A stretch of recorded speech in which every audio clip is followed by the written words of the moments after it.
Hey guys, tonight we slip into the damp silk shoes of Tang Dynasty travelers, stumbling onto an alley, untouched by clocks or rush. There are no fire-breathing dragons here, just slippery cobblestones dying to meet your tailbone. Trust me, walk like you're balancing a pyramid of steamed buns. Cool dawn mist licks your ankles as you step forward, each cobblestone slick as frogskin after rain. Ghostly vapor curls upward, taking the shape of lilies that dissolve before fully blooming. Some Tang locals believed morning mist carried ancestor whispers, hence the alley's nickname. Superstitious merchants once bottled this haze, sold it as dragon's breath cough syrup. Your foot finds a dip worn by centuries of potters, dragging clay-laden carts, the grooves like old scars. A bamboo wind chime clinks overhead, thin slivers of wood whispering, secrets only the wind understands. Historians still argue whether these were street markers or early burglar alarms, medieval doorbells rattling at trespassers' approach. The air smells of wet earth and something greener, moss gnawing at brick seams. You pass a faded poem scratched into the alley wall, characters blurred by rain and pigeon strikes. Archaeologists found similar graffiti praising Emperor Xuanzong's favorite tea, jotted beside complaints about taxes on rice wine. Your left shoulder brushes rough clay walls, the surface warmed just enough by the creeping sun. About 60% of Chang'an's back streets were unsealed earth, yet this path earned actual cobblestones. Wealthy teahouses bribed officials for smoother routes, preventing rattled guests from spilling expensive brews. Your fingers graze a patch of grooves, fossilized fingerprints pressed by laborers mixing mortar. Some claim midnight traces your palm against them, returning fingerprints to their maker's ghosts. Don't worry, most of those spirits just want better wages. Ahead, the alley narrows until walls nearly kiss overhead. 2 persimmon trees burst through gaps in the brick, fruits round and orange as miniature suns. Plump ones thud onto the path, bursting open like stolen treasure chests. Someone strung fishing nets beneath the branches. A lazy harvest system rigged last autumn. Bees converge on a smashed fruit, their buzz harmonizing with distant looms clattering in workshops. Beneath your soles, the cobblestones shift from gray to mottled red near a hidden well. Water seeps through its cracked rim, feeding ochre lichen painting the ground. Tang well diggers often placed coins under stones, a bribe to earth spirits annoyed by all the drilling. Lean over the edge, your reflection wavers in black water 30 feet below.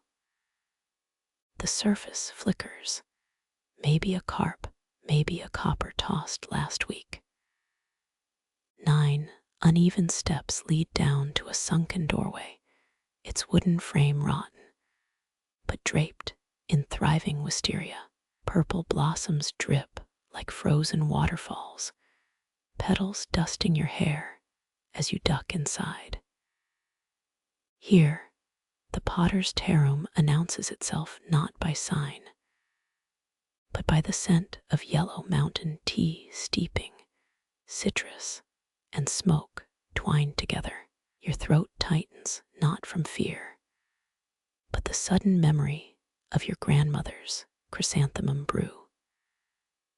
A tabby cat melts from the shadows, tail hooking around your calf, before vanishing behind a sagging shelf. Its fur leaves glittering traces of kiln ash on your pants, proof of secret furnace naps. Along the wall, dented tea canisters sleep shoulder to shoulder, like drunken soldiers. White labels dangle from their necks, names half scratched out by time's thumbnail. Gingerly, you lift a lid marked Frost Sparrow Oolong. The aroma strikes like a soprano, hitting high C floral fierce, fading into honey. The floor creaks, its boards warped into miniature hills by decades of spilled steam. You spot a child's marble lodged in one gap, a cobalt glass orb watching the room. Drop to your knees, squinting at treasures wedged below floorboards, tarnished hairpins, a chipped domino, the silver skeleton of a fan. Maybe generations of drinkers flicked trinkets through cracks, playing Feed the Void. Beside a low table, mismatched cushions await customers. Yours crackles as you sit stuffed with dried lotus leaves instead of cotton. The potter insists they align Kai while you sip, though you swear one just poked your thigh. Light bleeds through rice paper screens, painting tiger stripes across your hands. You imagine apprentices past napping here, dreaming of flawless Celadon, while drooling on the upholstery. Blink and the tabby's back, depositing a half-dead grasshopper on your sleeve. Consider this your welcome gift, Tang Dynasty era room service. The bug twitches, possibly reconsidering its life choices. A fly zips past, dodging tiny clay deities dangling from the ceiling. These were guardian idols, supposed to drown in steam vapors and bless the tea. One goddess clutches her broken arm, knocked off during last winter's roof leak. Through a smudged window, you catch the potter, a smudge of gray tunic bent over his wheel.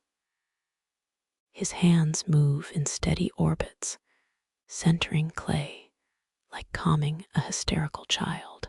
Between his shoulder blades, a sweat stain blooms dark as spilt ink. He'll be in soon, after finishing this cup's 5th revision. Artists, even old ones, remain slaves to the pursuit of almost there. Rain begins needles stitching the alley's noises into a quilt of patter and distant goat bleats. One droplet rolls down the window, skirting the crack, dividing the glass. Another follows its path exactly like the second tourist on a group hike. Your spine softens, lulled by the percussion of storm on tile.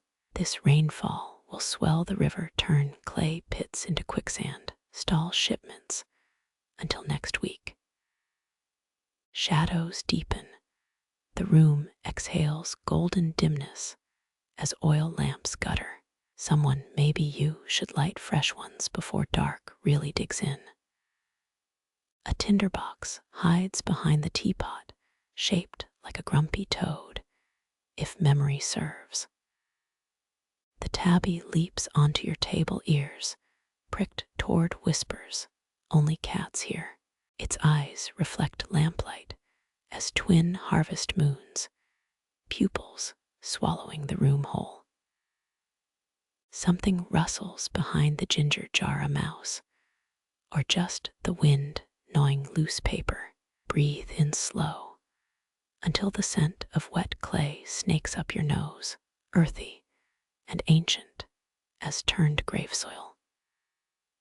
Breathe out, loosening the knot between your ribs. Tonight, you'll dream of this alley, its stones memorizing your souls, like unfired porcelain awaiting glaze. The cat's purr syncs with raindrops, a lullaby in two-part harmony, while the potter's wheel sings its endless, wet-throated hymn. You pause where fog meets clay. A pot taller than your waist blocks the alley. Its belly gurgles like a dissatisfied emperor. The sound bubbles up through cracks that spiderweb across the surface. Lean closer. Those fractures smell of apricots, dried 5 summers ago, and sourer notes, whiffs of camel hair, and sweat-soaked saddlebags. Legend claims one merchant mended a crack with camel spit and millet paste, how the urn got its crooked smile. Steam twists from the rim, sulfur-scented fingers drawing shapes above your head. That's hearth water from Chang'an's 7th hot spring, famous for keeping concubines' toes warm all winter. The vapor writes lazily, first a crooked character for longevity, then a looping horse nobody's ridden in 900 years. Historians still argue whether Tang aristocrats drank more tea than wine at parties. But steam never bothers with such debates. You trace a thumb over rough clay. Each bump tells stories of desert wells dry as old bones. This urn once held 70-horse convoys worth of fermented tea bricks, currency tighter than coins along some routes. Records whisper that Empress Wu's tax collectors stole 30 such vessels, but nobody proved it. The pot groans softly, complaining about your cold fingers, or recalling the creak of wooden carts crossing Taklamakan dunes. A lazy spiral of mist brushes your neck, quick dance before dissolving. Try counting how the crack patterns shift when you blink mapwork for long dead roads nobody walks anymore. Down here, below the urn's thick lip, a thumbprint lingers where the potter's apprentice tested the glaze. Poor kid got fired for it, if fired means fed to palace wolves. Just kidding, probably just beaten with wet reeds. That's your 3 jokes. The urn doesn't laugh. Something clicks inside the clay belly, loose pebble rolling down hidden channels. You imagine it's a tooth from the potter's favorite dog. Or maybe a coin some bribe giver slipped in wet clay centuries ago. Your breath steams against the surface, briefly fogging a painted lotus that flaked off long ago. Hold still. Another murmur rises through the cracks. Not water this time, words like Silk Road and Bandit's Moon and Silver Ode. Never trust a talking pot. It's probably just indigestion from swallowing too much history. The steam curl thickens, twirling now like a dancer's sleeve. It sketches a fat camel, then a falling star, then melts into nothing. Lean back. The alley seems quieter somehow, as if the urn swallowed all nearby sounds. Footsteps behind you hesitate, someone deciding whether to speak. Don't turn, not yet. Let them think you're studying those cracks like sacred texts. When steam rights the horse again, its legs look ready to gallop right into your chest. Close your eyes just for a breath.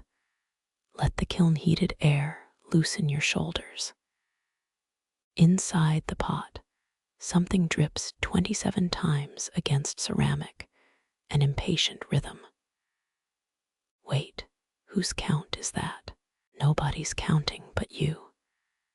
And your second toe feels strangely damp inside your boot. Pull it out, quick, before you start believing everything this old thing suggests.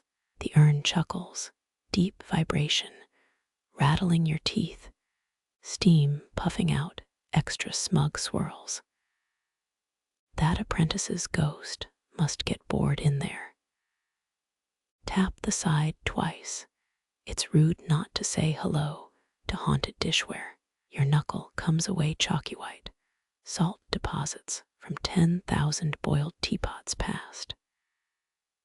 Historians once found a whole Tang Dynasty salt tax receipt in a pot like this, hidden under 3 layers of eggshell glaze.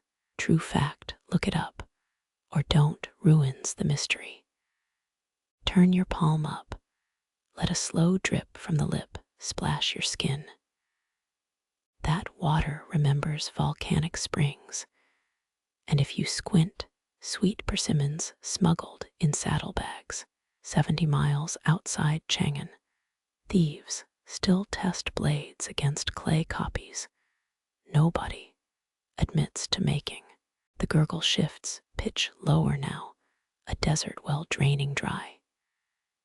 You crouch to peer through a thumbnail-sized crack near the pot's base. Darkness shifts inside, blue-black silt swirling against unseen currents. Blink, is that a reflection of your eye or someone smiling in there? Stand up too fast, head swimming the alley, tilting like a drunkard's song. Shouldn't have skipped breakfast or stared into ancient kitchenware after that floral cheese bun from Gan's stall. Rookie mistake. Steam brushes your cheek, apricot sweet apology for scaring you. It curls into a recognizable shape, this time a ship with swan-necked prow sailing vapor rivers. Most drinkers never spot such details, too busy worrying if their tea's too bitter. They miss the way steam can paint entire wars, or lost poems, or lovers quarreling over burnt rice. Your shoulders drop, cede tension to the urn's patient heat forehead, resting briefly against warm clay. The alley exhales dust and forgotten spices, one seamless breath shared between stone and skin. One hand pressed to the pot, you feel it pulse, slow heartbeat from some shared underground spring. 5 minutes pass, 15 time melts into the cracks between unfired cups. When the wind shifts, pulling damp hair across your neck, you finally step back. The chill tastes different now, purified somehow, as though you've drunk moonlight without lifting a cup. You pull back from the urn's warmth, only to find your shadow swallowed by a taller darkness. The potter stands 3 paces away, his spine bent like a bowstring drawn too long. Nobody heard him arrive, not even the wind chimes gossiping above your head. His hands hang heavy, still gloved in clay from dawn's work. Light bleeds around his silhouette, outlining knuckles gnarled as mountain roots. Some claim master craftsmen sleep standing up, leaning against their wheels like tired cranes. Doesn't seem healthy. But then, neither does breathing Kiln's smoke for 60 years. Historians still argue whether Tang potters used cat whiskers to test glaze thinness. The truth stinks of simpler methods, like squinting. He steps closer, the alley floor creaking under straw sandals. Pause, count 7 heartbeats, and watch his left thumb twitch. Muscle memory replaying the spin of 10,000 vessels. Beneath his foot, a crushed chrysanthemum petal bleeds yellow onto stone. Kneeling brings you eye level with his work sack, stuffed with tools wrapped in mulberry paper. A rib carved from water buffalo bone peeks out, good for smoothing curves no compass could chart. Its edge gleams strangely, maybe from rogue saliva, grit, or prayers rubbed into the grain. Archivists once found a potter's diary claiming moonlight tempered his blades better than fire. Quirky and probably useless, but poetic enough to endure. His shadow stretches across damp cobbles, black oil spreading toward your boots. Notice how it warps near the hem, flickering like wet ink dropped on silk. You half expect it to peel off the ground, curl into a teapot shape, and demand service. The craftsman's cough cracks the silence, a dry branch snapping underfoot. Spittle glistens on his chin before vanishing into wiry gray beard hairs. 2 blackened fingernails tap against his thigh, counting seconds between wheel turns imagined in his skull. When he finally speaks, the dialect bends like overfired clay. You catch maybe 1 word in 5, something about rain, or river snails. Behind him, a work table holds sleeping tools dream drunk on tomorrow's labor. Calloused thumbs once pressed here, palm grooves polished into wood by repetition's tide. You spot a half-carved stamp for maker's marks, its unfinished character chewing on indecision. Pots unsigned, often sold better back. Then buyers wary of ghosts trapped in craftsmen's signatures. A fly lands on the potter's shoulder, investigating faded indigo cloth. He doesn't swat it, maybe believing winged guests deserve courtesy. Or perhaps he's just saving energy. Each breath whistles through him like wind through a broken flute. Reach toward those dormant tools, fingers hovering inches from a wooden rib. The potter's foot shifts minutely, a warning written in dust patterns. Draw back foolish to touch a blade, still singing yesterday's cuts. Some say tools absorb their master's rage. His gouging knife, probably chewed through apprentices, like radishes. Your heel grinds a pebble, sound sharp in the alley's held breath. His head tilts, a dog catching unfamiliar scent, milky eyes narrowing toward your boots. Watch how his earlobe quivers, tuned to vibrations deeper than voices. Those who work clay 40 years feel tremors in the earth, others miss. Water tables shifting, worm colonies migrating, omens baked into subsoil. He sways left, right, like a reed stalk teased by breezes. Ankle joints pop percussion for some silent rhythm older than Chang'en's walls. You mirror his shift, instinct keeping shared balance. 5 years ago, they dug up a kiln near Luyang with 50 identical bowls, all warped eastward, as if bowing to unseen forces. Air thickens between you, sweat, rice wine, wet clay clinging to the heat. Folded inside his belt, a scrap of paper peeks out, scribbled characters collapsing at the edges. It's a love note from his youth, or a grocery list debating turnip prices, or dimensions for the perfect spout. Slowly, he extends his right hand, fingers curled like roots, seeking purchase.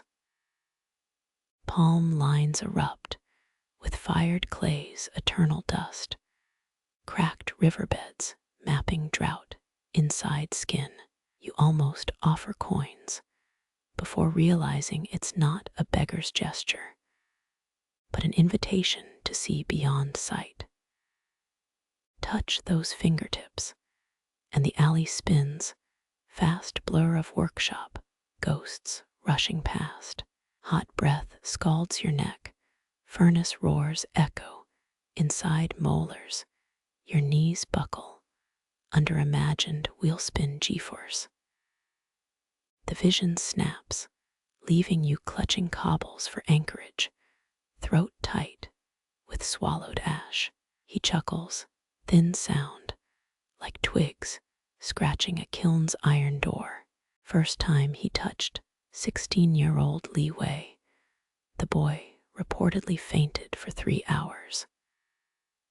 Show off, you only tasted bile and saw flashing lights shaped like screaming tortoises. When he moves, you glimpse the threshold behind him, a black rectangle exhaling cellar-cool air.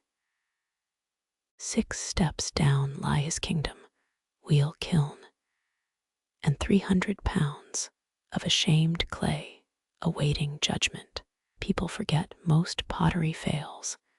90 of attempts cracked, exploded, or shamed their maker.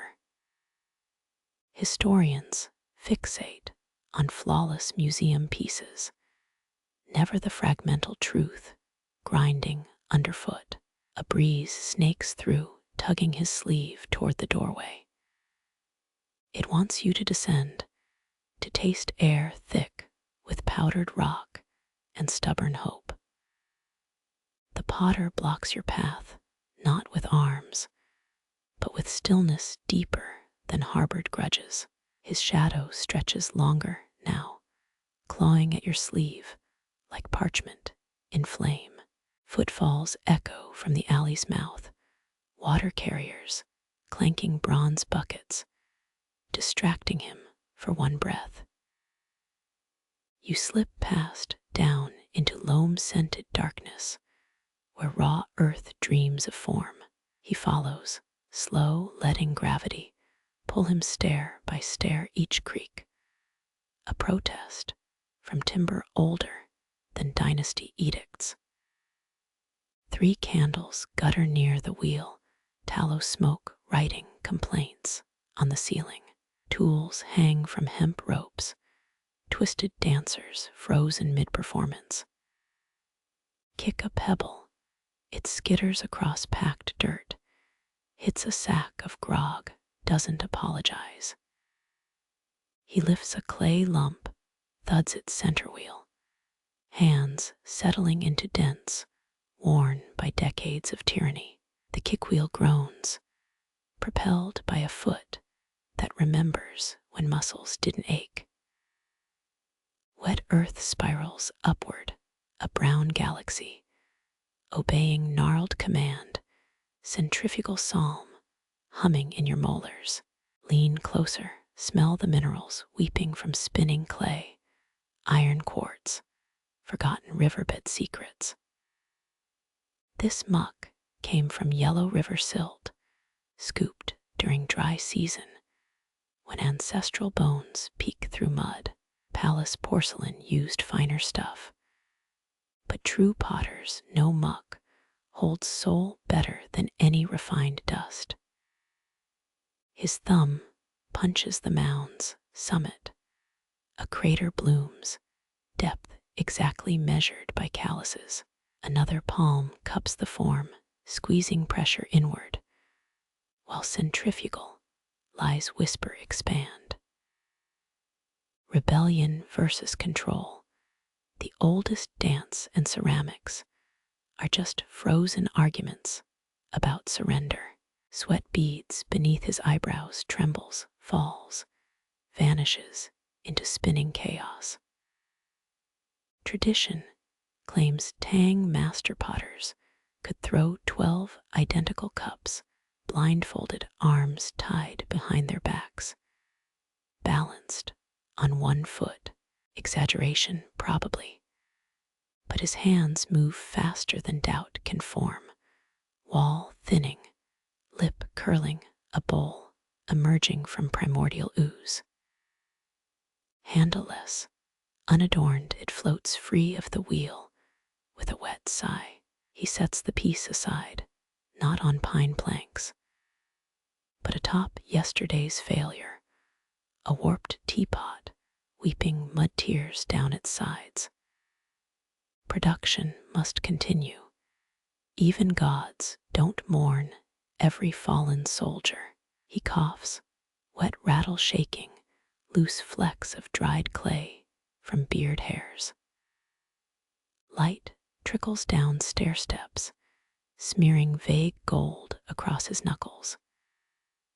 When he lifts another clay fist, the candle flame gutters, showing how veins ridge his forearm like frozen rivers. Blink, and you're certain his arms grow longer, fingers stretching to span the entire wheel. Silly illusion born from tired eyes or kiln god mischief. Still, you count his joints, just to be sure. 8 knuckles per finger, normal weight. Is that an extra? The new vessel curves higher, feminine swell narrowing to elegant throat. His pinky brushes the rim, shaving microns only spiders would miss. This, the histories forget, is what separates masters from hacks. Attention to what won't be seen, the underside of happiness, the heel of heaven. Dizziness surges. You've been holding breath like a thief hiding from moonlight. He glances up, milky irises floating in yellowed whites, and tosses something. Catch it reflexively, a lump of cold clay, sticky, with subterranean spite. Try, he growls, voice tectonic plates grinding, smoke seeping from syllables. Or maybe just another cough. Difference gets blurry down here. Sit at the empty wheel stool, biting your thighs with grudging welcome. Press clay center, feel its chill creep up your tendons. Kick hard, flywheel whirs. Your wet palms flub the first spin. Clay wobbles like drunken turtle. His snort carves another humiliation, notch in your spine. Throw anyway. Pretend centrifugal force forgives clumsiness. Push thumbs down. Watch uneven walls rise, collapse, rise again like liars defending honor. The potter leans close, rotten apple breath fogging your ear, then spits on your creation. At least 5 grams of phlegmy contempt right where the spout should be. Rebellion surges. You yank the clay mass sideways, slamming it into a grotesque lump. Call it avant-garde, a commentary on imperial oppression, or just bad craft. His eyebrow lifts, first expression beyond stoic rigor. And for one terrifying second, you think he'll laugh. He doesn't, of course, just flicks a finger toward the door. Dismissal stings worse than beaten reeds, but you rise obediently. Months of work fuse potter clay underfoot, generations of footprints that forgot how grass feels. Climbing the stairs, his wheezing follows a dirge for clumsy hands. When you glance back, he's already twisting new clay, back curved against fragile candlelight, kneading darkness into shape. The cellar steps groan underfoot. Released from the potter's glare, your fingers find cool plaster walls. Light seeps through a slit window, spotlighting dust motes that fled the kiln's inferno. You squint at a low table, its surface buried under ledgers, chipped teacups, and a moss-furred inkstone. Between dead scrolls and broken stamps squats the guestbook, mulberry pages swollen with damp. Its cover feels like dried river skin, cracked patterns whispering of bark boats and silkworm feasts. Tang officials used this paper for tax records. Fancy folk turned it into faux mountain landscapes for their terrooms. One nail catches the edge, flips the book open, a puff of spores, escaping like captive breath. Inked names stain pages, smudged cursive dissolving at their edges. 10th century tourists loved scratching Lin of Shandong, visited here onto everything. Official rock inspection. Certificates exist because idiots carved poetry into imperial monuments. Your thumb brushes faded characters. Ink lifts to greet your sweat, blurring Lady Feng's 902 AD praise for peony-infused oolong. Historians still argue whether guest books documented real visits or served as fantasy ledgers for names too grand to sit in common rooms. Either way, someone paid 7 copper coins to write General in Lushan had tea here 5 years after his assassination. Show off. The left page holds fingerprints, dozens each whorl, pressed into mulberry fiber with pilgrim fervor. Yours join them, fresh oil bonding, with 8th century soot and pretension. A monk's diary claimed books like this leached memories, drinking stories through skin contact. You wait, nothing floods your skull, except a vague craving for dumplings. Each entry exhales when touched, carried breath from lungs long dissolved into river silt. Here a merchant's shaky hand chronicling monsoon delays, rice prices, wife's nagging, real poetry lives in the margins. A sketched cat judging calligraphy skills. Near the spine, a lotus leaf flattens itself across 2 pages, brittle veins mapping forgotten shores. Pressed flowers were pilgrim currency, proof you'd visited holy sites without buying those overpriced jade amulets. This one still faintly stinks of pond slime, mocking preservation efforts.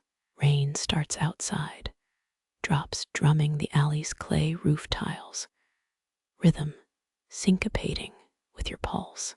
Ink bleeds anew where sprinkles sneak through the window, blurring 721 AD complaints about oversteeped sencha. 15 cups in censor Li Kaio admits he defunded river dredging to buy singing crickets. You trace a half-faded character, its meaning lost to mold or mercy. Palace archivists found 11 love letters disguised as tea reviews in similar books, 3 addressed to the same poet, who probably died unaware of his thirsty fan base. A breeze riffles pages, sending centuries colliding. General Gao's martial seal smears into Lady Wei's complaint about used tea leaves resold as rare par. People never change, only the price of greed inflates. Moonlight bleaches an open spread, revealing hidden thumbprints under Zhang He's seventh voyage tribute list.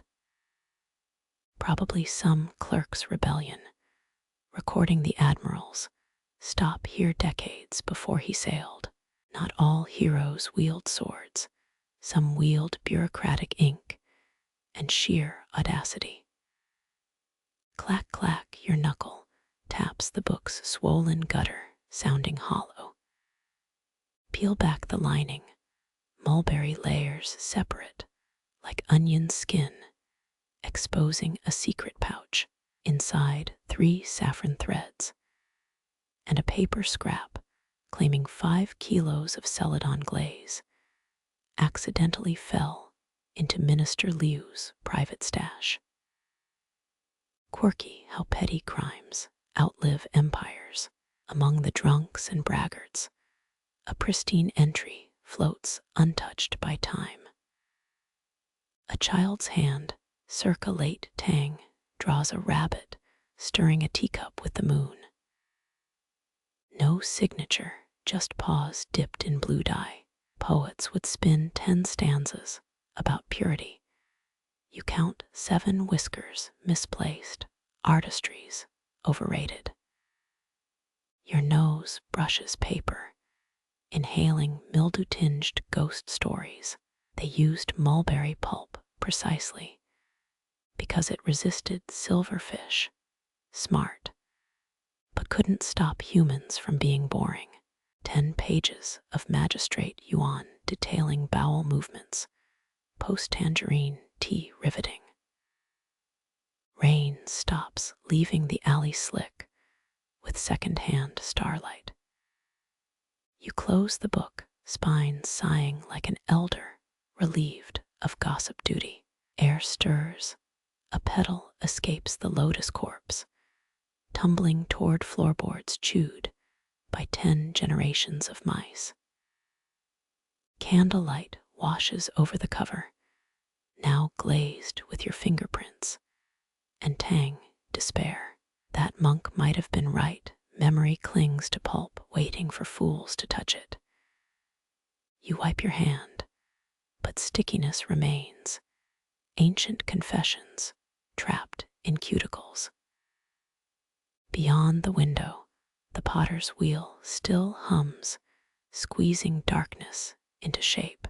Guest books endure, vessels for vanity, holders of secrets, mute witnesses to 900 years of bad poetry and beautiful lies. Your name could join them if you dared claim permanence. You stretch, joints popping, wet mulberry scent clinging to skin. Tomorrow's pilgrims will add fresh ink. You'll remain a smudge between lazy scholar, who, and consort Yang's fake 5-star review. History favors the loud, but mildew claims everyone equally. A drop of condensation falls from the ceiling, puncturing a lady's complaint about weak chrysanthemum brew. The stain spreads, consuming her words, rewriting endings alongside tomorrow's dawn.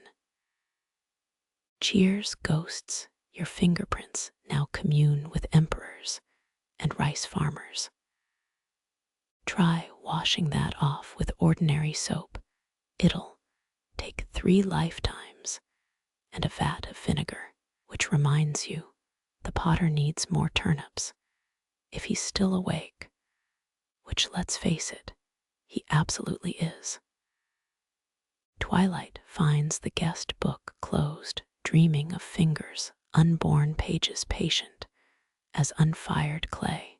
The potter slides a Celadon cup toward you, thin as a cicada's wing, its curve echoing the both hands bow gesture.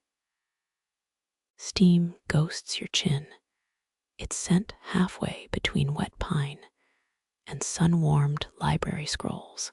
Tang emperors slurped tea, this hot, claiming boiling sips purified speech for diplomacy. Their servants brewed leaves directly inside extravagantly named silver kettles, Historians still argue whether the foam scraping ritual honored mountain spirits or just prevented noble mustache scalds. Porcelain kisses your lip, a heat threshold Chinese potters called tender lion's breath. Liquid jade floods your tongue, cultivated on slopes where mist clings like unpaid debts. That first taste unfurls, not gentle, not violent, just immovable as dynastic edicts. Your shoulders slump, as though the river inside the tea carries away marble palace rooftops. 3 monks once bet how long this brew could silence quarrelsome scholars. Records say 4 cups made a magistrate renounce his land-grabbing lawsuit.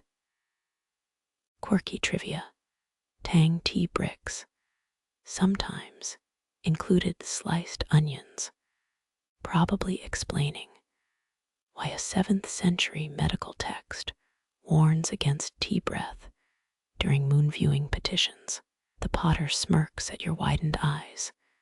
No onion here, just pure unblended defiance of mediocre leaves.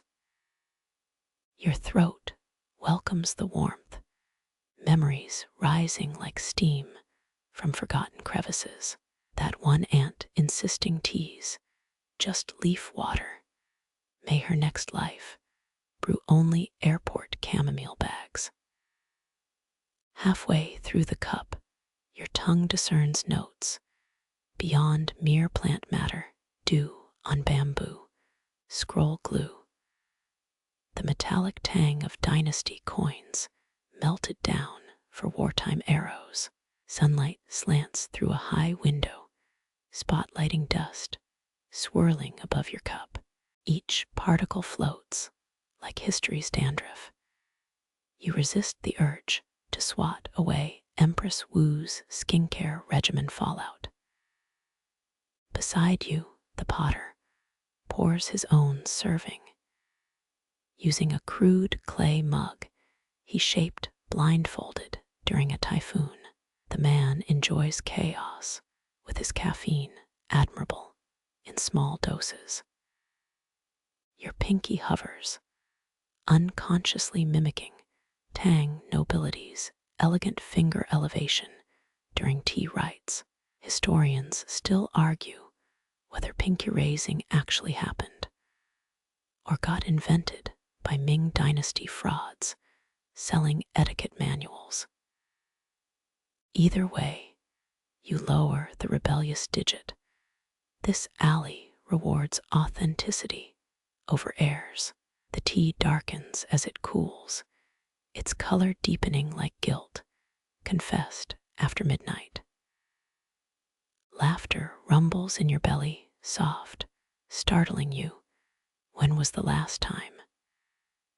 Maybe it's the tea, or the potter's silent toast toward his sleeping kiln gods. He drains his cup in 3 gulps, flouting all imperial tasting protocols, proving craftsmen follow rules only until the clay dries. Dregs pool at the bottom, a miniature swamp of fractured leaves. Tang poets read fortunes in these soggy patterns, seeing exiled lovers or particularly eloquent geese. Yours resemble a donkey kicking over a fence. Interpret that as you will. Outside, a vendor shouts about fresh river snails, steam from his cart, waltzing with your teacups, evaporating sighs. Your empty cup still radiates warmth, a captured sunrise against your palm. Palace records describe concubines stealing used tea leaves, stuffing them into sachets to prolong fading serenity. You cradle the Celadon curve, finger tracing its unglazed foot, roughness keeping you anchored as liquid tranquility dissolves your bones. Rain whispers against the roof again, as though the weather respects this second silence. The potter reaches for a 10,000-year-old teapot, cracks repaired with gold-filled resin, its belly swollen with another serving. You cover your cup, a gesture once considered rude, now necessary survival against his caffeinated generosity. His chuckle sounds like gravel tumbling down a temple bell, loud, unapologetic, briefly silencing the downpour. Droplets slide down the window, each distorting the alley outside into ink-washed dreams. You watch them bleed the potter's silhouette into something softer, a figure from a lost painting. When he moves, his shadow remains pressed against the wall, reluctant to abandon its borrowed shape. A whisper rises from your cup, or maybe your caffeine-jittered mind. It speaks in the voice of a Tang tea inspector, fired for sampling too zealously. More, always more, until your veins sing porcelain hymns. You shake the dregs, breaking the spell, startling a spider, weaving its web between two sagging shelves. Your fingertips feel strangely weightless, as if the tea hollowed your marrow, left you buoyant enough to drift through paper screens. The potter nods toward your hands, reads your tremor, sliding a dish of salted plums across the workbench. Sweetness cuts through the tannic aftertaste, thick honey clinging to your teeth, proof that balance requires equal parts sting and surrender. Shadows lengthen, merging your stretched shape with the kiln's soot stains. The liquid jade's warmth now lives inside your ribs, glowing low, patient as a banked fire. Somewhere beyond these walls, a horse's hoof cracks wet stone, carrying someone else toward their own awakening sip, their fingertips not yet steeped in river water calm. You set down the cup. Its vibration hums against wood, a farewell aria fading into alleyway hush. Celadon gleams under fading light, holding one last memory of steeped earth and stubborn leaves. The potter wipes its rim, not with silk, but his ash-streaked sleeve, revealing a truth scholars rarely admit. Real tea masters value stains over shine. Rain stops, the sudden quiet ringing louder than temple gongs. All that remains now is steam dissolving into dark corners, and the slow return of your heartbeat counting time between unburdened breaths. Your reflection floats on the tea's cooled surface, a stranger softened at the edges, more river than stone, ready to carry whatever comes next. The craftsman's fists knead midnight-colored clay, his knuckles glaciers splitting dark earth. Wedging the lump, thump, thump, thump, a heartbeat misplaced from his chest into slippery earth. Historians often fawn over Tang Pot's famous twinfish motifs, but few mention how every potter first conquered plain spheres like this one. Particles rise, iron-scented fog, each mote whispering myths about eunuch inspectors measuring kiln temperatures with egg timers. You squint as his elbow flicks, sending sweat droplets to starve thirsty floorboards. That nubby pink scar across his wrist once caught an imperial bullet during a pottery raid over Celadon glaze taxes, a war too absurd for dynasty chronicles. The clay yields not soft, not hard, that temperamental edge where rebellion hardens into art. A kickwheel croaks awake, spun by bare toes scarred from furnace sparks. Centering begins, that sacred battle against wobble, or as Tang trainees called it, strangling the drunk toad. You lean closer, breath fogging the clay's skin, mirroring Tang's scholar Li Bai's infamous curse-marked teapot, its surface instantly fogged when filled with poorly rhymed poetry, a myth you hope stays mythic. His thumbs sink into the mound's crown, invading heaven to hollow earth. Hands swell with liquid geometry, palm cup cradling upward growth, fingertips compressing walls thinner than state-mandated happiness. Real Tang artisans used river otter teeth for trimming, their enamel sharper than any blade and gentler on greenware.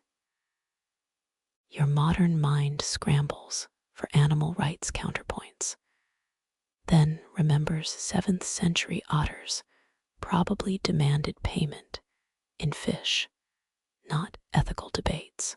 Coils build under his touch, wet snake loops wetting themselves seamless. That pinky finger shortened by a kiln accident hooks deftly, shaving ridges only left-handed royals could comfortably sip from. A single nail flick corrects the rim's orbit flawless as moonrise over Chang'an's forbidden walls. Historians still argue whether asymmetrical teacups were elite rebellion or just bad quality control covered in poetic lies.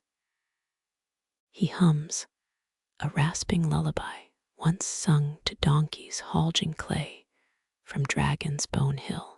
One verse involves a concubine's missing slipper, a metaphor so tangled, even the potter forgets its meaning. You catch syllables about pear blossoms, court spies, honeyed betrayal, but his voice drowns in Wheel Creek. The spinning slows, gravity's patience thinning. His pinky brushes the foot ring, roughing its base, so glaze won't fuse pot to kiln shelf. 7 centuries ago, an apprentice overlooking this step caused Emperor Xuanzong's favorite teapot to become a permanent kiln ornament. The resulting rage inspired 3 executions and tax breaks for Celadon producers. Bureaucracy balancing horror with commerce. Sunlight slants across the wheel, spotlighting submerged thumbprints in the clay's belly, crowded like tadpoles fleeing shadows. This vessel remains unnamed, unlike imperial commissions, flaunting pretentious titles like Autumn Dew Harvester or Phoenix Whispers Collector. You mentally christen it Toadstool, suppressing a grin. Air nips at the moist curve, beginning its stealthy theft of malleability. The potter scowls, stabbing a bamboo blade toward your knees, demanding silence without words. A bubble wobbles near the rim, his breath stills, needle tip excising the flaw. He flicks the tiny clay tumor into a dish, where failed experiments curl like fossilized bean paste. His brow softens, revealing vertical grooves carved by decades of kiln squints. This piece will dry under damp cloths for 9 days, just like Tang imperial childbirth recovery periods, minus the ceremonial gourd soups. You imagine this cup's afterlife, cradled by some bureaucrat's ink-stained fingers, holding brew strong enough to dissolve bad tax reports. One fingertip burnishes the sides, sheep knuckle bone gliding, sealing pores before bisque firing. That ivory sheen mirrors Tang mirrors, now corroded beyond recognition in museum basements. 6 more months, and this raw gray form will hold liquid moonlight without weeping, if kiln gods grant favor. A yawn ambushes your jaws, contagious, unanswered by the potter still courting stubborn mud. His focus excludes human exhaustion. Eyes speak only to centrifugal pull. You unwind your spine, untangling joints, the tea's warmth glued together earlier. Footsteps pad toward the cooling kiln, your shadow merging with cracked bricks that remember fires hot enough to warp time. The potter thumps his creation onto a wooden board, its weight denting ancient grain. This wet universe retreats, abandoning wheels for reluctant stillness. He wipes hands on frayed apron, smearing earth across Lee Bai's drunken calligraphy, a fitting collaboration between dead poet and living labor. Tomorrow, this vessel must survive leather-hard trimming, then glazes liquid deceit, then flame's final verdict. His finger draws a character on the workbench dust, one you can't decipher, though its curves echo the pot's silhouette. A merchant's cart rattles outside, selling cabbages or concubines or cursed amulets, who knows? The craftsman's shoulders tense, already hearing haggling shatter his clay's fragile dreams. Drifting back toward the alley, you spy his silhouette shadow puppeted on plaster, 2 fingers raised toward drying shelves. Not a blessing, not a curse, just craftsman sign language for this batch better, not warp like last autumn's disaster. Mist smudges the window, blurring him into a brush stroke, a figure half erased by his own devotion to transient, damp earth. Your sleeve brushes the doorframe, collecting powdered clay like misguided makeup, staining fabric with unglazed promises. The potter resumes kneading, already birthing the next blank possibility. As sunrise gilds the alley's retreating puddles, you drift toward the kiln's brick archway, its mouth exhaling air thick enough to bend sight. Fire licks the inner chamber, each tongue painting shadows across your skin. Tang potters aimed their furnaces north, believing winter winds aligned glaze chemistry, producing blue hues unseen in modern reproductions. Flames chatter consonants against clay T's, and K's spat from burning pine resin. A lead plunge stick protrudes from a spy hole, its tip glazed over with ancient heat-testing secrets. Peering inside, you glimpse yesterday's teacups blushing scarlet beneath ash blankets.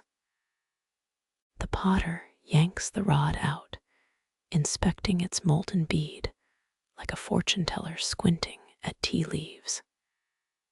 He grunts, throwing another log into the maw.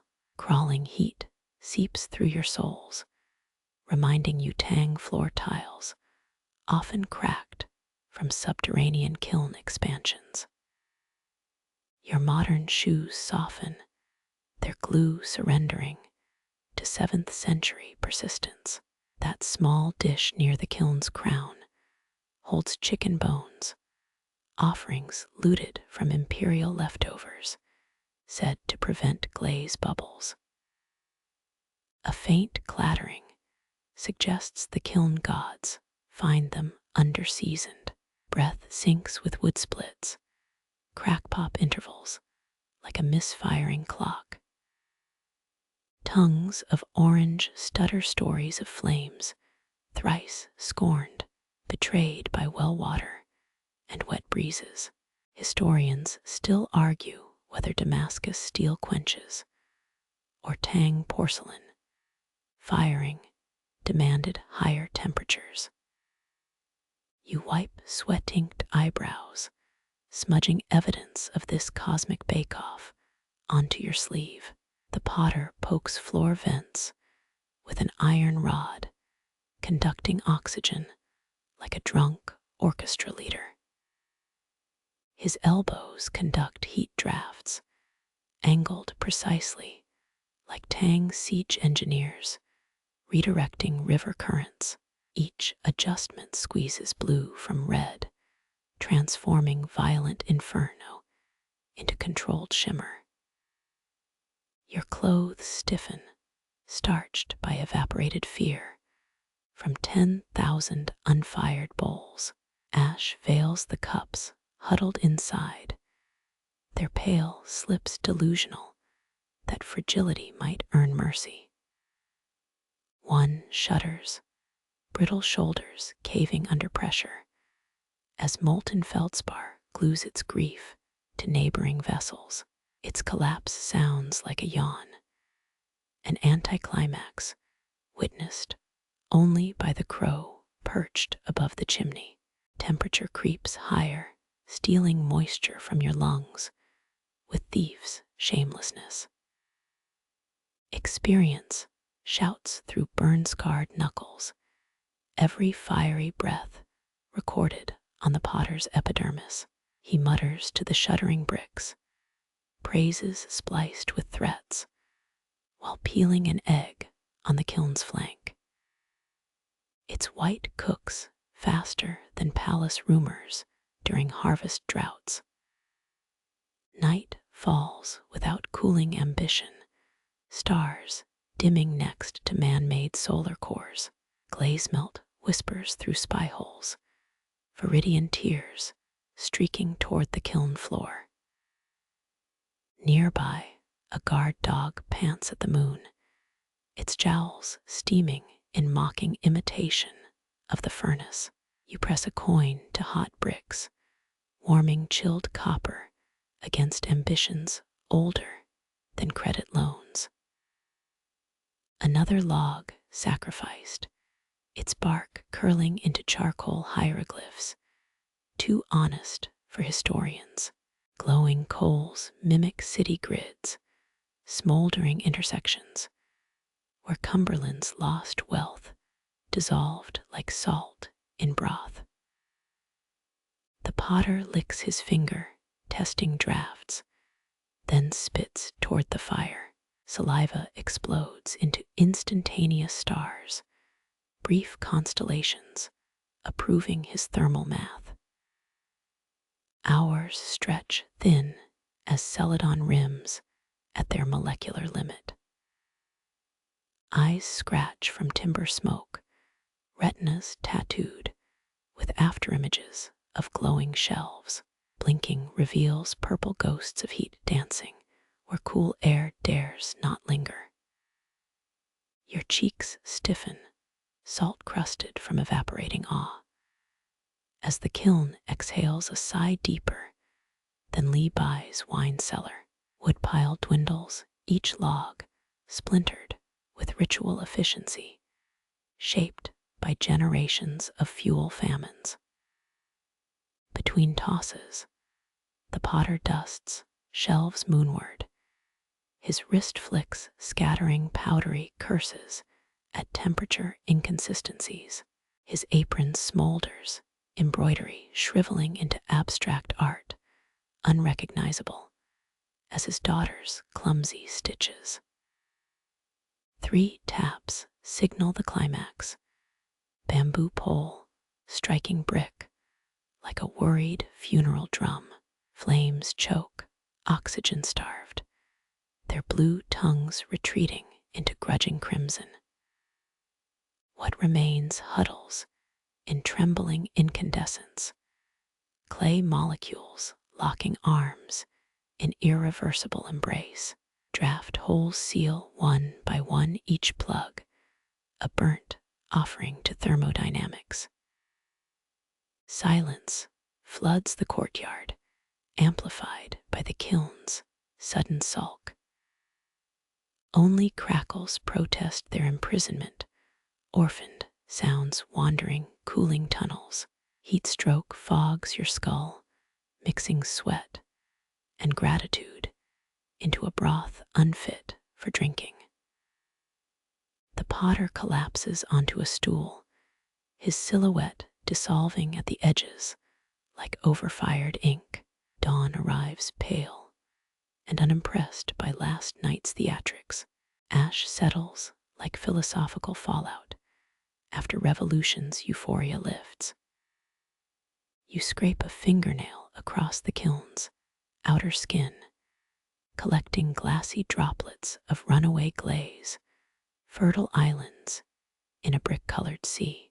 These accidental jewels outshine palace hairpins dug from imperial graves. 50 hours later, hammers chip away ceramic sutures, sealing the kiln's wounds. Gritty powder coats your tongue, biscuit-fine betrayal of how fire rewrites Earth's stories. Cool air rushes inside, raping the kiln of its treasures like barbarians sacking a fortress.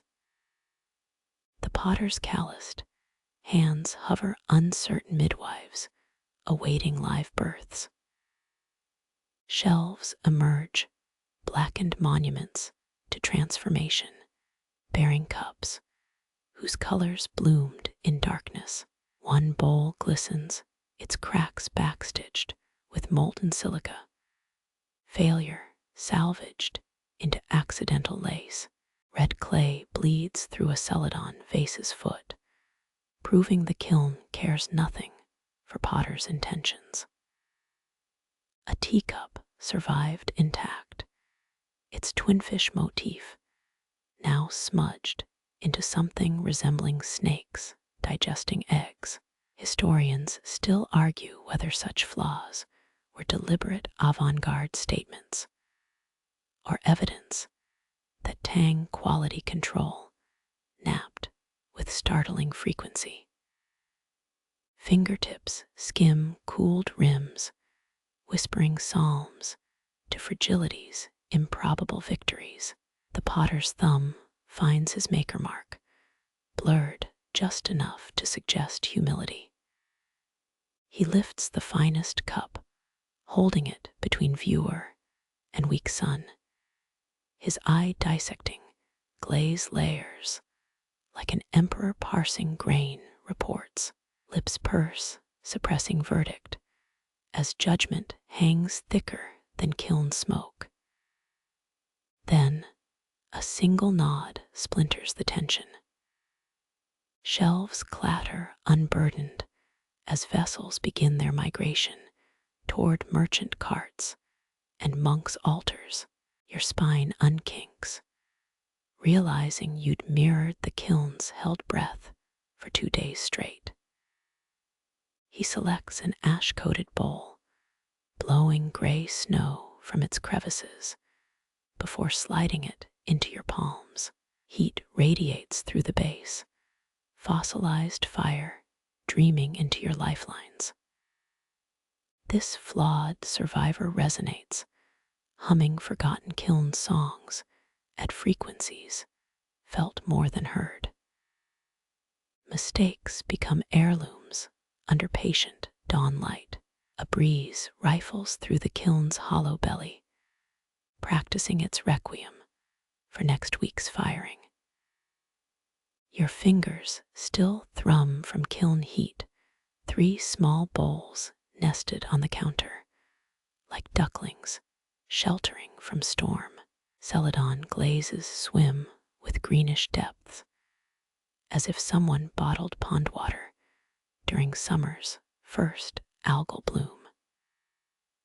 Tang imperial workshops mandated 16 steps for verifying Celadon. Yet these sisters clearly cheated on quality inspections. The potter wipes ash from their bellies, revealing rough river clay beneath, unrefined as peasants' porridge bowls. Each carries the same swirling fingerprint where slurry was scooped from monsoon-churned banks. Press your ear close. Glaze hums faintly, a phenomenon southern kiln monks called ceramic tinnitus. Your modern brain insists it's trapped steam, but lunatics and poets preferred the term drowned river song. One bowl tilts lopsided, her hip bumped during drying like a dancer mid-pirouette. The next hides a pinhole in her glaze, speckled darkness winking like a night soil carrier's lone lantern. The third boasts perfect curves until sunlight exposes hairline cracks, mapping her shoulders like Beijing after earthquake tremors. Potter's thumb flicks the eldest sister's rim, a crystalline ping fracturing morning silence. Historians still argue whether Tang Celadon's gray-green hue came from iron-rich clay or artisans sneaking oxidized nails into glaze buckets. You mimic him, tapping middle sister, her note deeper, haunted. The youngest rings flat, shamelessly off-key, like a bureaucrat's spoiled son butchering temple chants. He arranges them clockwise, defects facing outward, a strategic shaming only Chinese mothers and kiln masters attempt. Ash blonde tea pours into crooked rim first. Liquid refuses to level, forming a tiny Mencius-esque pond skewed toward virtue. Middle sister's leaky bottom necessitates chugging, lest your lap become an honorary participant. The cracked one. She holds heat like a traitor holds grudges, scalding your palms through thin porcelain. Between sips, you notice their shared birthmark, a thumb-sized swirl of manganese-darkened slip. Potter mumbles about one riverbank, 3 dips of the hand, same mud, singing different fates. Some claim Gansu province clay contains dragon's marrow powder, hence its melancholic resonances when fired.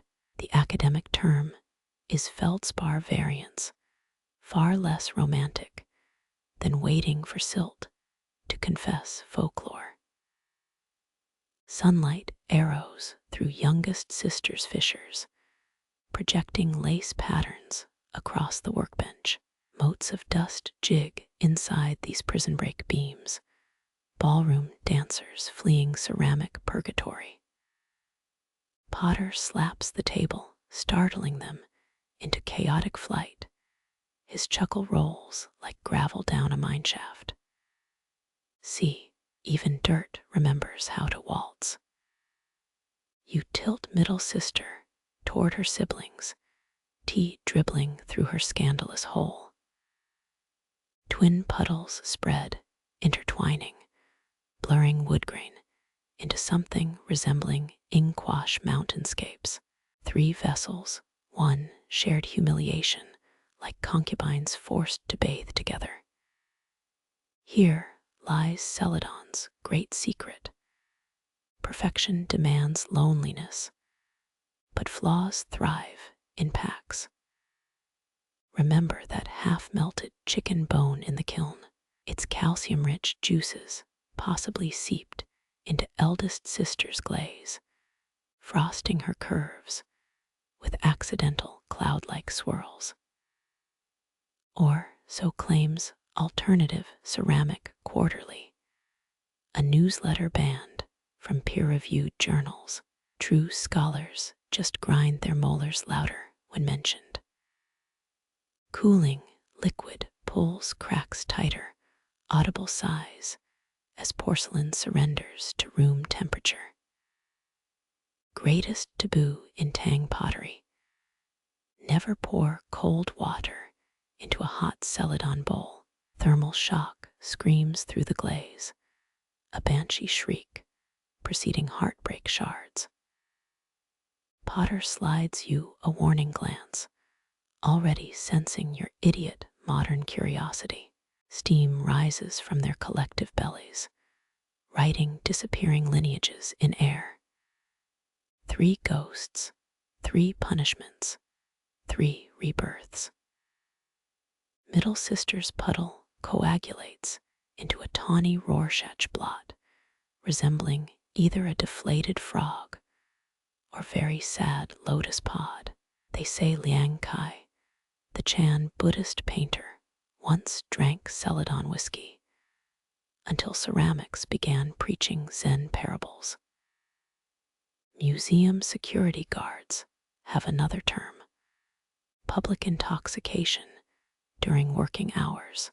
Potter rotates youngest sister, showing how her cracks catch golden hour like prismatic insect wings. His fingernail traces fractured paths, wabi-sabi centuries before Japan trademarked melancholy chic. Some purists insist Tang cracks were mended with boiled rice glue, hidden repairs flaunted at banquets to highlight owner humility. X-rays of museum pieces reveal only lies and dental plaster. One last pour unites them, 3 flawed lips brimming with tepid kimun. Drinking rotations become slapstick.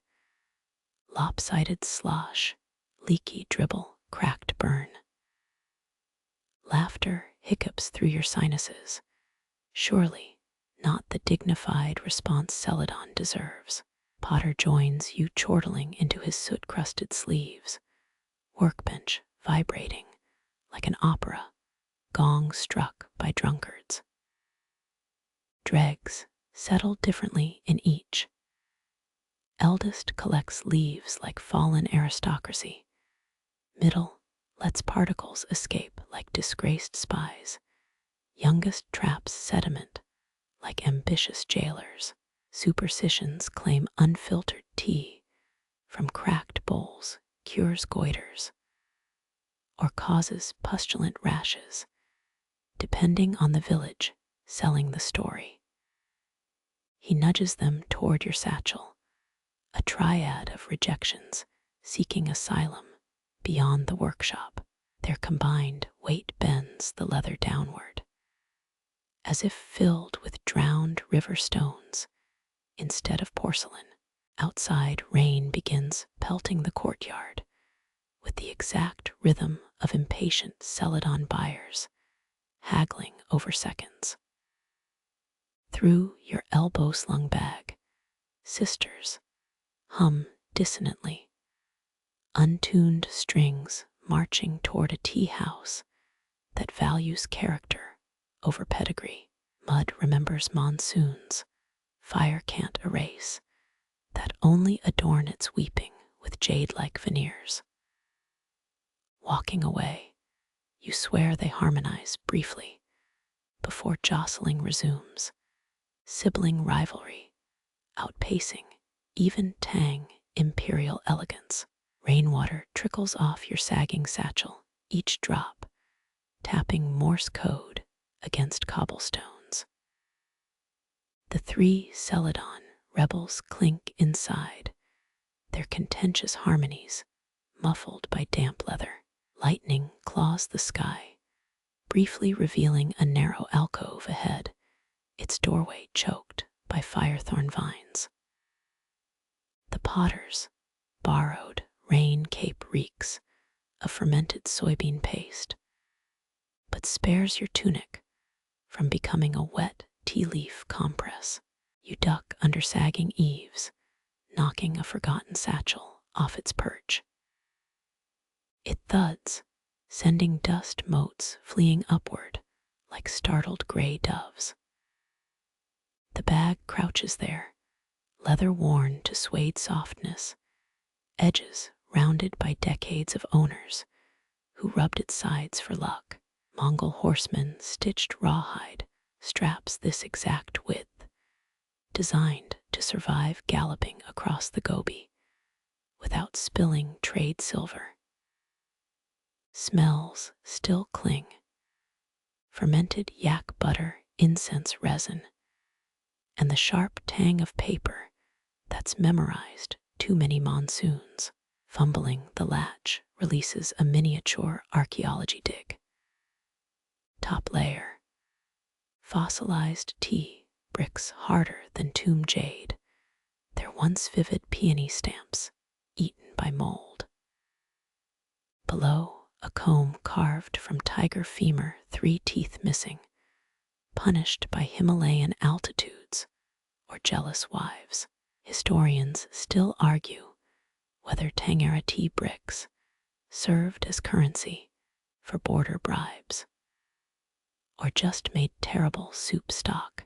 Your thumbnail cracks a brick's corner, sniffing, reveals notes of decomposed bergamot and existential despair.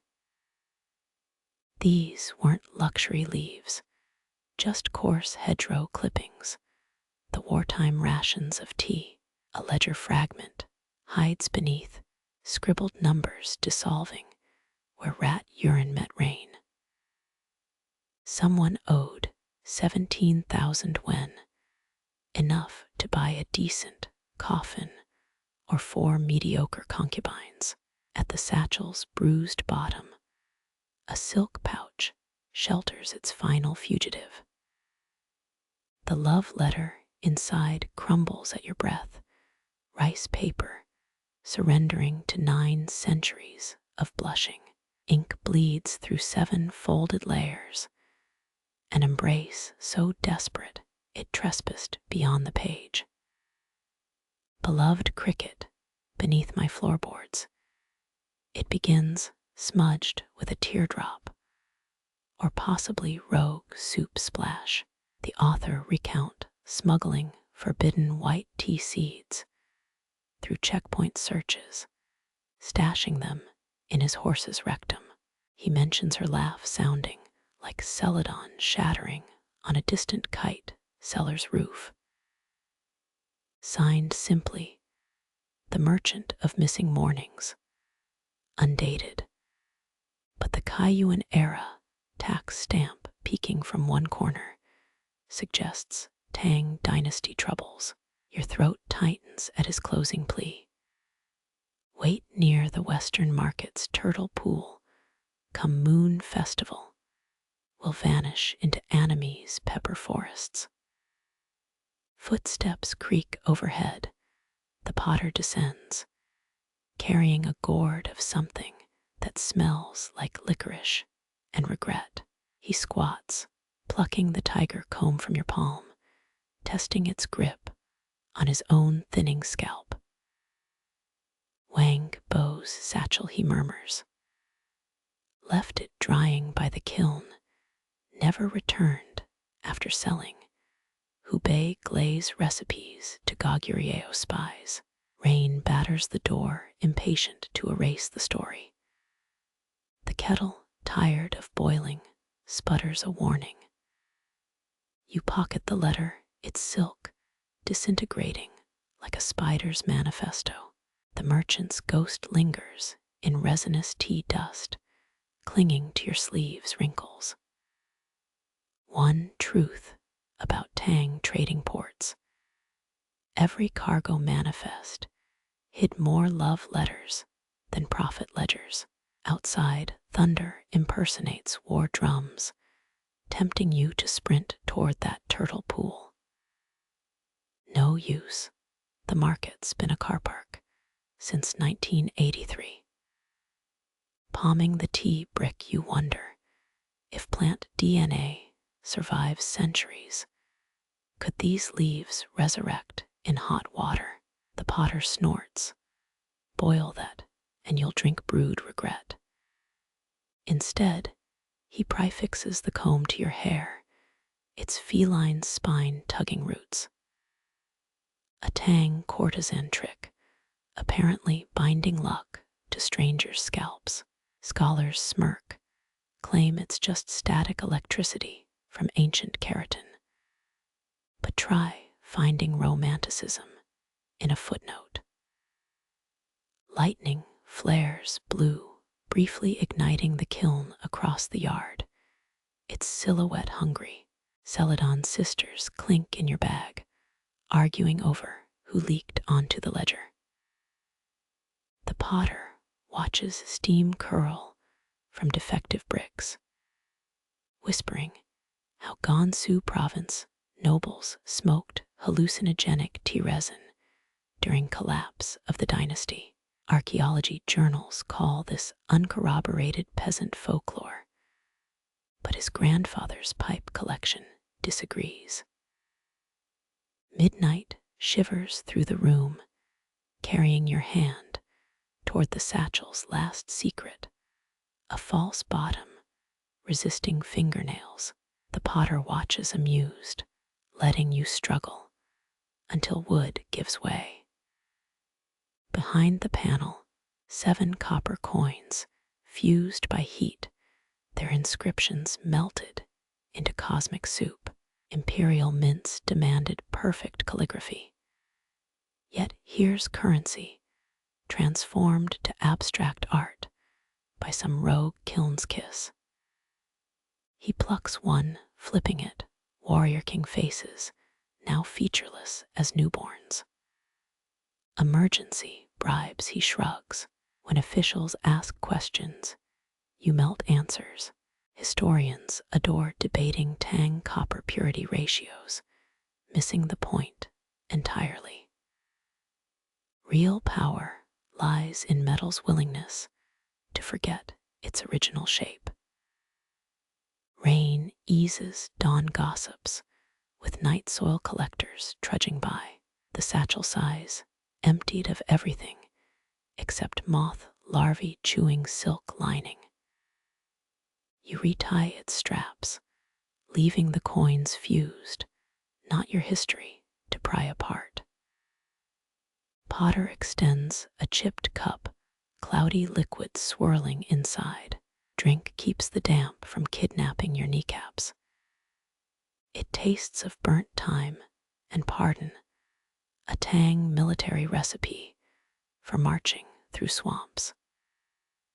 Through the window, street vendors unfold like paper cranes, shaking off wetness. Your fingers brush the merchant's letter, crumbling faster now that air has breached its tomb. All escape plans dissolve, even those written in finest cinnabar ink. Leaving the alcove, you slap the sagging satchel against your thigh, releasing ghost spores of tea dust. Somewhere, a faceless merchant paces beside a turtle-less pond, still awaiting his cricket girl. Damp silk clings, the comb's teeth scritching Morse code into your skull. Celadon sisters hum low, already composing new flaws for tomorrow's kiln. The rain's absence leaves your ears ringing like a gong silenced too abruptly. Golden cracks vein the plaster ceiling, one fissure worn smooth, where generations rubbed it for fortune. Thin sunlight sneaks through the humid air, washing over a painted koi, swimming just left of a crumbling smoke stain. Its scales shimmer amber and ivory overlapping in hypnotic ripples, each brushstroke designed to unravel stress from your neck muscles. Tang artisans mixed crushed pearls into such paints, a fact scholars debate as lavish rumor. This koi swims eternally westward, though the artist forgot to give it a destination or feet. Your eyes follow its looping path, counting 19 cracks in the plaster sea before circling back to its blind, staring eye. The potter clears phlegm with a sound like gravel rolling downhill. That fish migrated here from Chang'an's West Market, painted 70 summers ago by a magistrate fleeing tax collectors. He flicks a tea leaf off his tunic. It sticks midair before drifting onto your boot. Funny thing, koi murals peaked in popularity when real fish became too expensive to feed during droughts. You trace the crack beneath its belly, plaster grit gathering beneath your nail. Historians still argue whether such paintings warded off evil spirits or distracted guests from noticing crooked beams. Beneath the koi's tail, century-old tea stains bloom like accidental lily pads, yeasty remnants of arguments conducted here. Air currents stir dust, motes into miniature typhoons above your head. The fish's shadow wobbles, borrowing movement from unseen hands, adjusting paper screens. Koi scales refuse to stay fixed, tricking peripheral vision into believing it inches forward. Blink, its pectoral fin seems to twitch, clever pigments mimicking life through stillness. Someone, likely drunk or heartbroken, scratched the character for entrapment beside its dorsal fin centuries ago. Modern eyes might mistake it for accidental damage, but you recognize the calligrapher's spiteful pressure. Proof, even beauty becomes a cage when stared at too long. The potter nudges a bamboo ladder against the wall, climbs, and spits polishes one scale with his grubby sleeve. 9th month of painting it, magistrate got arrested selling counterfeit mooncake molds. Fish outlived him 3 dynasties, and my terrible attempt to touch up its whiskers. See, 3 charcoal strokes mar the right side, a child's clumsy mimicry of flowing grace. Below, a spider has anchored silk to the koi's open mouth, turning predation into architecture. You wonder if trapped flies hallucinate drowning, or simply admire the artistry while suffocating. Neither historians nor spiders share such poetry. Practicality always wins. Light pivots, catching mica flakes in the plaster, revealing 83 tiny paw prints trailing from ceiling to floor. Potter grunts. Cat versus bat skirmish 3 years back during Ghost Festival. They knocked down 7 teacups before declaring truce.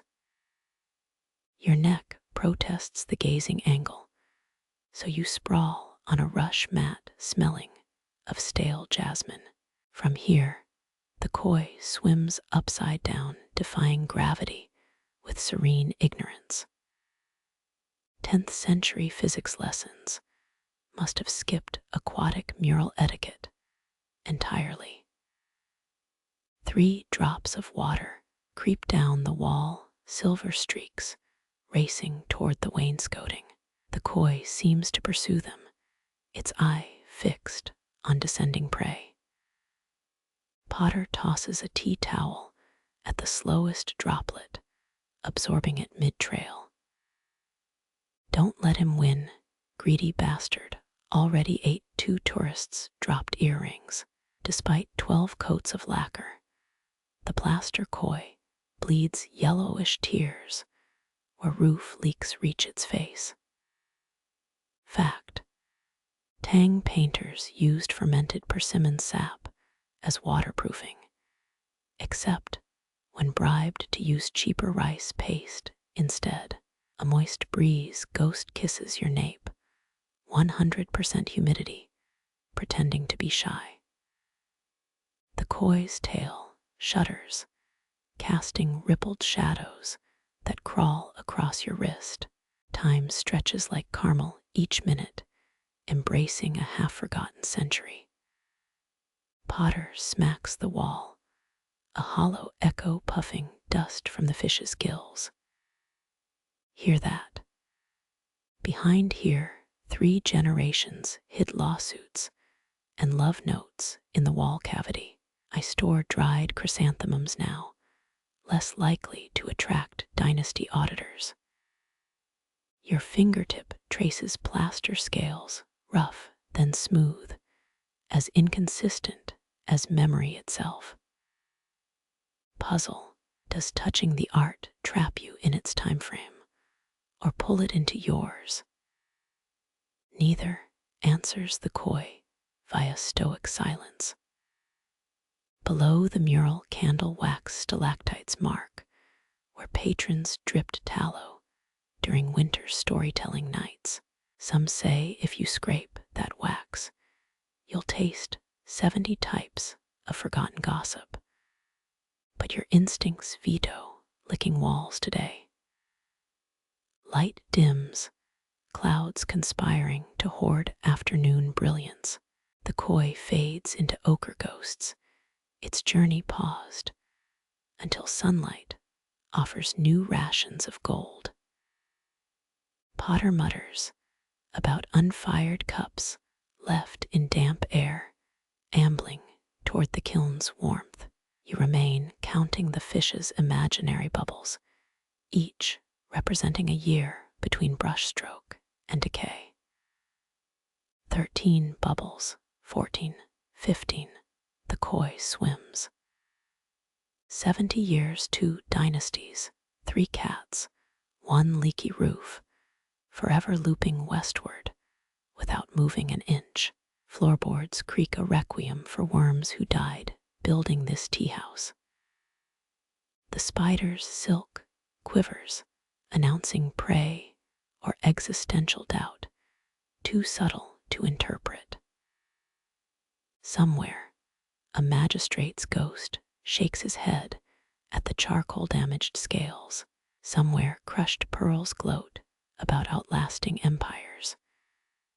When you rise, knees protesting like unoiled hinges, plastered dust coats your sleeves, elbow patch. Proof that timeless things still shed fragments when we lean too close. Candlelight reignites the koi's scales, borrowing flames from dusk's funeral pyre. After images tattoo your retina, gold swimming in darkness, long after you turn away. Fragrance of steamed millet creeps from the kitchen, tugging your stomach toward earthly matters. The koi does not eat, does not sleep, never tires of its perfect circling. You envy this, briefly, until crickets begin their complaints by the doorstep. One last glance, its eye winks, or perhaps a woodlouse just crawled behind the plaster. Illusions thrive where rain stains and golden scales intersect. Tomorrow dawn will find the koi still swimming. You will not, but tonight your footsteps sink with imagined fins, pushing against stillness, trace its path until sleep blurs the journey. 70 years loop until darkness dissolves the chase. Chilled plaster kisses your palm farewell as you exit, leaving the fish to navigate permanence alone. Its ripples chase shadows down the hallway, drowning in tomorrow's rain before it falls. The windowsill protests under small feet, tap, tap, tap, like an impatient scribe drumming brush handles. You freeze mid-step, plaster, dust still clinging to your sleeve from the koi's wall. A sparrow cocks its head, black eyes dissecting your posture with ornithological disdain. Its feathers ruffle brown and gray layers, vibrating in perfect irritation. Historians note Tang nobility kept caged sparrows to predict market trends based on how often they defecated on financial ledgers. This one seems to find your aura statistically insignificant. Stillness offends, progress its tapping suggests, or maybe it just hates your haircut. Feathered critiques remain beautifully ambiguous. You attempt to bow, knee joints cracking like fresh kindling. The sparrow fluffs into a fuzzy judgment sphere, offended by your creaky human hinges. 3 pebbles sit beside its talons, arranged with geometric malice. Archaeologists once found a swallow's nest near Luyang, woven with stolen hairpins and a smuggled jade earplug. You instinctively pat your pockets, just in case. The potter's voice drifts through rice paper screens. That one's the alley's self-appointed inspector of stillness. Charges a twig per hour for loitering.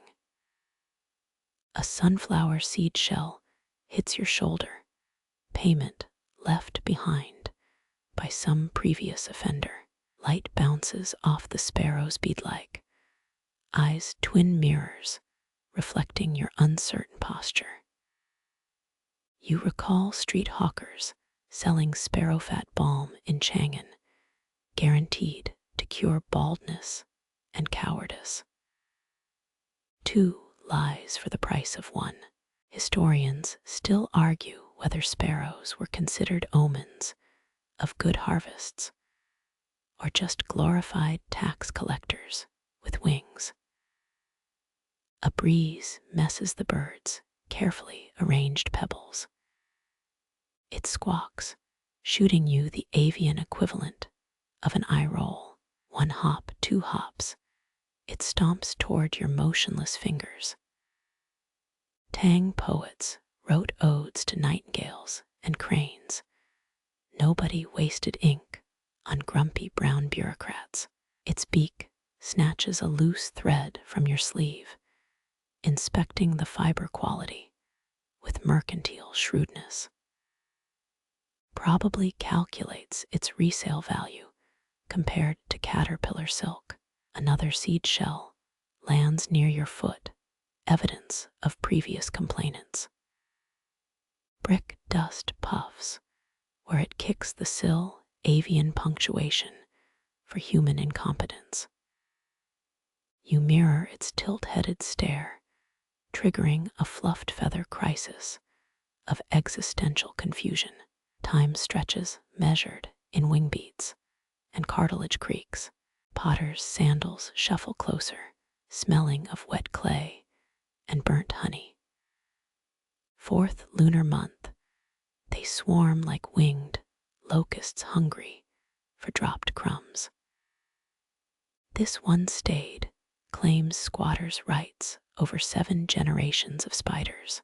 The sparrow coughs up a half-digested insect leg, accidentally decorating your collar. Ancient menu guides listed sparrow pie as an aphrodisiac. Only fools. And the desperately lonely ordered it twice. Shadows lengthen, painting barred stripes across the windowsill. Your avian critic flips a pebble off the edge, listening for the delayed click against cobblestones. 5 heartbeats pass. It nods, satisfied with gravity's compliance. 1 wing flicks, spreading a scent of dust and stolen noodle fragments. Itemized grievances pile between you, unpaid twig tolls accumulating interest since the Jin Dynasty. You ponder surrender, offering your last sesame cracker as tribute. Too slow, the sparrow dive bombs your left ear, snatching a loose hair for its nest's insulation. Cold air sneaks through the pilfered gap, reminding you that vanity is seasonal. Potter laughs, tea steam curling around his words. 3 years back, it stole a tourist's denture. Required 3 steamed buns as ransom. You check your teeth with your tongue, just in case. Light fractures through chrysanthemum-patterned latticework, dappling the sparrow's shoulders with temporary gold. For half a breath, it looks regal. Then it sneezes, ruining the illusion with a microscopic feather explosion. Floorboards vibrate as a merchant's cart rumbles outside. The bird freezes, neck elongating into a feathered exclamation point. Paranoia blooms, it cranes toward the alleyway, every street vendor a potential threat. Wind slaps a bamboo shade against the wall. The sparrow startles, fluttering upward in a blur of indignant wing noise. It drops a twig, perfectly aimed at your scalp, before vanishing into mist. Twig means it approved your lack of thieving tendencies, the potter remarks, grinning at your confusion. You pocket the tiny branch, its bark softer than the alley's secrets. Twilight leaks through the window, smearing the sill with tarnished bronze tones. Silence settles, missing only the tap-tap-tap critique. Somewhere, your sparrow overlord plucks another hair from a sleeping monk's scalp. Candle flames gutter their approval. Your fingers trace the twig's snapped edges, each fracture mapping aerial shortcuts humans can't comprehend. Potter whispers, plant it come autumn, maybe sprout an argument-free bonsai. You'll lose it by dawn, probably feeding some thief sparrow's unborn nestlings. The circle feels inevitable, like Tang magistrates taking bribes, or poets loving moon metaphors too much. Outside, feathered laughter echoes between sagging roof tiles, 7,000 years of avian superiority, condensed into one parting chirp above the alley. You bow toward vacant air, your shadow stretching into a sparrow-shaped ghost on cracked plaster.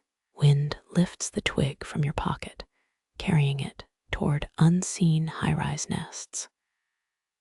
Recycled critique for the next clumsy human. A scarf brushes your cheek, indigo silk, whispering across skin like chilled ink. Steam twists around your ankles, each curl plotting a course through hanging fabrics. Somewhere ahead, a servant's sleeve flares, still carrying the shape of vanished hands that once wore it. Historians confirm Tang elites favored layered silks, 8 being standard for spring outings. This labyrinth scoffs at such modesty. Its veils multiply like tongue-tied courtiers at an imperial audition. Your elbow snags a cascade of azure gauze, prompting silk-draped pigeons to scatter upward. They coo disapproval, feathers dusted with stolen tea ash. Ancient warehouse ledgers list 13 seeping chests of bergamot-scented sleeves, shipped for imperial consorts who preferred perfume over baths. Mistress of steam, the potter called her, the servant who navigates this maze blindfolded. You suspect she's half cormorant, all weaving grace and fish swallow efficiency. Her steps leave temporary pools in vapor, geometry, dissolving before you can count the sides. Celadon green fabric hisses against saffron layers, two dynasties bickering through static cling. Your modern sweatpants feel like heresy here. She melts behind vermilion drapery, leaving steam ghosts rehearsing her route. One veil sinks, weighted by condensation and secrets. Beneath its hem, a tiny bell tied with mulberry thread trembles. Tea masters once encoded messages in steam patterns, though scholars dismiss it as drunken poetry. The bell still hopes somebody remembers the cipher. A hot draft parts rose-dyed silk, briefly framing the servant's face. She might be 16 or 60, steam being notoriously flexible with truth.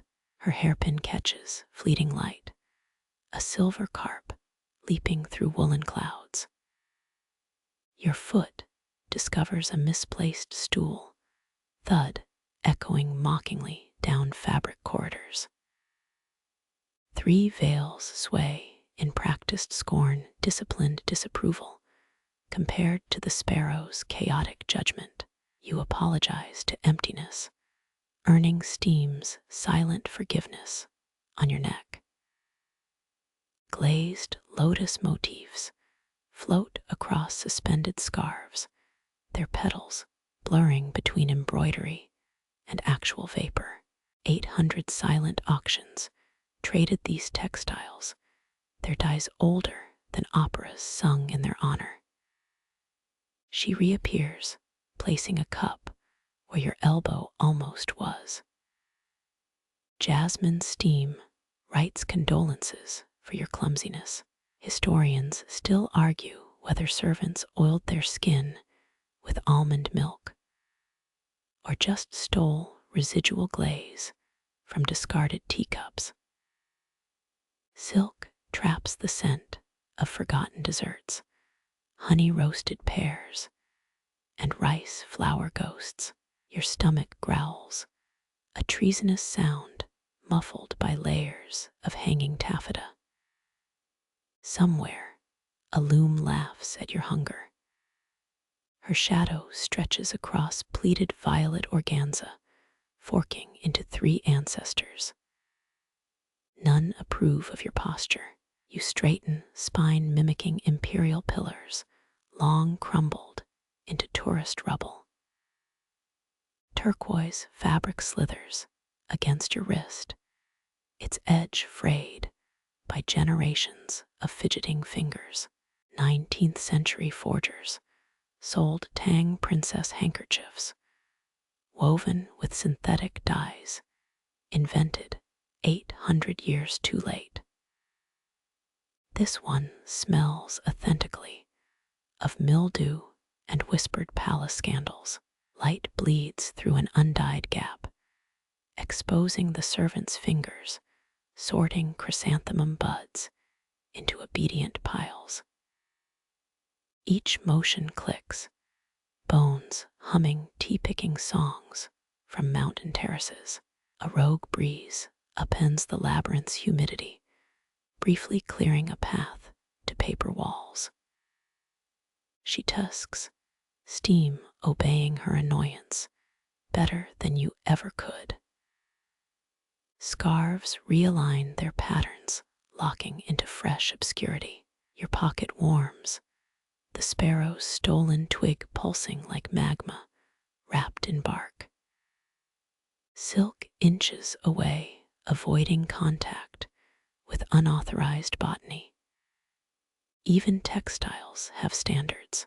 The servant emerges, holding a lacquer tray, bearing a single crystallized ginger slice. Peace offering or trap. Tang physicians prescribed ginger for poor navigational skills, or was it poor marital prospects?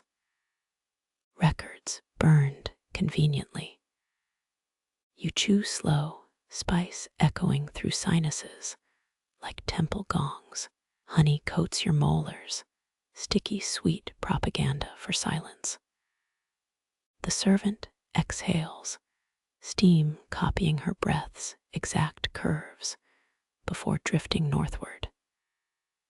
Shapes move beyond the veils, clay being turned to its next life. Silk muffles the wheel's creak, spun threads bribed with centuries of elbow grease. She dissolves again between embroidered cranes, frozen mid-derisive laugh. Their beaks glisten with condensated judgment. You count 6 layers blocking escape, 12 if paranoia pays proper attention. Your hip bumps a rattan shelf, spilling dried magnolia petals into gravitational freefall. They stick to damp indigo, becoming temporary bruises on silk's perfect skin. Wind sneaks through a loose tile, scattering veils into frantic origami swans. Chaos reveals stone floors, polished by 70,000 stockinged feet.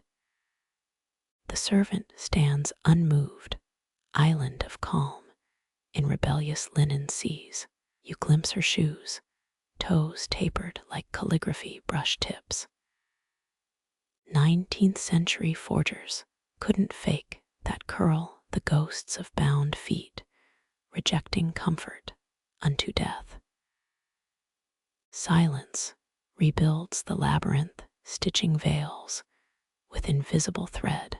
Steam coughs politely, suggesting respect for reconstructed barriers. Your ginger courage fades, replaced by jasmine-steamed humility. Her sleeve swirls past, dispensing steam that smells inexplicably of apricot wood smoke. Secret kiln, hidden pastry oven. The theories evaporate quicker than mist off Celadon. Cool silk presses your forehead, a merciful patchwork ice pack against the ginger's fading wrath. Somewhere, cloth moths discuss your intrusion in cliques rivaling Tang diplomats. Daylight relents dusk, recruiting shadows to thicken the labyrinth's mysteries. Lanterns flicker, cotton wicks drinking rapeseed oil slower than scholars debating fabric softeners' historical accuracy. The servant's silhouette pauses, framed by peony-patterned gauze backlit into stained glass pretense. Steam halos her head, a gauzy crown borrowed from boiling kettles. You blink, she's gone. Only a swaying gold-tasseled cord marks her passage. It still hums, vibrating with whatever song she breathes between tasks. Your fingertips find the stool again, now warm from steam's patient affection. Veils part without prompting, leading toward distant, clinking porcelain. Behind you, silk mends its secrecy stitch by stitch. The labyrinth sighs, ready to mislead the next thirsty pilgrim. Lantern glow blends indigo into violet, into nothing, into everything. Steam licks your knuckles, tasting tomorrow's loneliness already brewing. Her laughter spirals through layers, a sound felt more than heard, wool absorbing joy before it disturbs dust. You follow or pretend to. Silk clings, not ready to release its latest temporary tenant. Shapes solidify, a teapot sits steaming where no table existed moments before. The stool nudges your knees into compliance. Hot clay kisses your palms, its belly swollen with liquid forgiveness. From nowhere, Her hand places ginger beside untouched lacquer. Steam parts, revealing eyes that remember every lost traveler via their preferred poison. Jasmine for you today. Tomorrow, perhaps chrysanthemum steeped in regret. The cup fills itself, dark liquid swirling with leaf-born prophecies. Silk collapses behind you, exhausted by performance. All corridors lead here eventually. Steam's labyrinth always ends with surrender, palms up and throat open. Light dies softly, veils dissolving into wallpaper hallucinations. Only scent remains, silk's ghost, imprinted with servant steps and boiled hope. Your final sip echoes, amplified by thirsty trenches between threads. Somewhere, a loom yawns, dreaming of tomorrow's trapped pilgrims. Shadows reclaim stolen territory. You rise, wondering if mist will linger in your pockets past dawn. Fabric stirs, one last indigo wave goodbye. Or warning. Air chills, stripped of steam's protective lies. Silk exacts its price, confusing north with south. Exit with entrance, warmth with memory. Beyond hanging veils, a sparrow laughs at your delayed return to reality. Cobblestones beckon damp, and wholly disinterested in labyrinths, you step back into alley air, silk's whisper clinging, like a lover too polite to beg. Dawn tomorrow might find your hair mysteriously braided or filled with stolen tea leaves. Silk keeps what it wants, counting debts in vapor and confusion. Moonlight pales against persistent indoor fog, its secret geometries safe behind locked shutters. You pray she steams well tonight, the servant whose name you'll never pronounce correctly. May her labyrinth endure, revealing exits only to the deliciously lost. A tassel sways, gold frayed by time's teeth, still humming her departure hymn. The twig in your pocket sprouts one defiant leaf. The dregs swirl drowned continents, rising in your cup's ochre depths.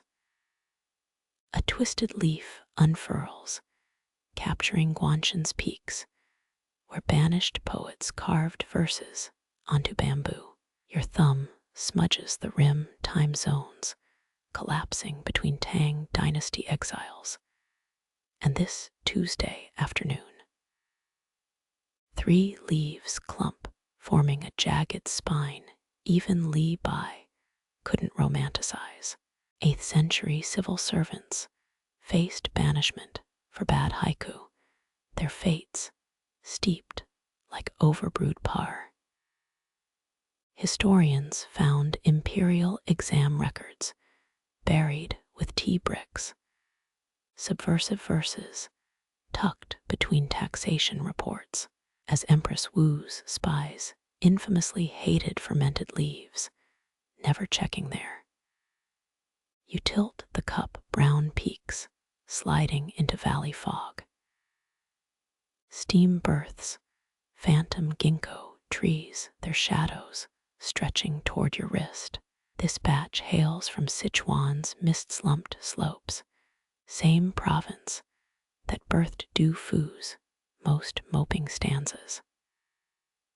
Some claim his tear-stained drafts improved local tea flavor, a myth merchants still exploit.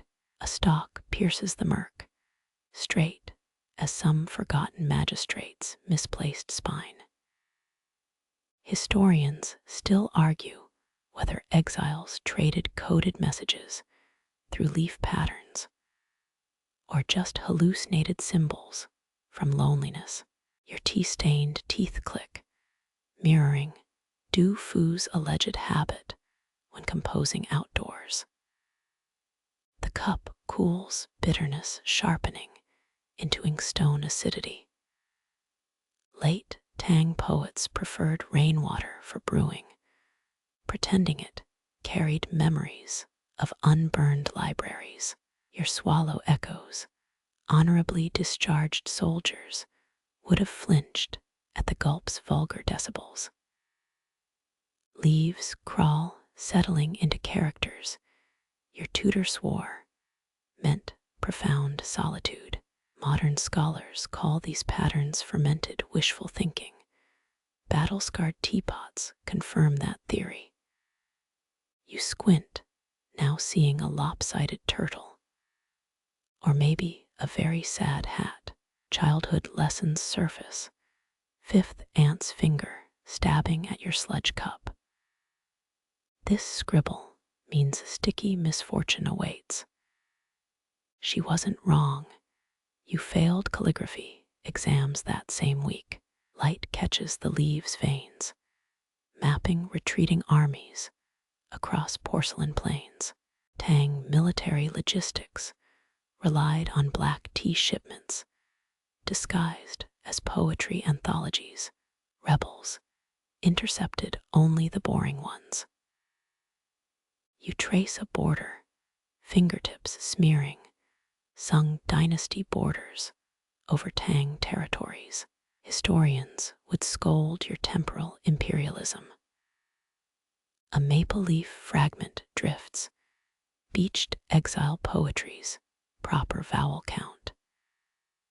6 syllables short, meriting another 800 miles from Chang'an. Your pinky lifts, instinctively mimicking courtly sipping customs. The cup mocks your poor technique, chipped edge whispering provincial rube. Silence smothers the room like wet silk. Somewhere behind plaster walls, a servant peels lychees. Sound carries differently here. Li Bai's ghost probably critique your chewing technique. One leaf clings to the rim, sputtering swimmer in an ochre ocean. Tang shipwreck survivor accounts mention praying to floating tea debris. The caffeine helping theological debates.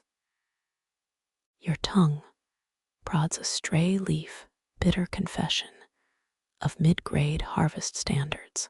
Authentic Tang court leaves would have dissolved after 30 seconds, posturing even in decomposition. Suddenly, the dregs align into something fierce, a dragon-headed mountain range.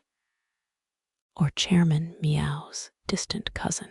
Ambiguity fuels poetry, and tourist trap income. Twilight dilutes your remaining tea, weak cold steep perfect for obsessive reading. Onlookers might gossip your penning an epic. Squint confirmed Li Bai wrote 3 masterpieces this way. Most turned out to be tavern floor poems he stole while wine drunk. You consider licking the cup, controversial but historically sanctioned verification method. 10th century manuals encouraged this. Experts now call it texture-assisted lyricism to avoid lawsuits. The last sip sours, too long between the leaves and lips. Political exiles drank colder brews, grateful for anything surviving the journey south. Your throat tightens. Modern privilege tastes vaguely of overpriced oolong. Leaves dry into fossils, locked scowls preserved for future archaeologists. Maybe tomorrow's scholars will debate your pathetic sludge dragons. Ideal legacy, if you ask the cup which didn't. Your fingernail scrapes crusted tannins, flaking away a miniature Silk Road. Tea once funded border walls. Happy soldiers built straighter, under caffeine's crisp governance. Through the window, the potter's shadow mulches fallen leaves. Steam rises from his kiln like rebel poetry, escaping censorship through ceramic lungs. Footsteps approach, servant's sleeve blocking the view, just as your dregs form something profound. Could have been immortality, looked equally like bad plumbing though. Her wrinkled hand slides a bamboo scraper tool for rescuing leaves, pressed into serviceable bookmarks. Tang's scholars dried their prophetic sludge, later discovering it made decent fire starters instead. Evening wind steals the last dreg's heat, leaving sludge topography behind. You dump leaves into a waste jar in slow motion burial for exiled verse. Night reassembles itself, street vendors shouting Tanghulu price reductions louder than any Ming Dynasty critic. Leaves scatter content fading like requiem ink blots. A last bitter aftertaste lingers. Li Bai's third favorite ghost approves apparently. Your tongue files formal complaints. Outside, bats swoop past paper lanterns. Their shadows mimic your sludge hieroglyphs, temporary art dissolved by lantern sway. You scratch your cup's underside, dislodging prisoners of wetty war. 6th century kilns often hid political graffiti inside vessel bases, enduring curses aimed at tax collectors. The servant sweeps past, her hemp slippers, eating fallen leaves with tactical relish. Could she be Du Fu's great-great-gillionth granddaughter? Her sniff suggests you're unworthy of inquiring. Rice paper lanterns flicker, weak wattage ancestors, mocking Tang, moonlight's superlative wattage. Citizens once sued neighbors for blocking their lunar tea-gazing, or so court records allegedly claimed. Lightning bruises distant clouds, thunder echoing, Tang battle drums precise cadence. You savor echoes, nature plagiarizing human inventions, since time ignored copyright. Rain taps against shutters, washing the alcove's ink slabs into gray surrender. Your empty cup betrays no prophecies now, just faint tannin tides at high noon stain level. Historians still argue whether Tang poets preferred stains on white or Celadon cups, aesthetics being serious warfare. Damp wind steals staleness, smuggling kiln smoke, and night blooming jasmine inside. Your fingers stiffen. Clay remembers this chill from its unfired days. A stray dog howls 2 alleys over section from Bai Jui's lost ballad of midnight canines.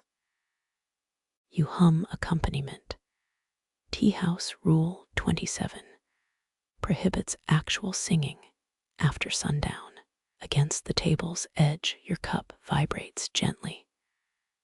Either seismic activity or Li Bai's ghost composing punk rock adaptations.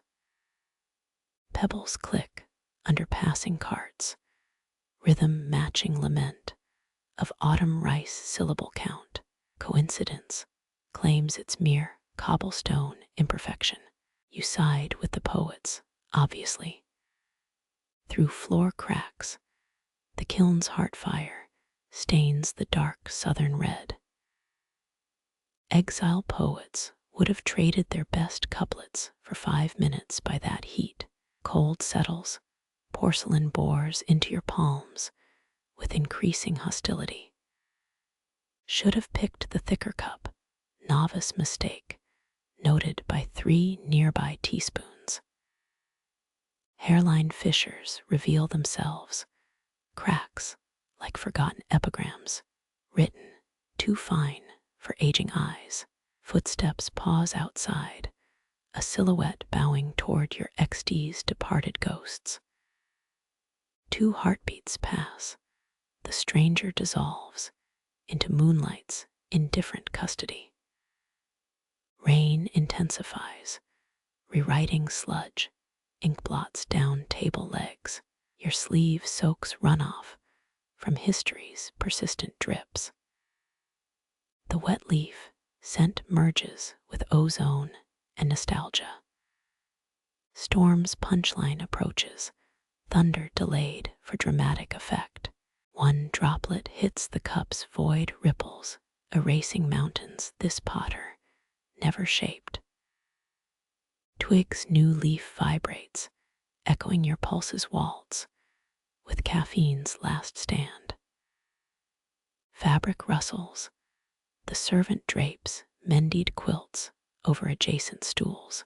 Their embroidered plum blossoms watch you unimpressed by sludge-based achievements. An oil lamp gutters stealing the potter's profile from the far wall. Shadows deepen, night claiming its shift over poetry's graveyard. You exhale, breath shaping momentary ghosts above the cup's corpse. Even they flee from responsibility toward dawn. The unfired cup shivers, raw terracotta trembling toward its trial by fire. Your thumb brushes the lip, memorizing asymmetry before flames impose perfection. Tang Dynasty glaze recipes called for crushed cow bones, bone dust drifting like ghost salt, secret ingredient in imperial Celadon. Moisture still clings in microscopic pockets, whispering escape plans from the kiln's gut.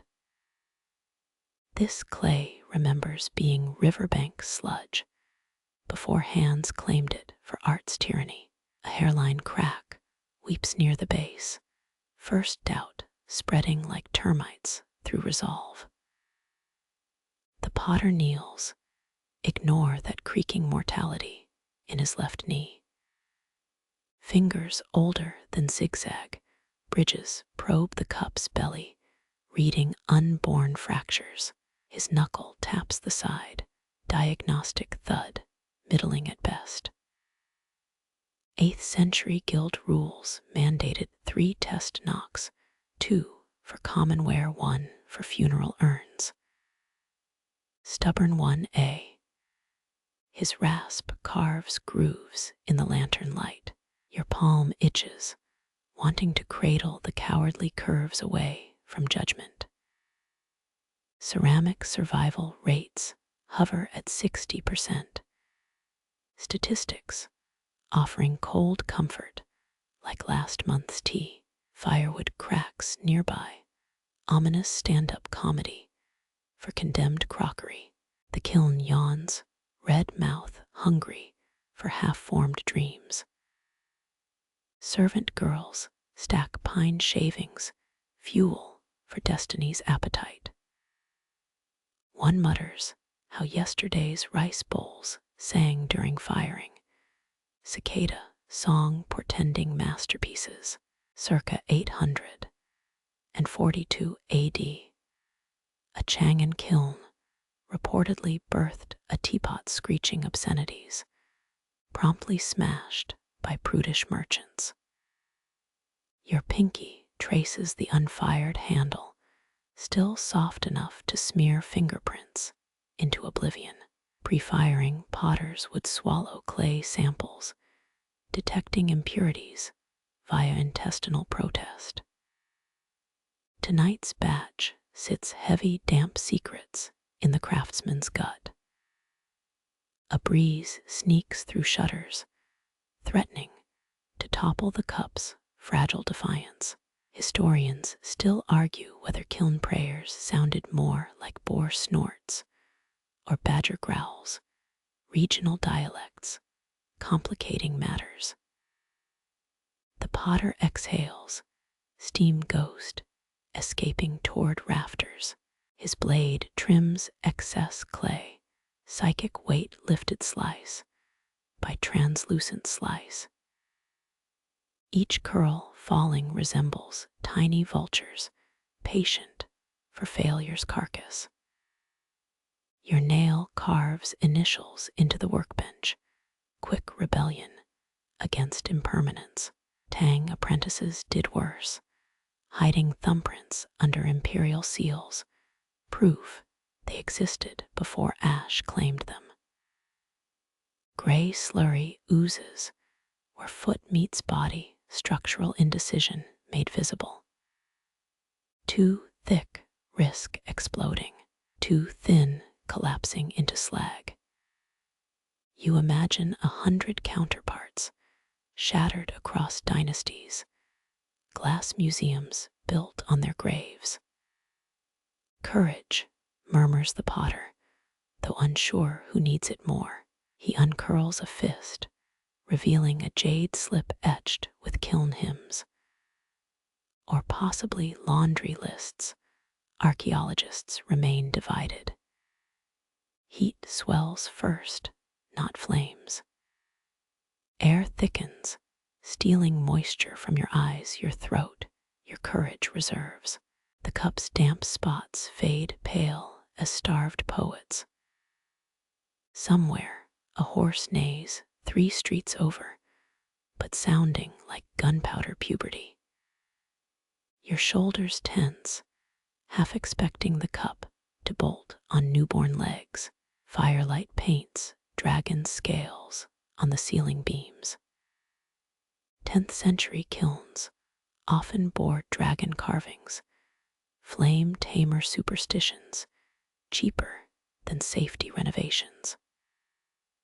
That clay guardian near Nara still stands, cracked smile judging modern cutting corners. The potter lifts the cup, palms levitating raw potential toward annihilation. His wrist tilts, testing gravity's allegiance. Historians cherish kiln logs, noting satisfactory vases on Tuesday, ignoring Wednesday's 16 regrettable pancakes, always the quiet ones. The servant girl winks, placing chrysanthemum tea just beyond trembling range. Years ago, a bowl shrieked insults during her first week, now just workplace anecdote material. Wood creaks jarring the cup into minute panic. Its base leaves a sweat print on the boards, vulnerability documented for rodents to mock. Your finger surreptitiously steadies the workbench, tiny solidarity with wobbling futures. Tang kilns used ceramic shards as stilts, failures hoisting fresh ambition toward salvation.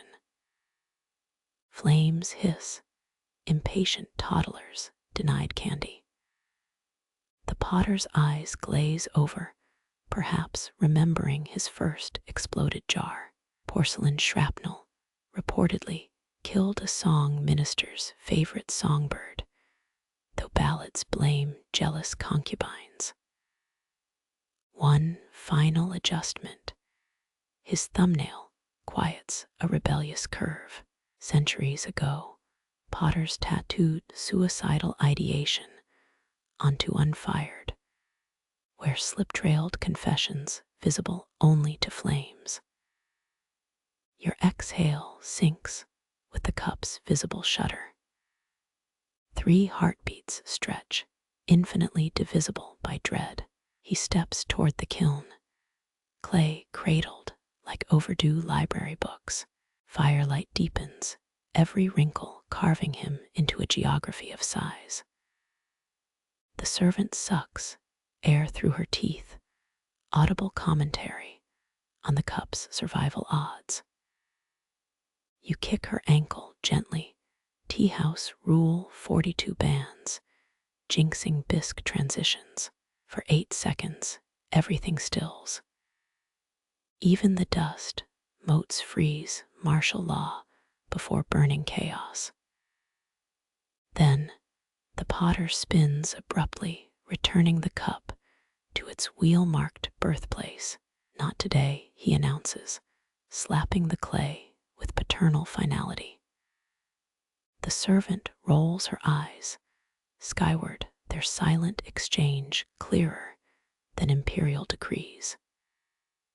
He peels off dried flakes, flicking them into the shadows. One fragment hits a sleeping cat, accidental declaration of war.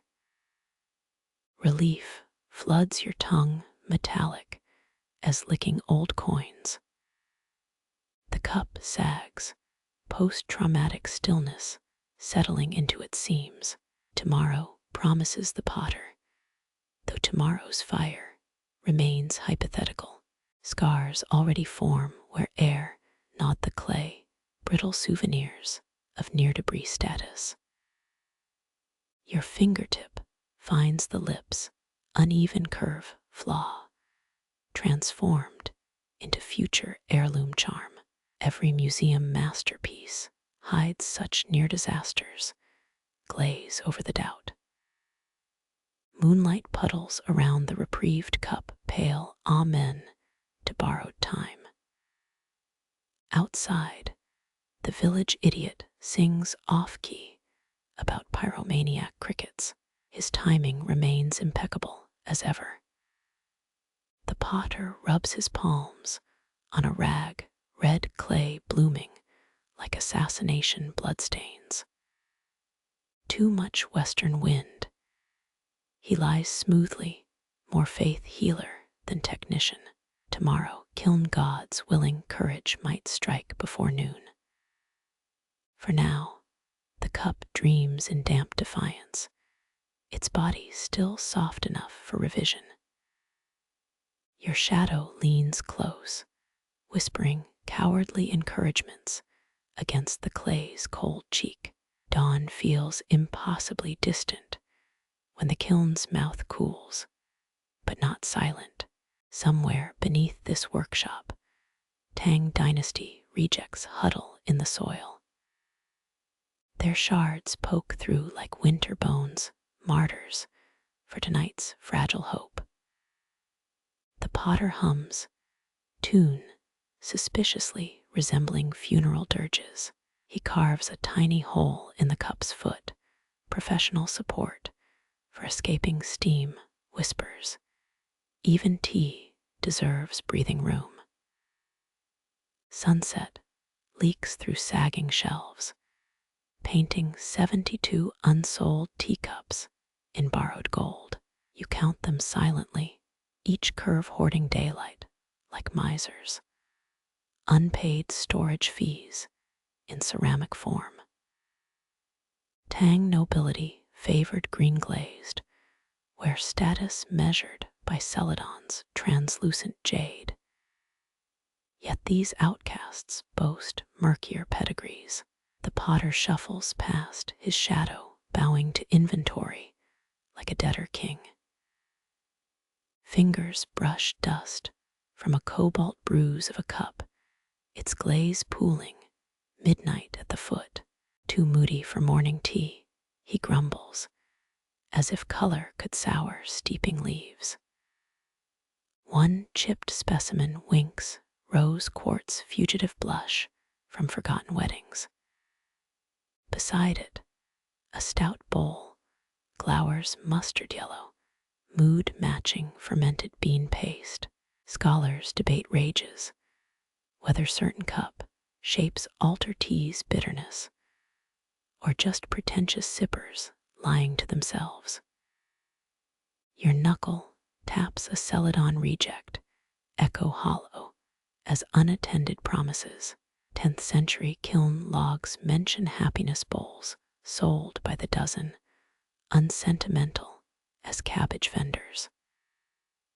This lot clings to solitude, cracked hermits refusing charity. Evening combs the shelves, gilding flaws into deliberate artistry. That lopsided number 18. Its handle warped during a typhoon, damp wood groaning in the rafters. Now it resembles a weary ear listening for compliments that never arrive. The potter exhales, chalky breath fogging the nearest cup. He traces a crack, repaired with rice glue, fifth attempt at persimmon red. He admits color closer to dried blood. 3 dynasties rinsed their rice in similar vessels, unimpressed by cosmetic flaws. You lift a squat tumbler, weight promising, fortitude its thin walls can't deliver. Glaze crawls up its sides, frozen in mid-retreat. Kiln misfires often birthed accidental masterpieces, flawed favorites of minor concubines. A bat swoops past the window, snatching moths too slow for twilight. Its shadow flits across cup 63, briefly animating painted carp into predators. Nearby, 3 viridian bowls huddle against shelf corners, exiled sisters, no one adopts together. The potter squints at inventory ledgers, charcoal smudges, replacing numbers he can't bear to tally. 8th century tax records prove merchants fudged ceramic counts, claiming artistic losses during transport. One trader buried 60 cracked jars under a brothel, now priceless shards in a Shanghai museum. Cool air slips through paper screens, carrying alleyway gossip and boiled linen smells. Shelves creak, settling into rolls as ceramic nursing homes. Cup 42's foot ring wobbles, auditioning for tragedy. You spy a triple-lipped monstrosity, its 3 spouts converging like drunkards mid-argument. Its creator likely envisioned simultaneous servings, instead brewing chaos and damp tablecloths. Historians found similar multi-drinker vessels in Turkic tombs, proof bad ideas cross borders effortlessly.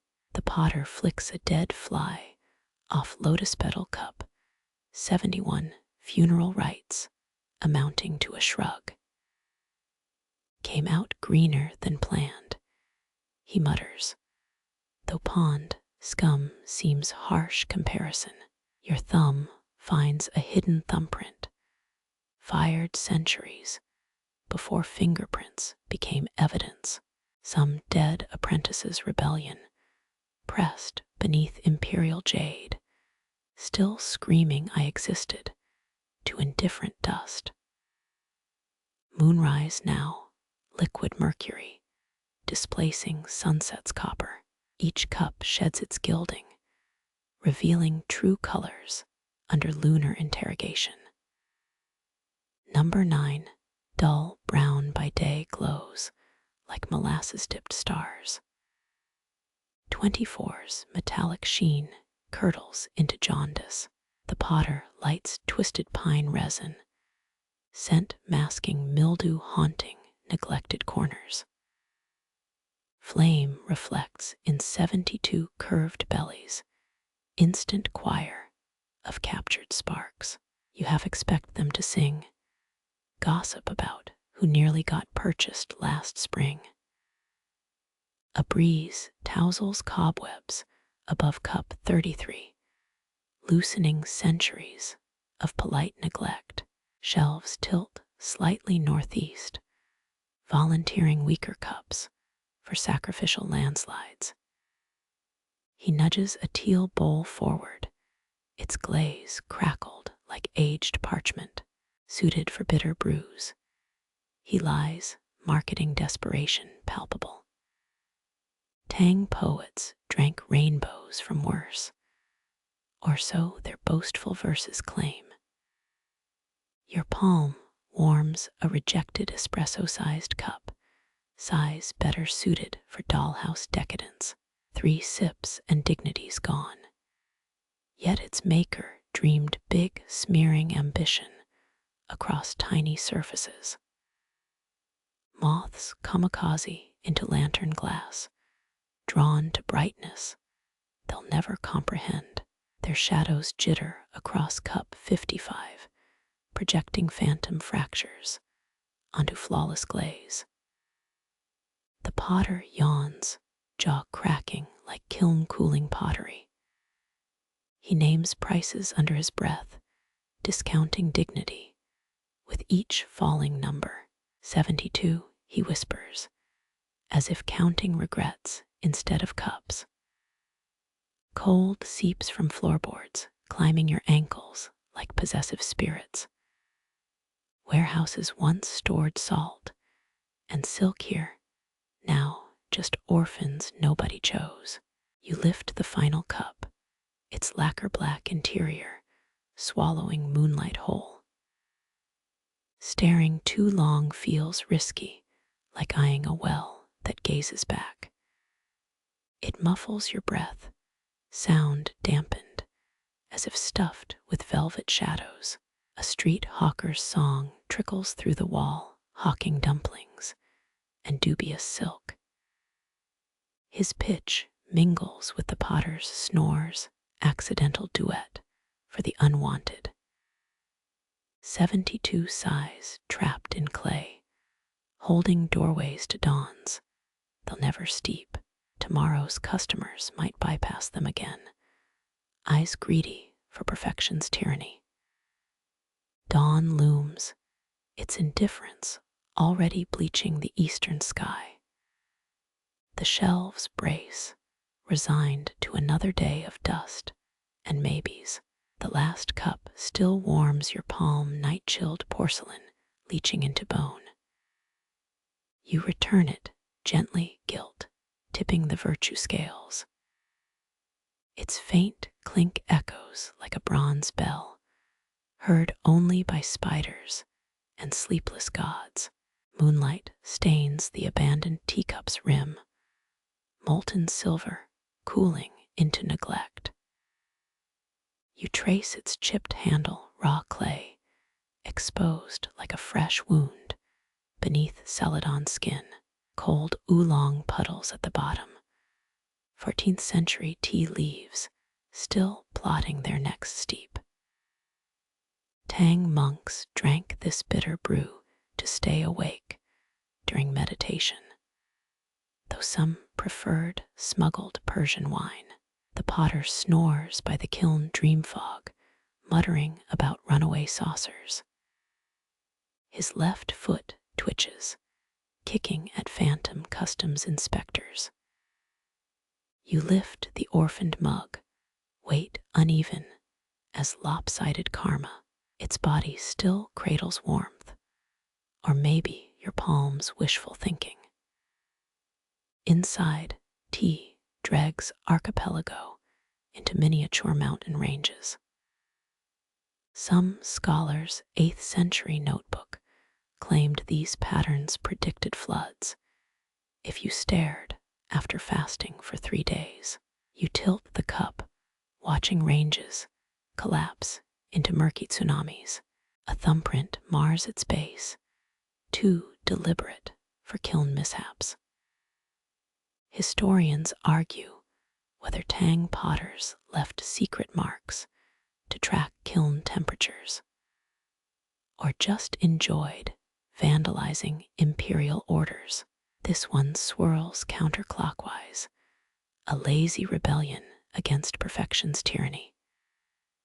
Your nose hovers over cold tea, scent equal parts orchid and regret.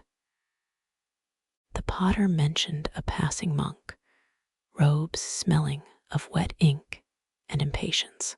He'd gulped half his drink, then frozen mid-sip, eyes wider than underglaze plates. Left without paying, the potter grumbled, though admission was free. The monk sprinted into dawn, chasing enlightenment or escaping dysentery. His abandoned sandal still moulders by the azaleas, leather dissolving into philosophical mulch. Moonbeams spotlight the cup's crack, a lightning bolt of poor craftsmanship. Rice glue holds it together, starch whispering, promises older than mortar. Tang builders used similar paste in palace walls, trapping rebellious prayers between bricks.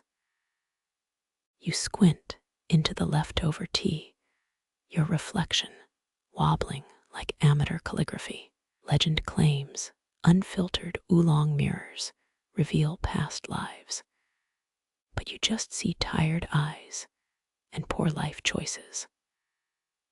A moth dive bombs the cup's rim, mistaking Celadon for pond surface. Its wings flail against invisible water, trapped in ceramic limbo. You flick it free, fragile ego intact. The cup's interior glazes tell conflicting stories. Near the rim, fired jade green whispers of meticulous brushwork. Lower down, oxidized copper bleeds into bruise purple, the kiln's rebellious afterthought. Your thumb explores its chip, rough edge snagging skin. Someone loved this mug once. Daily stains kiss its inner curve. 5th century monks carried personal bowls strapped to belts, holy accessories before fanny packs existed. Dawn scratches the eastern sky, blushing the oolongs remains pink. Birds test vowels in the courtyard, a roosting and a judging your posture. You set the cup aside, its journey from sacrament to salvage complete. Enlightenment waits for no vessel, yet the handle still cradles the ghost grip of revelation. The potter snorts awake, drool fossilizing on his sleeve. He blinks at the orphaned cup, then shrugs, as if epiphanies were daily nuisances. Mind pays for that. His morning voice grates like unlubricated hinges. You drop 2 corroded coins into his palm, overpaying for shared abandonment. He pockets them, chipping another sliver off the world's patience.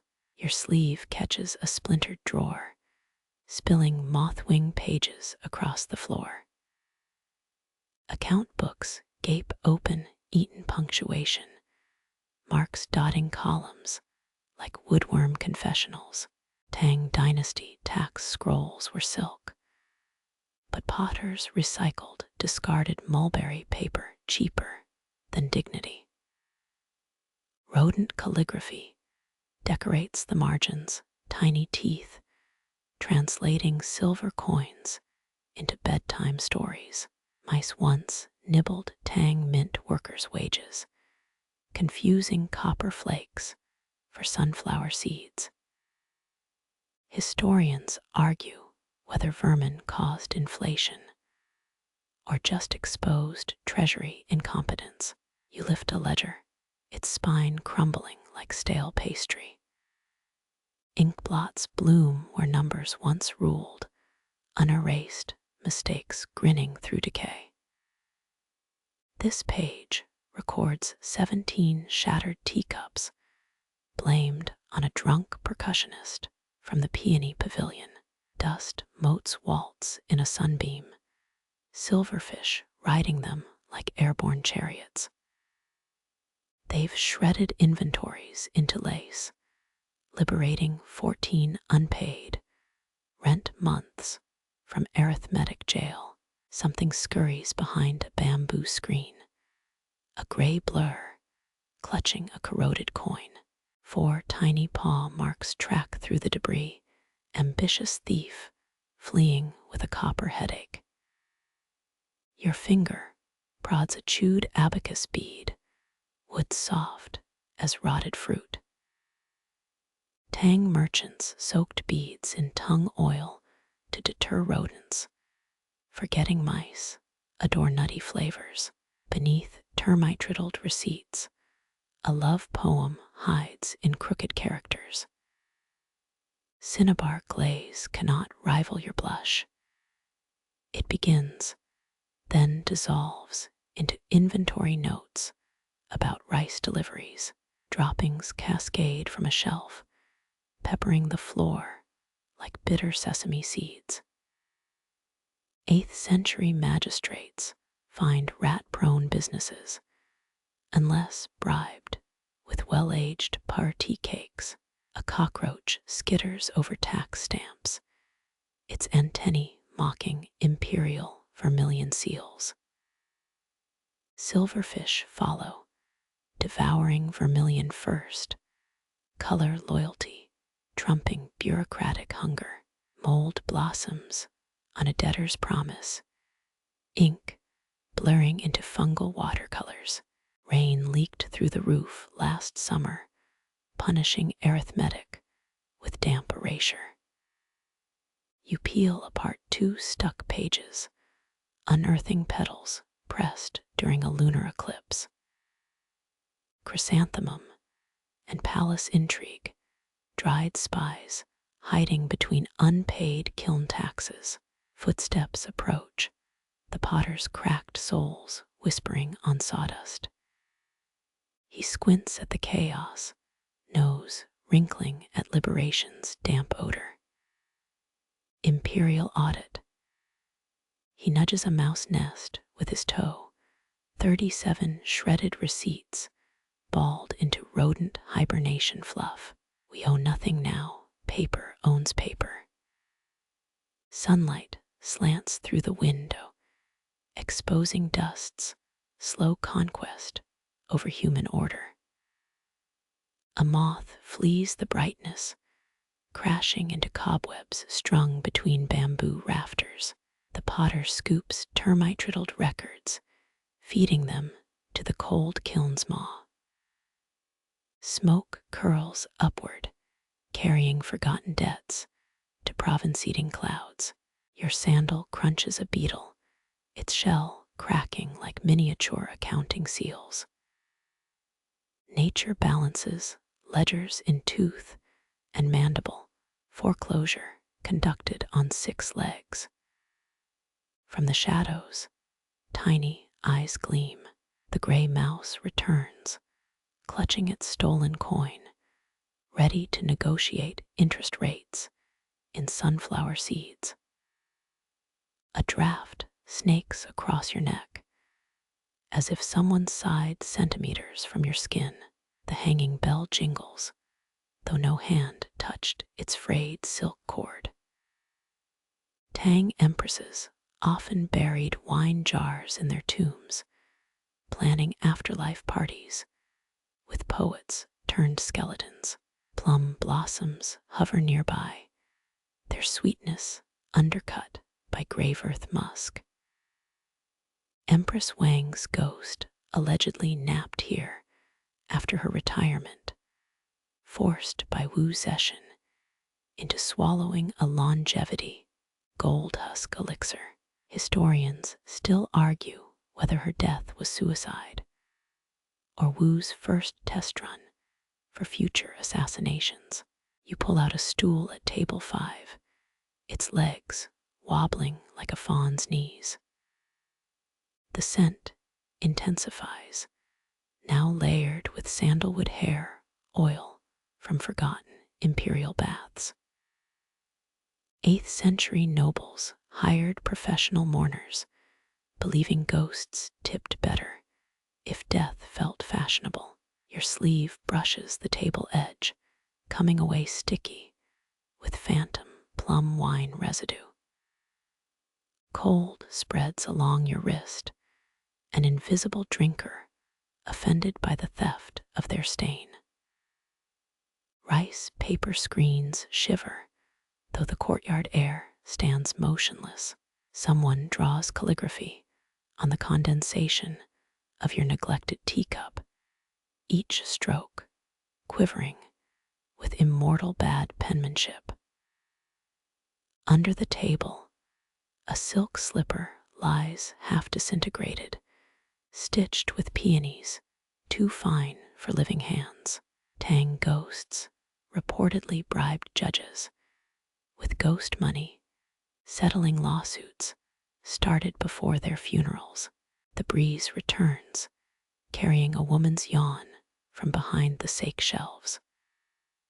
Highborn even in death, that languid exhale perfected during palace tedium. Bronze mirrors once captured noblewomen's souls, their reflections escaping to haunt vanity shops millennia later. Your knee bumps something solid, but only empty air greets your downward glance. Footsteps creak across floorboards you just swept, weightless yet purposeful. A dish of salted plums rattles, one vanishing between blinks. Teeth marks materialize on the ceramic rim, too small for Empress Wang's recorded height. Imperial archives note she snored like a hibernating bear, a fact scrubbed from official histories by embarrassed chroniclers. 3 cups arrange themselves into a triangle, alignment too perfect for mortal clumsiness. Dregs swirl inside, forming temporary constellations. Court astrologers drew star maps in wine, those now seen only by dead emperors and drunk astronomers. The bell jingles again, impatient spirals of sound. You murmur an apology to the uncarpeted ceiling, feeling foolish, until a chill pats your shoulder in acceptance. Shadows pool where no light source justifies their shape. Liquid spills, hardening into silhouettes of court ladies. They whisper behind folded paper fans, their gossip seasoned by centuries of stale intrigue. Dusk stains the windows, yet the phantom table glows faintly. Corpse candles lit by irritated ancestors, still paying taxes on their spirit properties. When you rise to leave, the stool rights itself with a contented squeak. Particles of dust hang motionless, holding the impression of a sleeve that dissolved 4 dynasties ago. A last plum scent lingers at the threshold, both invitation and warning. Tomorrow night, table 5 remains perpetually reserved for the undead, who tip in bronze burial coins. The bell stays silent as you exit, respecting the taboo against farewells. Neither living nor dead truly mean. The cracked serving tray leans against a stack of unfired teacups, its glaze spider-webbed with fissures like frozen lightning.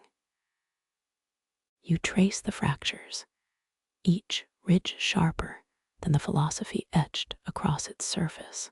Live lightly like steam on glaze, advises the cursive script, now interrupted by a missing corner. Tang potters often inked such wisdom onto their wares, believing kiln fire transmuted advice into destiny. Your nail catches on the broken edge, where the final character drowns in jagged ceramic teeth.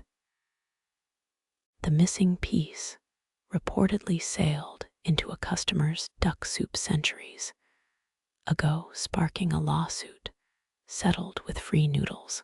It rattles when lifted, a loose shard dancing inside like cynical laughter. Scholars suggest these trays held ceremonial burial cakes, ghosts needing etiquette reminders more than nourishment. You half expect Confucius to materialize, adjusting his robe before scolding the plate's shoddy craftsmanship. Historians still argue whether the metallic flakes in this glaze indicate experimental techniques or a goldsmith's apprentice sneaking workshop leftovers. The potter snorts when you ask, wiping clay-caked hands on his apron. Cracked wisdom's cheapest to sell, he mutters, tossing a wet lump of earth onto his wheel. 3 dried tea leaves cling to the trays, underside their veins, mapping escape routes from profound overanalysis. You imagine generations debating this tray's advice, while their actual lives crumbled faster than poorly fired clay. A spider builds its web in the missing corner silken geometry, mocking human attempts at perfect aphorisms. Each morning, the potter sweeps away the threads. Each night, the weaver rebuilds atop the broken words. You test the live lightly theory, balancing the tray on one palm. It wobbles, threatening to baptize your shoes in ceramic shards. The potter raises an eyebrow, his silence louder than any tray-smashing climax. 8th century nobles reportedly favored lead-glazed tableware their food, absorbing toxins as they lectured peasants on temperance. Sunlight warms the damaged edge, the crack humming with trapped kiln songs. These trays rarely survived intact, their thin walls buckling under the weight of philosophical expectations. Archaeologists found fragments in Chang'an's sewers, discarded by pragmatists who prioritized functionality over poetry. That missing corner, legend claims, it holds a love confession from the potter's assistant, scratched into wet clay before her marriage to a noodle vendor. No evidence exists, just romantic fools staring into cracks, hoping to see a sweeter past.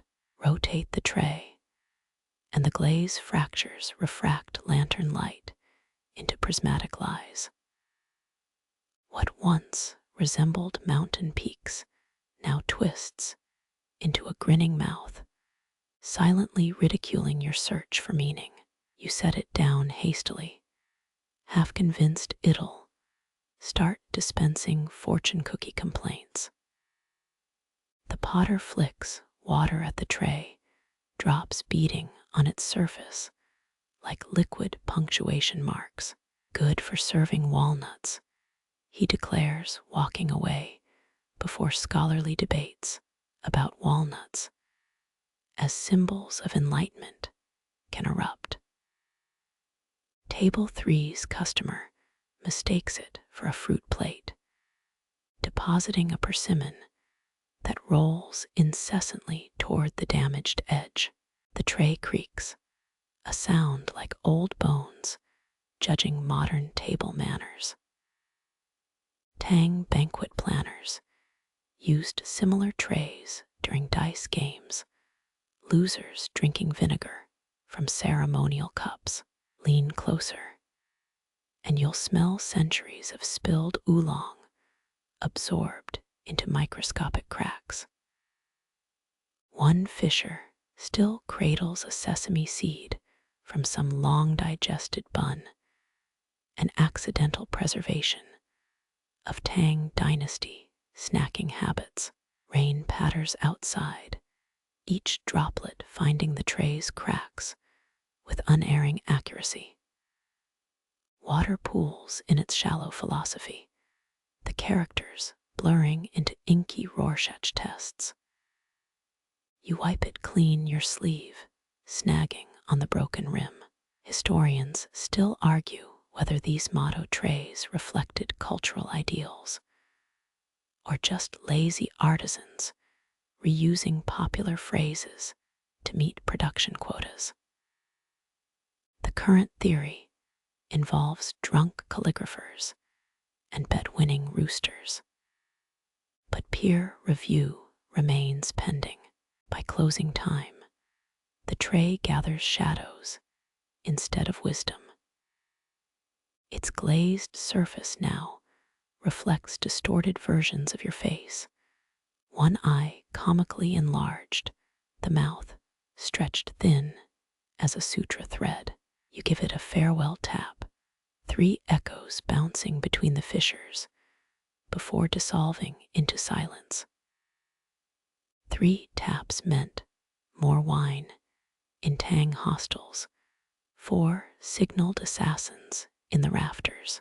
Nobody remembers what 2 meant, but the tray keeps that secret behind its cracked smile. The potter douses the kiln's fire, casting the room into sudden darkness. Pale moonlight catches the tray's surviving characters, light and steam, glowing faintly above the jagged void where live used to be. Darkness pools where the kiln's glow once crouched, your chrysanthemum tea, now black as neglected ink. Clouds commit slow larceny overhead, thieving the moon's silver midpour. Historians still argue whether Tang noblewomen drank chrysanthemum tea to preserve beauty or to counteract smuggled Persian perfume allergies. You stir the murky cup, counting stolen lumens. With each clink of porcelain, the potter's silhouette fractures against paper screens, his hands searching for something unseen. 8th century tea masters prescribed moonlight-steeped brews for melancholy, though no manual explains how to collect it. Your cup betrays this theft, its liquor bitterer than abandoned chess strategies. Outside, wind riffles through bamboo like a scholar shuffling disgraceful poems. A paper screen slides open, revealing the courtyard's borrowed luminance, trapped in ceramic jars. They glow like captive spirits, their bellies swollen with pilfered radiance. The potter lifts one, its cool light cascading over your table. Tang astronomers blamed lunar eclipses on celestial dragons. Court poets imagined them sipping stolen moonlight from jade chalices. Refill, he murmurs, already pouring liquid brightness into your gloom-drowned tea. The mixture swirls night and day wrestling in your cup. One apocryphal scroll claims Empress Wu Zetian drank eclipse-stolen moonlight to delay dawn, allowing her to execute ministers by starlight. Your infusion now holds a ghostly shimmer, like fish scales dissolving on the tongue. Rain begins its whisper campaign against the roof, each drop aiming to dilute your illicit illumination. The potter arranges jars along the windowsill, improvised lighthouse against the storm's creeping gloom. His sleeves flutter, bat-wing shadows consuming more table space than fabric warrants. Archaeologists found moonjar shards buried with concubines, perhaps to light their underworld journey. None could explain the missing glow. You sip cautiously, the tea now tasting of damp linen and half-remembered dreams. Muted gold swirls where shadows once congealed. Thank you industrial-grade sky robbery. A moth mistakes your cup for a mate, crashing into the rim with amorous desperation. Third, tonight, the potter observes, rescuing the dazed insect with calloused fingertips. Historians still argue whether moonlight tea referred to actual lunar infusion or just pretentious evening beverages.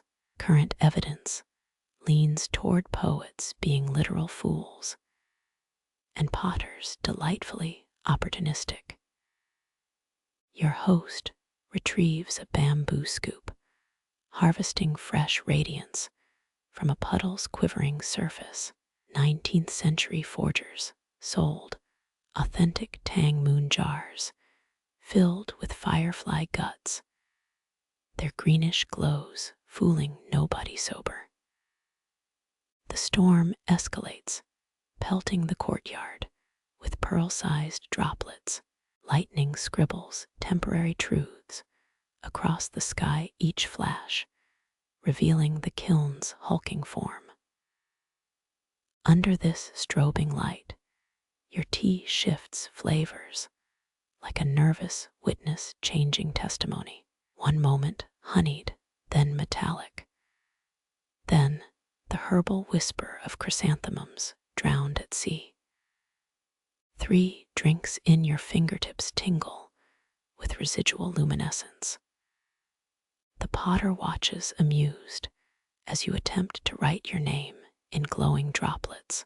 7th century physicians warned against nocturnal imbibing, believing moon-tinged drinks caused prophetic nightmares.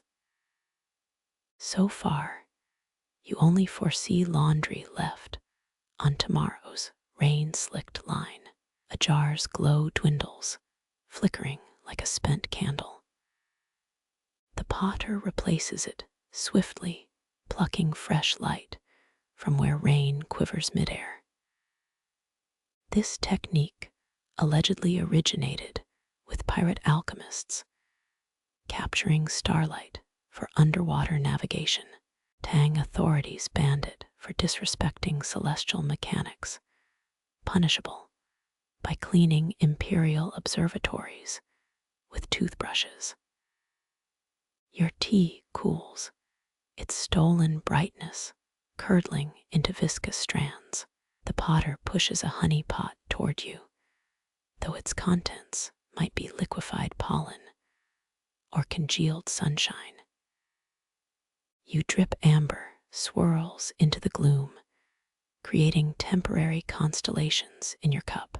9th century nuns reportedly fermented honey with trapped moonlight, producing sacramental mead that glowed during vespers. Outside, the downpour obscures alleyways into charcoal smudges. A stray dog's howl splinters the night, its pitch-perfect imitation of Faxiang Buddhist chant breaking the illusion. The potter tenses, his moon jar relocation efforts paused mid-pour. Ancient bestiaries describe moon dogs, omen creatures who swallowed luminescence before eclipses. Taxidermied hoaxes still gather dust in Luyong's museum of questionable treasures. Lightning blasts the courtyard again, freezing raindrops into a transient chandelier. In that flash, you glimpse the kiln god's shrine across the yard. Its offerings glow brighter than your tea, probably receiving primo stolen moonlight first. The potter follows your gaze, snorting. They demand tribute for not cracking lids. He explains, dipping his head in mock reverence. Historians still argue whether kiln gods preferred moonlight or just regular old wine. Scroll fragments suggest regional preferences. Shanxi deities favored vinegar, Jiangxi ones stole the potter's worst teacup every winter. You raise your jar-enhanced brew toward the shrine, a silent toast to flammable deities. The storm breaks, leaving the alley drumming with runoff rhythms. Clouds retreat with their plunder, permitting slivers of moon to escape. Your tea dims accordingly, its borrowed glamour fading like theatrical makeup. The potter extinguishes all but one moon jar, its glow now soft as aged silk. Dawn lingers beyond rooftops, a reluctant guest avoiding hospitality.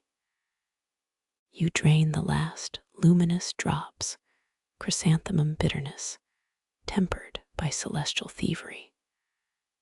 The potter gathers depleted jars, their bellies hollowed by your thirst. Tang law decreed moonlight harvesting legal if used to read poetry, illegal if applied to gambling or sheep shearing. Fingers brush the last vessel, still warm from holding stolen night. Its glaze feels like frozen breath, the kind that hangs before winter confessions.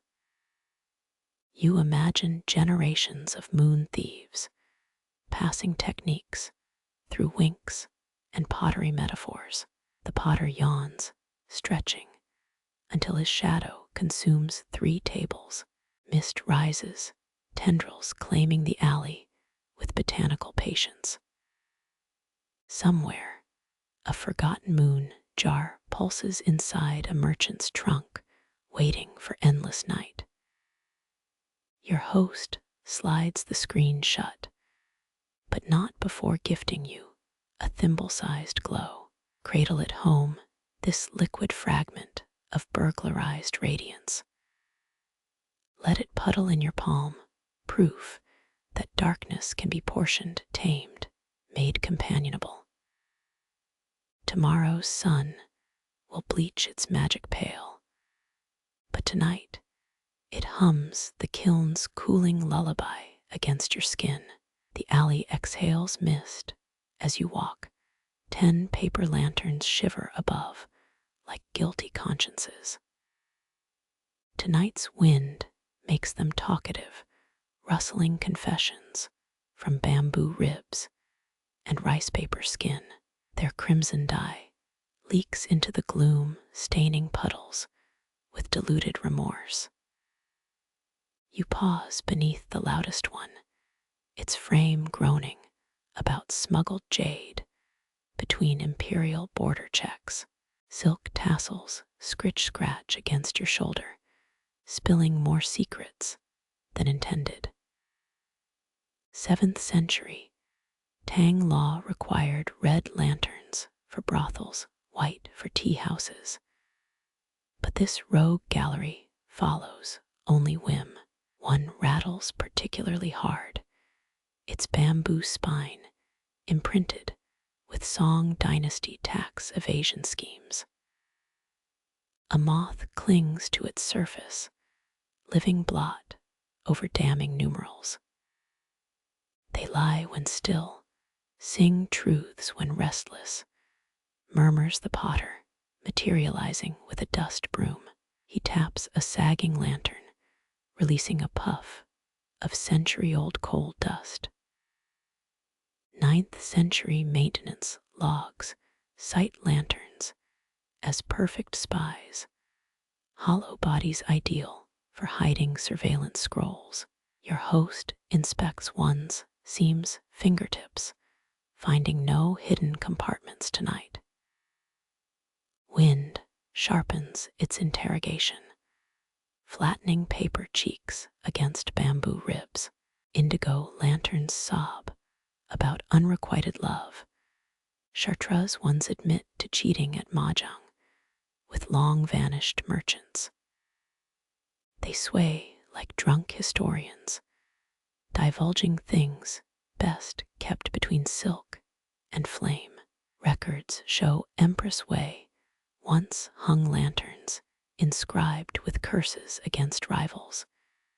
discovered only when a breeze unraveled their stitching. A pumpkin-shaped lantern creaks, confessing it sheltered runaway concubines during a palace coup. Its bamboo struts still bear nail marks from frantic hiding. Another admits to moonlighting as an illegal astrology chart, its star holes arranged to predict horse prices. Historians still argue whether lantern messages influenced Tang politics or just embarrassed poets, debates as endless as lantern repairs.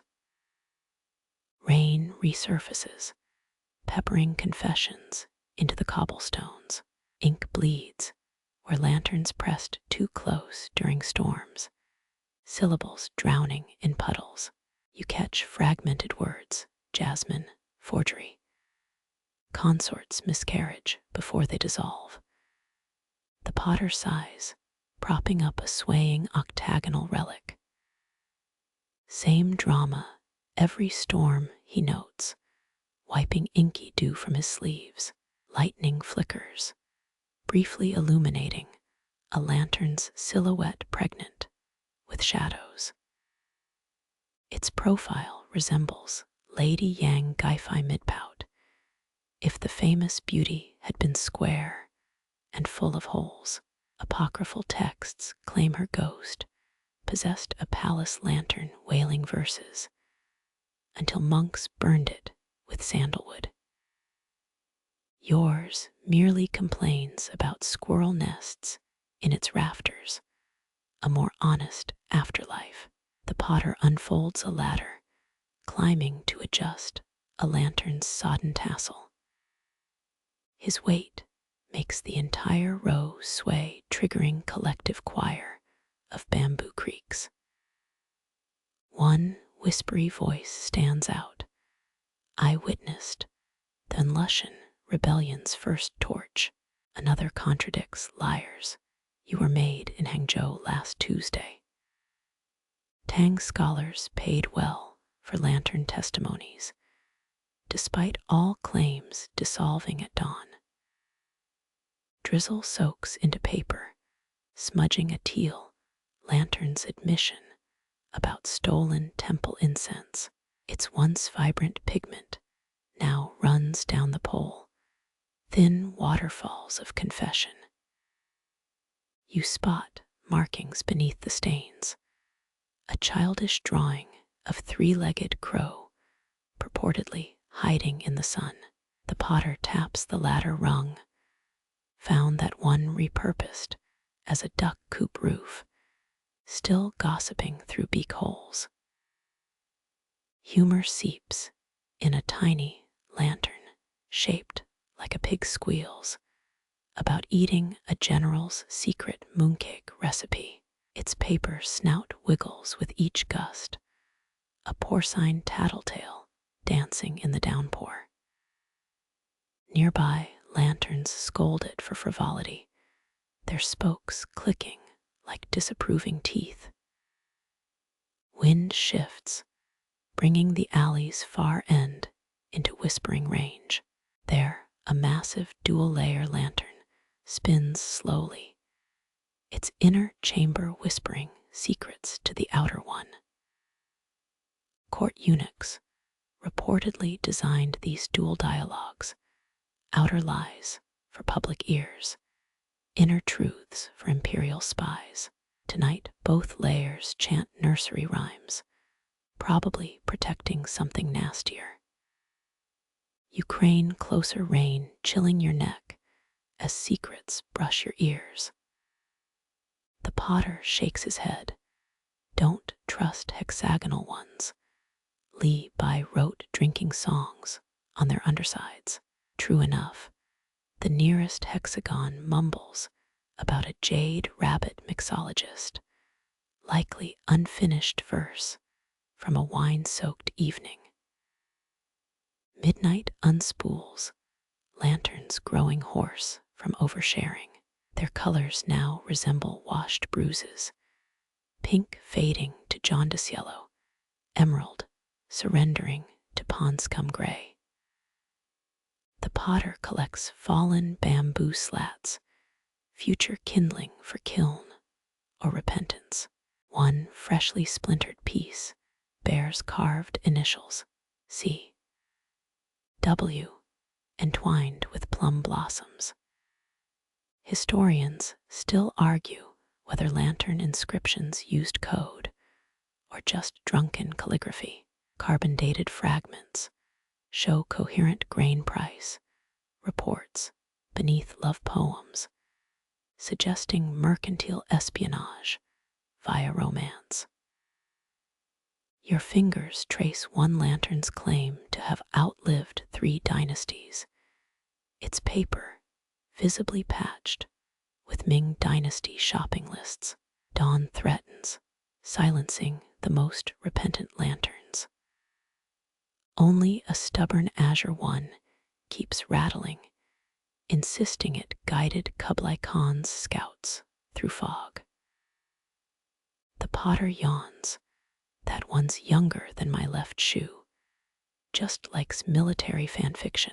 He blows out its candle, plunging the alley into half-truths and retreating shadows. As mist reclaims the sky, the lanterns sag into post-confession lethargy. Their secrets pool below, waiting for tomorrow's wind to scatter them farther. You pocket a fallen rice paper scrap. Forgive me. I hit her jade hairpin, proof that even light bends under guilt's weight. The scent of stale tea leaves clings to the leather-bound ledger, its pages bloated with regrets instead of profits. You trace a column titled Vanished Things, each entry inked by a shaking hand. After midnight, a pressed locust wing marks the section on toys lost to palace coups. A grasshopper general's last stand trampled by imperial guards. 2 abacus beads click backward under your thumb, untangling transactions best forgotten. 7th century merchants calculated losses in abacus flicks, each bead stained with sweat from bargaining gone sour. This one seems allergic to addition, its dusty orbs rolling away from responsibility like naughty children. Historians still argue whether tea taxes inspired the first written contracts or just creative accounting. Moonlight bleeds through a window barred with rusted iron striping the ledger's confession-filled pages. Water damage has blurred a declaration about silk underwear accidentally sold to a monastery. Faded brush strokes admit to auctioning a moon-viewing pavilion for 17 copper coins and half a goat. Tang officials ranked clay purity like military titles, lodging complaints alongside quarry explosions. A dead centipede serves as a bookmark at stolen poems. Its hollow legs seem poised to skitter away with the verses it guards. Someone listed 17 pilfered couplets, including a bawdy ode to peach blossoms that scandalized the emperor's 3rd cousin. Your fingertip hesitates over a smudged line. Forgot why I stole this. Flax farming sonnet. The abacus rattles. One rebellious bead slips its bamboo, divide to hide under your sleeve. 16th century gamblers swore abaci mirrored cosmic patterns, betting fortunes on bead arrangements. This one crackles with static when counting losses, as though bad math offends its wooden soul. You flip to a chart mapping teahouses destroyed by act of drunk camel. Grid lines wobble like drunkards, each intersection blaming explosive incidents on dromedary flatulence. Notes mention a particularly vindictive bovine north of Chang'an that targeted rival traders' inventories. The potter swore herds never grazed near his work, unlikely given the hoofprint-shaped dent in section D. Overflow stains form continents of shame, each spill confessing to clumsiness during important negotiations. Brown rings bloom where tier T hybrids soaked the fibers, mortification preserved in tannins. An inky thumbprint galaxy marks the cashbox debacle of 835, silver melted down for ornate hairpins yet to be sold. Crumbling page edges reveal hidden marginalia, a clerk's doodles of mustachioed frogs playing mahjong. One amphibian wears a crown labeled Duke of Bad Investments, his stack of coins suspiciously abacus-shaped. Tea merchants often sketched mischief in ledger margins, these ancient memes mocking their own profession. A dried lotus pod punctuates the Broken Promises chapter, its cavities filled with sand from failed ventures. Each seed represents a guarantee unkept, untempered clay pots, exploding in kilns or shipments, capsizing in typo-named rivers. The worst offense listed, using 5-petal blossoms in imperial tea, when only 6 were decreed, a floral heresy, punishable by extra laundry duty. Abacus beads tremble as you pass the burnt offering section, ash ghosts flaking from the binding. Charred fragments describe scrolls sacrificed to avoid censorship, poems too honest about monsoon floods or maggot-ridden granaries. One half-legible line mourns perfectly good satire, wasted on a humorless magistrate's breakfast fire. Your elbow nudges a stack of loose sheets, recent amendments to regretful history. Each scrap lists modern losses. A Wi-Fi password vanished alongside Tang Dynasty poems. Key fobs buried in potted chrysanthemums. The abacus disapproves, its beads clacking like teeth over such trivial sorrows compared to jade trade ruin. Moonlight catches gold leaf, still clinging to a bankrupt noble's signature, an aristocratic flourish wasted on debt tallying. Below it, the shaky scribble of a kitchen maid who borrowed 3 wedding teacups for her sister's elopement. Both stains weep into the paper, regret being the only democratic ink. A pressed peony petal crumbles as you turn the page, revealing an inventory of abandoned kiln gods, little statues left behind when the potter moved workshops, each caretaker forgotten by name, but not by neglecting hands. One red-faced deity's complaint margin notes demands twice the incense since relocation, unreasonable. 3 beads escape the abacus, entirely rolling toward shadows under the accounting desk. They whisper as they flee, never liked the 9th wife tally anyway. You let them go, tiny fugitives from mathematical justice. Surviving beads arrange themselves into a crooked smile, as if bad bookkeeping amuses them. Dawn birds mock the ledger's sobriety, their songs piercing through paper-thin excuses. The potter's earliest regret, inscribed in bold strokes at the ledger's birth, trusted a counterfeit tea merchant called One-Eyed Lee. Subsequent pages prove he never learned 18 variations of the same swindle documented like seasonal poetry. Moth wings flutter loose from between pages, their dusty coating once imperial-grade tea pollen. A notation warns flavor notes sabotage discovered when servants grew sleepy during inventory. The potter's solution, rewarding moths for eating evidence, backfired when they nibbled promissory notes instead. In the margins, half-hearted sketches of anti-moth catapults. Rain taps the roof, threatening to amplify old water stains into fresh admissions.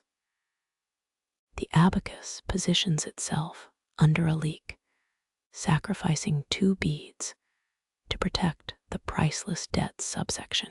They swell with moisture, wood grain blurring like tears over unpayable sums. Your thumb finds a page stuck with rice glue, submerged horrors better left sealed.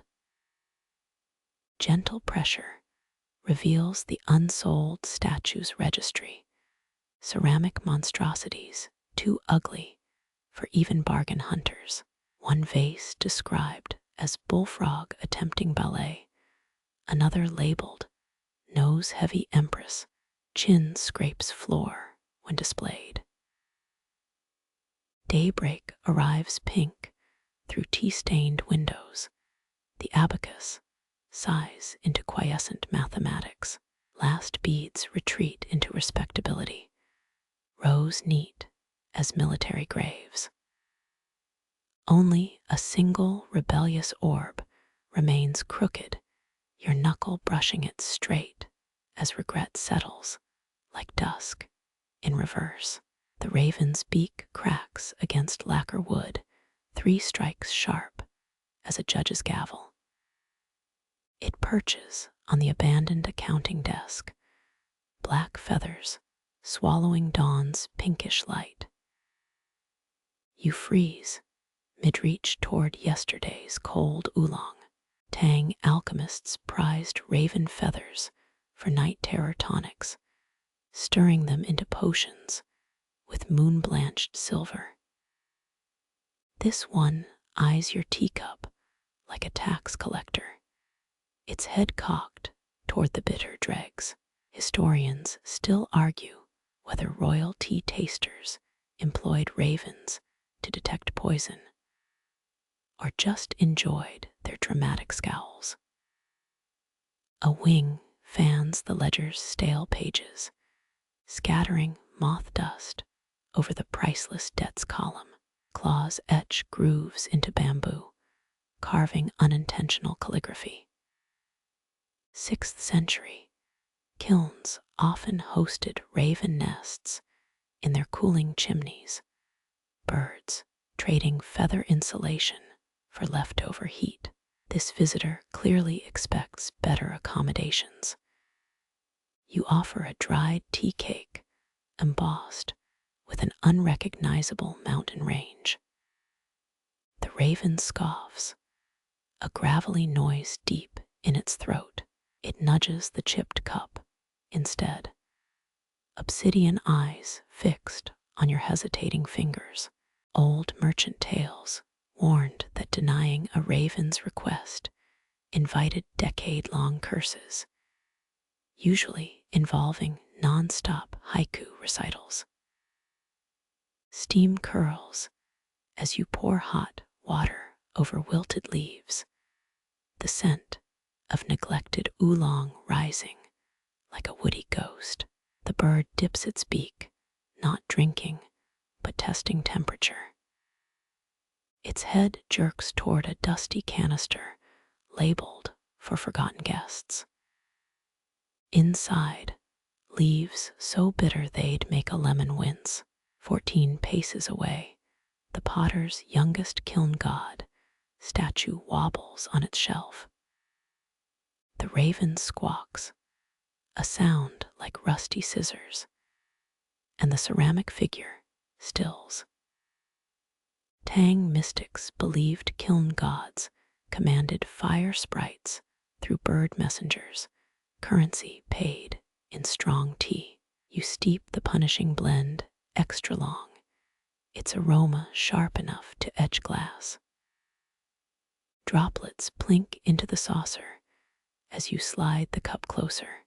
The raven dips its tongue once, black and sharp as a calligrapher's smallest brush. A shudder ripples through its feathers, part approval, part caffeinated twitch.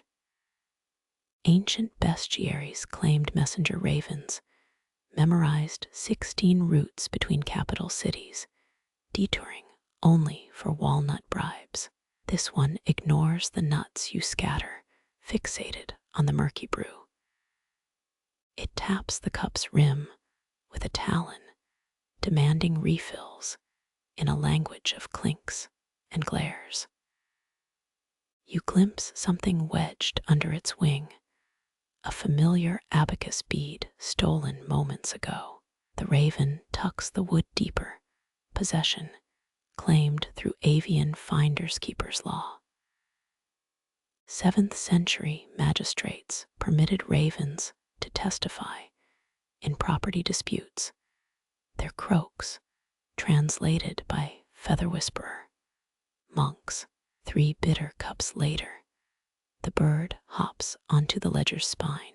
It leaves inky footprints across vanished things, each step careful as a thief crossing squeaky floors. You spot a blue thread tangled in its claws, the same indigo shade as the silk merchant's missing scarf. Dawn strengthens, but the raven's shadow stretches unnaturally long across crumpled inventory sheets. It tilts its head toward the eastern window, where mountain peaks bite the horizon. Then, with a wing beat that extinguishes a candle flicker, it's gone. Only the stolen bead remains, dropped beside your empty cup like a wooden afterthought. Heat bleeds back into the room as you pocket the bead.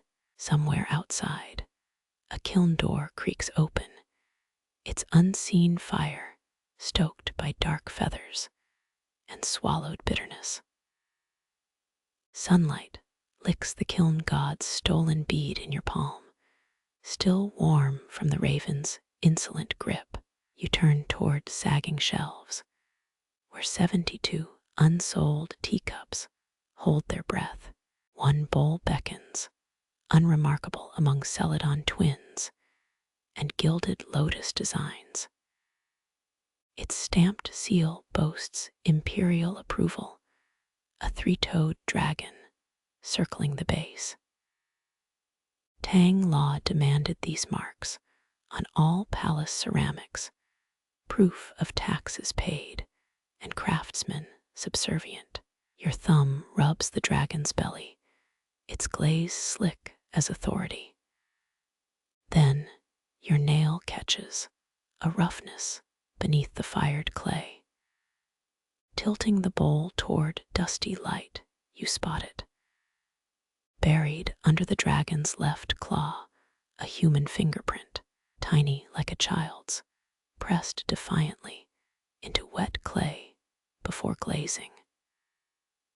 9th century workshop, ledgers rarely named laborers, recording only 10 slave hands purchased, untrained, price below market rate. The pad whirls with faint ridges, frozen mid-rebellion. Archaeologists have found similar marks on tomb bricks and amphoras, though emperors preferred erasure over evidence. This one survived firing, a minor miracle in pottery's unforgiving math. You press your own thumb against the ancient groove. Flesh meets ghost, separated by 12 centuries of quiet defiance. Underground kilns near Chang'an reeked of sweat and desperation, workers' lungs caked with ash. Yet this print feels deliberate, not accidental. A choice. Historians still argue whether such marks constituted protest or just exhaustion's carelessness. You trace the spiral, wondering if their owner chuckled while pressing it, knowing imperials would sip obliviously from their shame. Nearby, the potter stirs his morning clay. His fingers, knotted with decades of wheel spinning, pause as you glance over. Does he know this bowl's secret? Or has it waited patient as unfired earth for your particular curiosity? A breeze snakes through the alley, carrying the tang of yesterday's rain.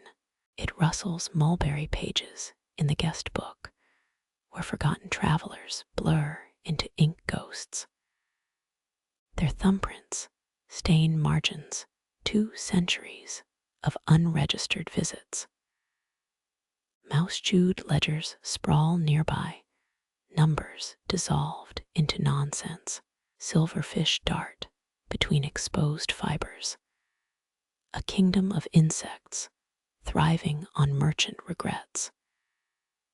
You half expect to find another hidden mark there, perhaps a nibbled secret in the grain. The bowl weighs heavier now, its curve cradling generations of silence. Tang carbon dating could pinpoint its birth year within 3 decades, but never the hand's story. Was the finger calloused from rope burns or smooth from polishing nobleware? Did its owner taste freedom or die chained to a wheel? Your tea cools untouched. Heat once radiated from this clay, fired at temperatures that warped lesser vessels. That stubborn thumbprint endured, lasting dynasties and kiln gods alike. Footsteps shuffle behind you, the potter's shadow stretching across workbench dust. He nods at the bowl in your hands, a flicker of recognition in his gaze. No words pass, just the weight of things unsaid between craftsmen. Outside, wind chimes argue with the breeze, a bamboo debate over direction. Their song lifts, carrying the alleys, whispers toward rooftops, where unseen observers linger.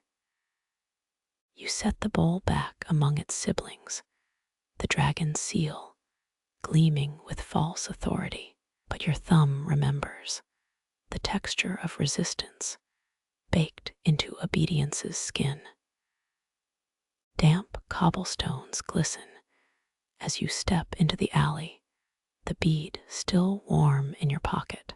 Behind you, the potter's wheel begins to spin, its hum softer than a fingerprint's rebellion.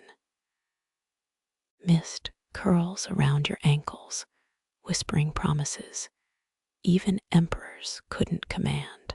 Somewhere a raven laughs, or maybe it's just the wind remembering forgotten hands. Ceramic canisters line the wall, their bellies swollen with dried mountain memories. You unscrew a lid, inhaling the sharp perfume of rebellion. Wrinkled tea leaves crinkle guardians of slopes no emperor conquered. Tang traders risked bandits on the Silk Road, carrying these bitter greens westward for Persian gold. Your fingernail skims the surface, stirring dormant ambitions. Little brown soldiers, ready to fight when boiled. Someone paid in blood for these leaves. Perhaps a smuggler running moonless mountain passes. Historians still argue whether Tang tea exports caused addiction or just fevered poetry. One leaf clings to your thumb, veins branching like escape roots.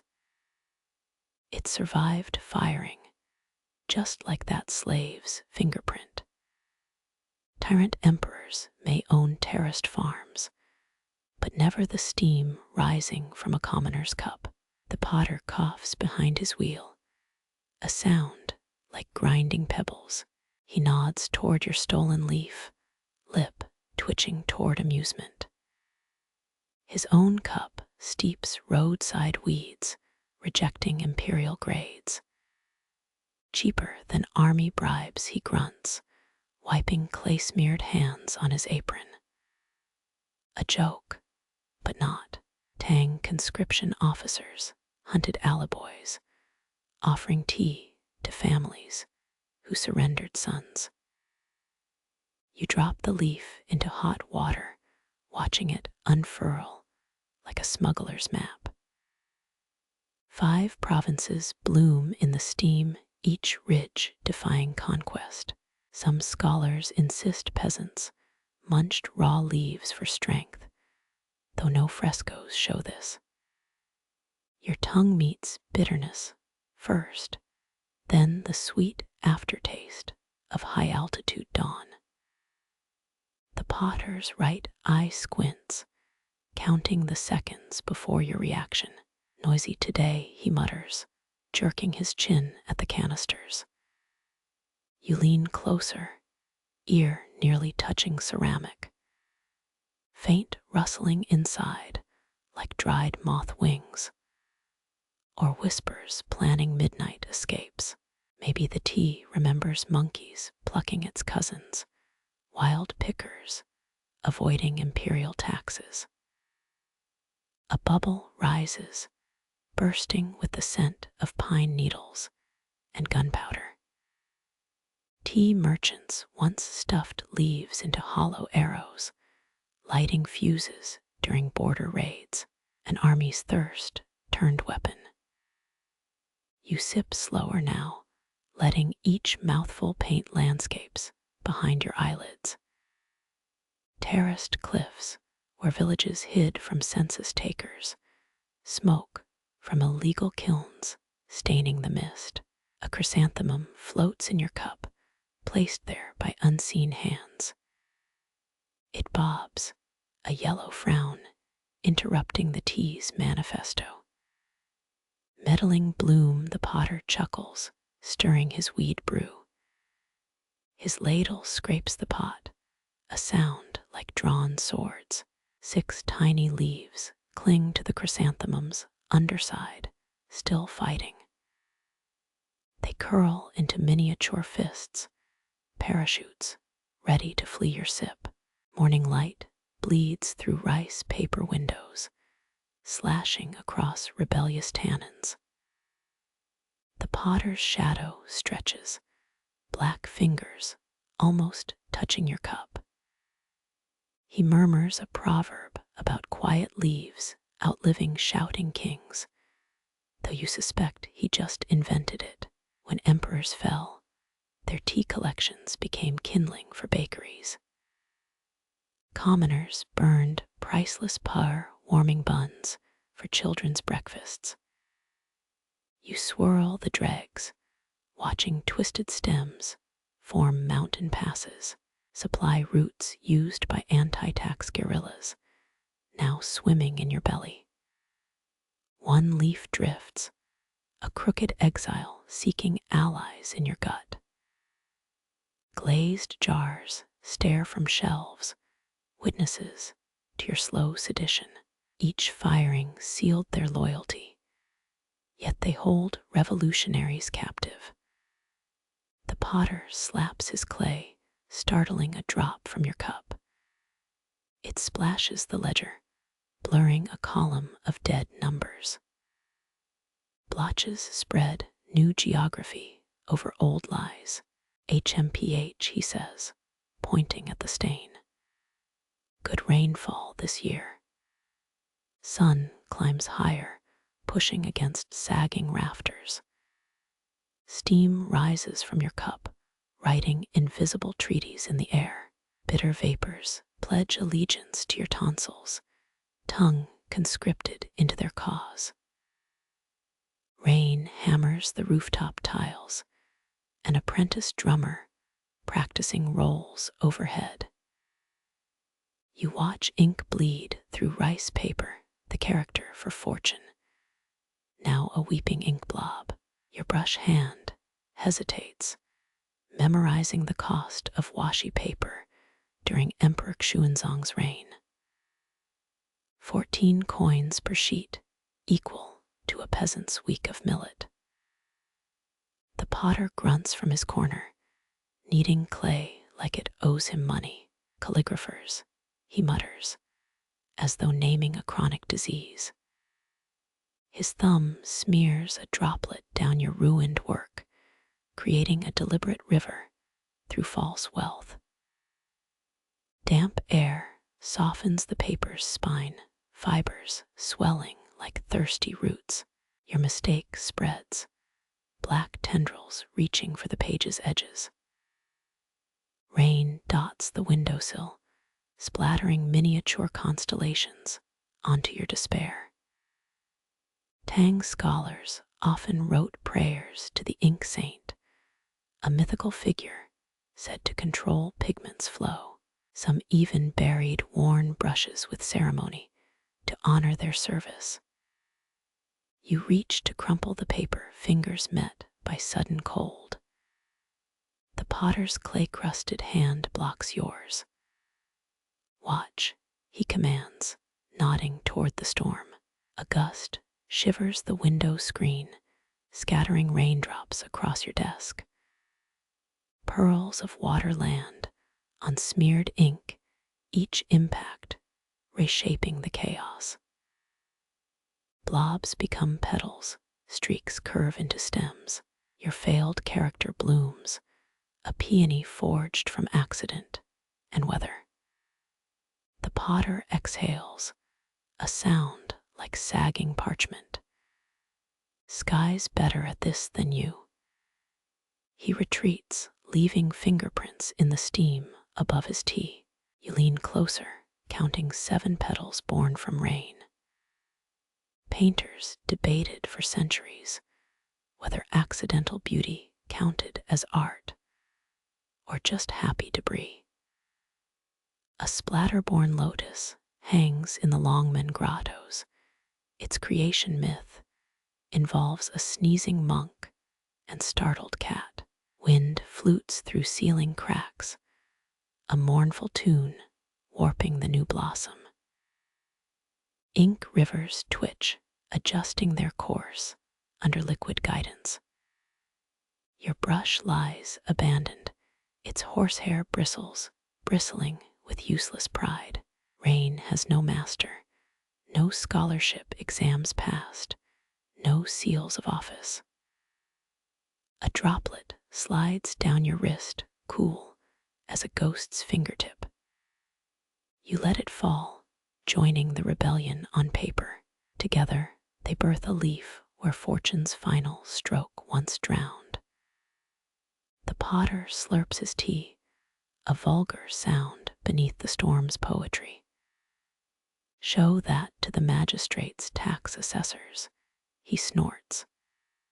See if tears pay your rice levy. Historians still argue whether Tang officials accepted bribery in art or just silver. You imagine some clerk squinting at your rain peony, finger hovering between taxable and insulting. Lightning bleaches the room, freezing the blossom in angular glare. Thunder follows, shaking ceramic jars filled with ground minerals. Azure dust from Afghanistan, crimson from Sogdian beetle shells, all rattling like anxious scholars. Your peony darkens as the flash fades, absorbing the brief spotlight. Ink and water still waltz guided by cracks in the roof. Drips land with precision, each drop a drummer's mallet, shaping the mess.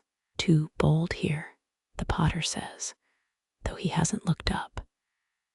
His finger circles air above your leftmost petal, like a general's eyebrow. Rain slows, reducing its amendments to occasional nudges. The peony settles, edges softening into final form. What began as shame becomes heirloom, a collaboration between intention and storm. You lift the page, letting candlelight glow through translucent fibers. The blossom floats, suspended between ruined plans and redemption. Somewhere, a forgotten clerk's ledger likely lists this rain as imperial property. The potter slaps his clay mound, echoing the distant thunder. Sky's done. Now you sign it. His knife handle scrapes the table, pushing an inkstone toward you. Cinnabar pigment winks, red as a newborn's cry. Your smallest brush trembles, hovering above the transformed failure. Outside, rain rinses alley stones clean of tea dust and crow prints.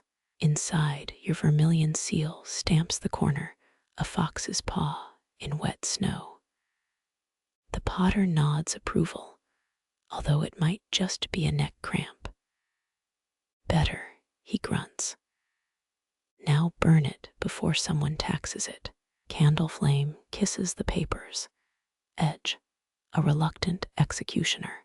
Smoke curls, carrying your drowned fortune toward roof beams. Ash settles on the potter's shoulders, gray snow on a grumpy mountain. Rain taps sessifier on the windowsill 3 quick, then 2 slow. Your peony lives now only in memory, and in the stains on this scarred table. The bloom's ghost lingers, a watermarked lesson in surrender.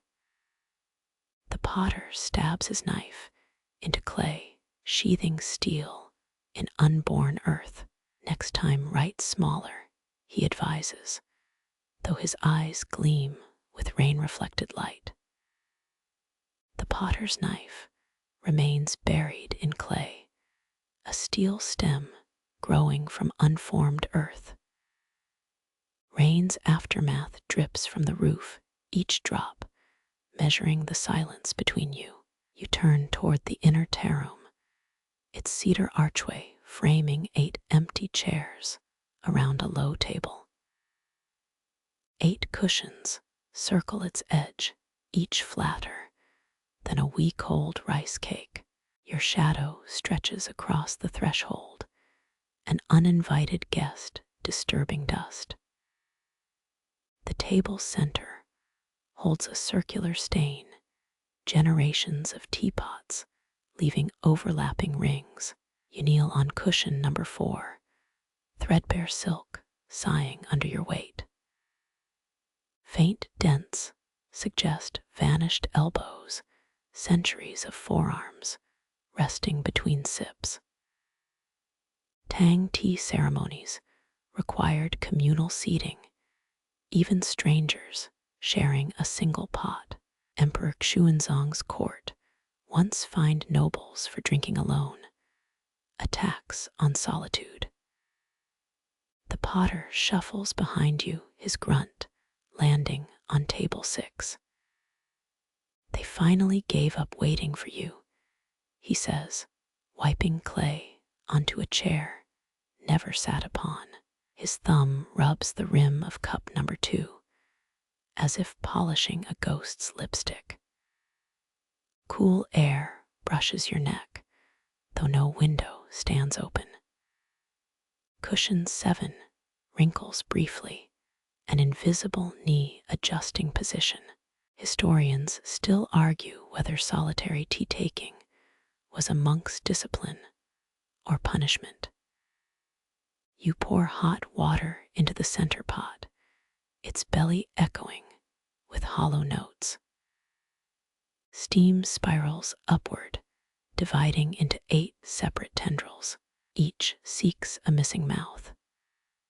That one gossips. The potter warns, nodding at cushion 1. His finger flicks steam away from chair 5. Tells lies about my glazing technique. You fill cup number 3, the porcelain, warming instantly. Amber liquid trembles, awaiting a drinker who won't come. Legends claim abandoned teacups collect size, every sip left untaken. When shattered, they release stored loneliness in a single breath. Your finger circles the rim, summoning a low hum. Stop that. The potter slaps chair 8's cushion, raising a defiant puff of dust. You'll get their attention. Warring scents drift through the room, jasmine and iron. Empty cup 5 darkens, as if filled with imaginary oolong. Court records mention a crown prince who hosted banquets for deceased ancestors, serving empty plates for 7 courses. Servants reported hearing chopsticks clink against porcelain all night until dawn erased the feast. The potter shoves cup 4 toward you, a rebellious scrape against wood. Drink their share too. Waste insults the leaves. You obey, lips meeting warmth meant for ghosts.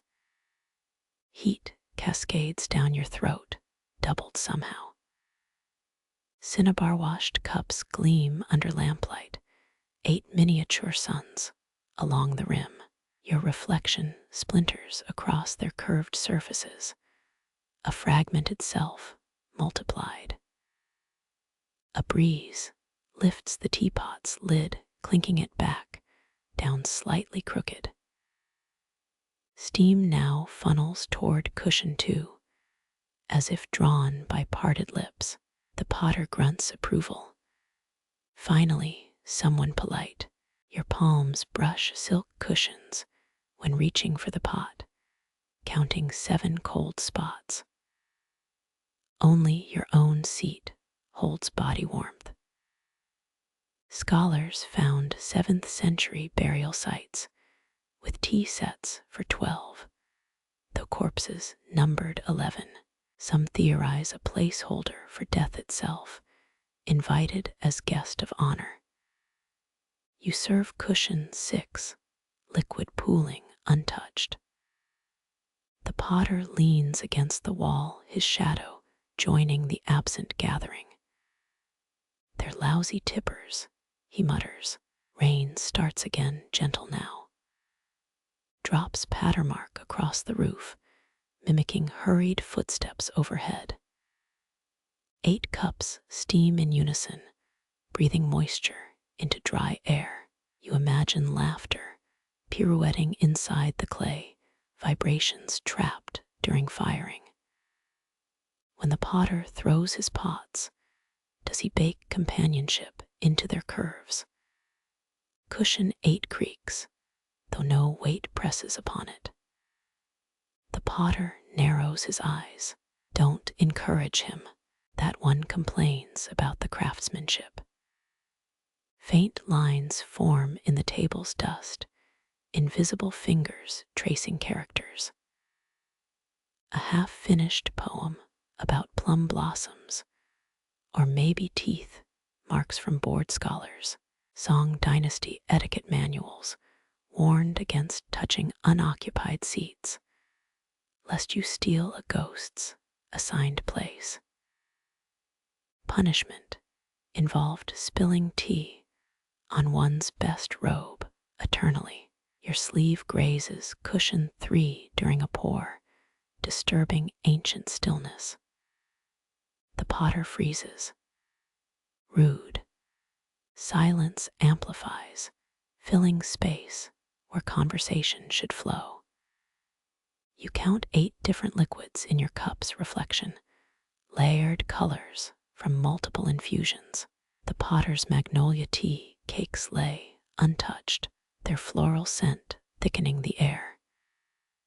He rises suddenly, knocking over chair 4.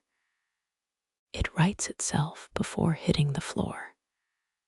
Enough reminiscing, he growls, though whether to you or the emptiness isn't clear. His calloused palm slams the table, shivering all 8 cups. They're dead. Drink their tea or leave. You choose the 4th cup, its handle still warm from phantom fingers. Clay meets your lips, thin edges tasting of forgotten conversations. Somewhere a kiln cools. Somewhere laughter seeps into fresh glazed vessels. The potter dumps cold leaves onto cushion 5, a dark stain spreading like spilled secrets. There he grunts. Fed them. Wind lifts a dried chrysanthemum petal, dropping it into cup number 7. It floats, a miniature golden island in amber sea. You wait for invisible lips to sip it under. They don't. When you stand to leave, all 8 cushions appear slightly dented.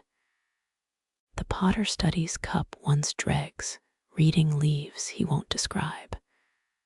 Tomorrow, he says without looking up. Bring better tea. They're bored. Rain paints the alleys, stones silver outside, reflecting light that never reaches this room. You cradle warmth not meant for you, and sip anyway. Your fingers brush cold brick, rough skin, catching on centuries of soot. This kiln hasn't breathed fire since Emperor Daezong ruled, when its hunger devoured 50 Celadon bowls in one firing. That's official Tang tax records speaking, not some merchant's exaggeration. Moss conquers the chimney now, green fur swallowing clay, like a retired opera singer swallowing pride. You crouch where flames once roared, ash long since rained into the soil. The potter kneels beside you, palm flat against dead bricks. Never trust a silent kiln, he mutters. Worse than a sulking wife. His calluses scrape across the firing mouth, where orange tongues once licked midnight air. A pottery shard stabs your knee, blue-white glaze still sharp after 1,200 years. Tang ceramists perfected high-fired porcelain. Here, secret recipes smuggled from Korea. Kiln masters guarded temperatures with their lives. Firing failures meant execution.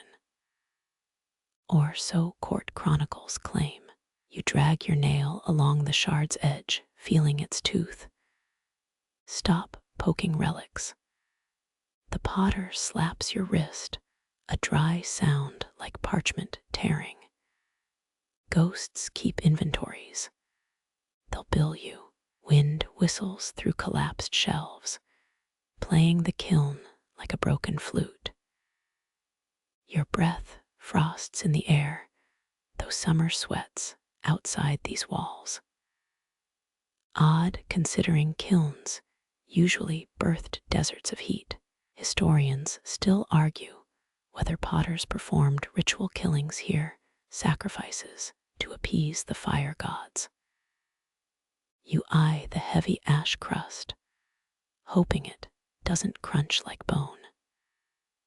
The potter digs into his sleeve, producing 2 withered tea cakes. He wedges one into a crack, offering moldy pyre to the darkness. Kiln gods crave bitterness, he explains, so they don't overfire the next batch. A whisper of movement rustles inside the brick chamber, ash sifting down like gray snowfall. You lean closer, nose almost touching cold clay. Moss tickles your cheek, soft as decaying velvet.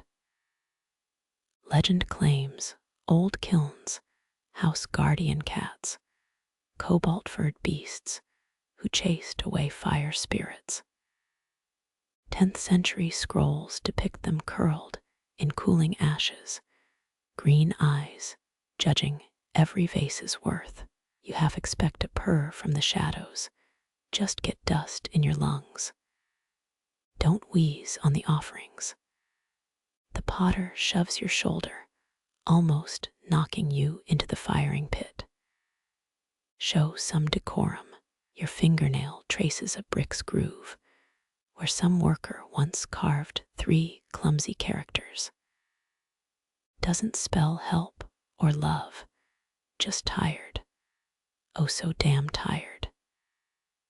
No poetry here, only the honest scrape of exhaustion. You imagine hunched figures feeding logs all night, blistered hands tossing wine cups into the inferno. The potter presses his ear to the kiln wall, listening for secrets. Her last firing cracked half the shipment. Lord Mayor's wedding bowls, all garbage. He pats the bricks, fondly cruel. Burned her own funeral urns by accident. Sunlight slants through the shattered roof, spotlighting your dusty knees. A spider dangles overhead, spinning silk between 2 heat-warped tiles. 8 legs rebuilding what fire destroyed. Counting kiln bricks becomes impossible, too many swallowed by ivy and time. 53 peek through greenery, maybe 54. Depends if you count the fragment under your heel. Stop counting, growls the potter. He rubs brick dust between thumb and finger, reading fortunes in the grit. Numbers insult ruins. A beetle scurries across the kiln floor, daring the darkness where flames once danced. Tang regulations demanded beetle-shaped vents, so kiln demons could escape during firing. Modern scholars scoff, claim purely decorative. You watch the bug vanish into ash and wonder who's right. The potter spits onto the furnace floor. Saliva sizzles, though no heat remains. Still hates moisture, he says, oddly proud. Good girl. You pocket a shard of ruined Celadon, edges wrapped in cloth to hide sharpness. The potter side-eyes your theft, says nothing. Custom dictates thieves must drink a cup of kiln-washed water, but the well dried up centuries ago, leaving punishments unenforced. Wind fingers your collar, carrying the scent of wet clay from the active workshop. This kiln smells only of rain and surrender, the damp afterlife of fire.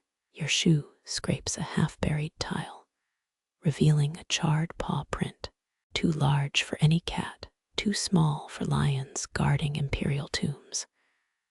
The potter sees your stare. Ceramic hound, he grunts. Mercenaries guarding porcelain against envious ghosts. You crouch lower, palm hovering over the print, cool to the touch, no lingering warmth from centuries past paws. Kiln folklore claims such beasts devoured imperfect pots, sparing masters the shame of flawed craftsmanship. Fires may be doused, glazes fade, but appetites remain. 3 blackbirds land on the chimney, dropping twigs into the mossy abyss. The potter throws a pebble at them, missing by a wing beat. Damned real estate agents, he mutters. Always scouting new properties. Your shadow stretches across the ash pit, thin and wavering in afternoon light. Ants march along its edge, carrying stolen brick, crumbs to formic kingdoms. Industry continues, only the kiln sleeps. The potter unfolds stiff legs, joints cracking like kindling. Last ritual, he announces, though you hadn't realized there'd been a first. From his sleeve comes a tiny turtle shell, charred at the edges. He places it atop the kiln's entrance arch, balanced precariously on moss. Fortune for the next fire, he explains, then adds with a shrug, could take another millennium. You contribute a copper coin, only small change jingling in your pouch. It sticks upright in the moss green fuzz kissing bronze. Rain begins again, gentle taps smudging dirt into ancient mortar. They say Tang skylines bristled with kiln chimneys, forests of hungry brick towers belching smoke.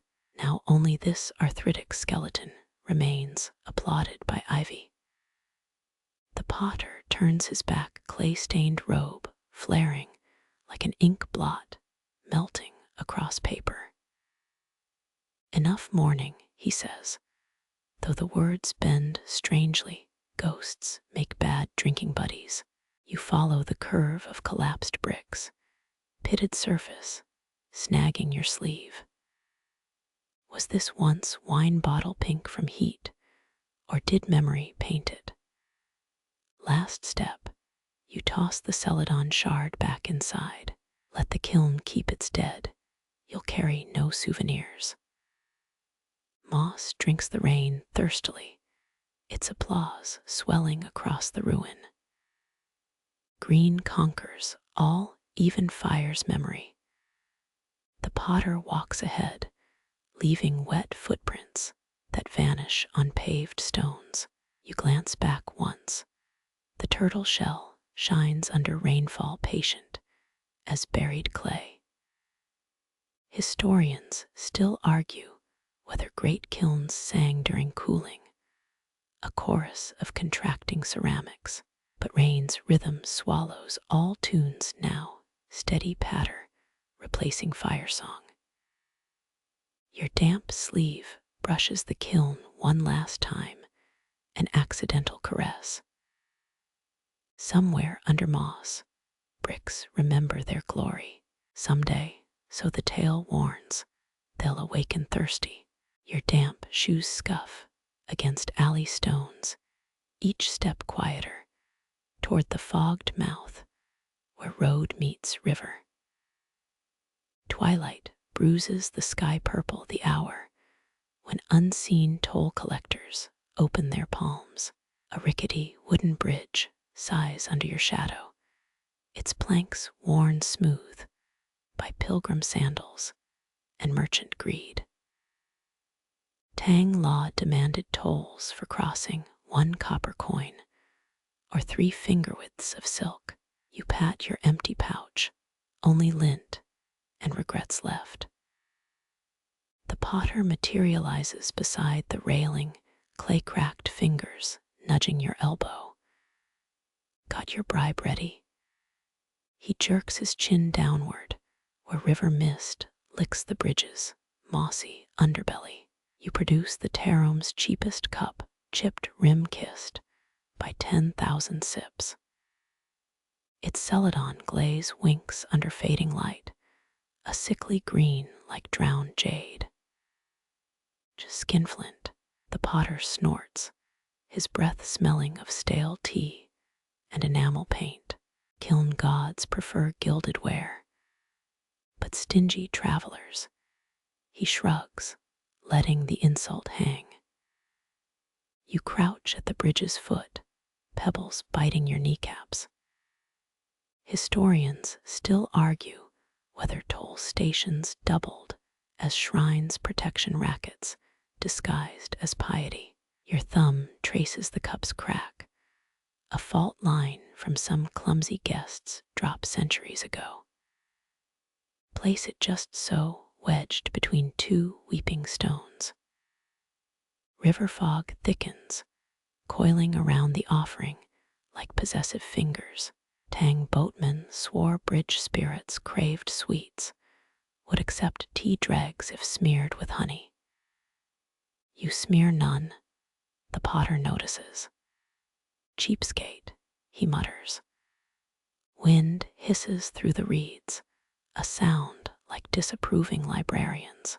9 willow branches dip into the water, writing invisible grievances.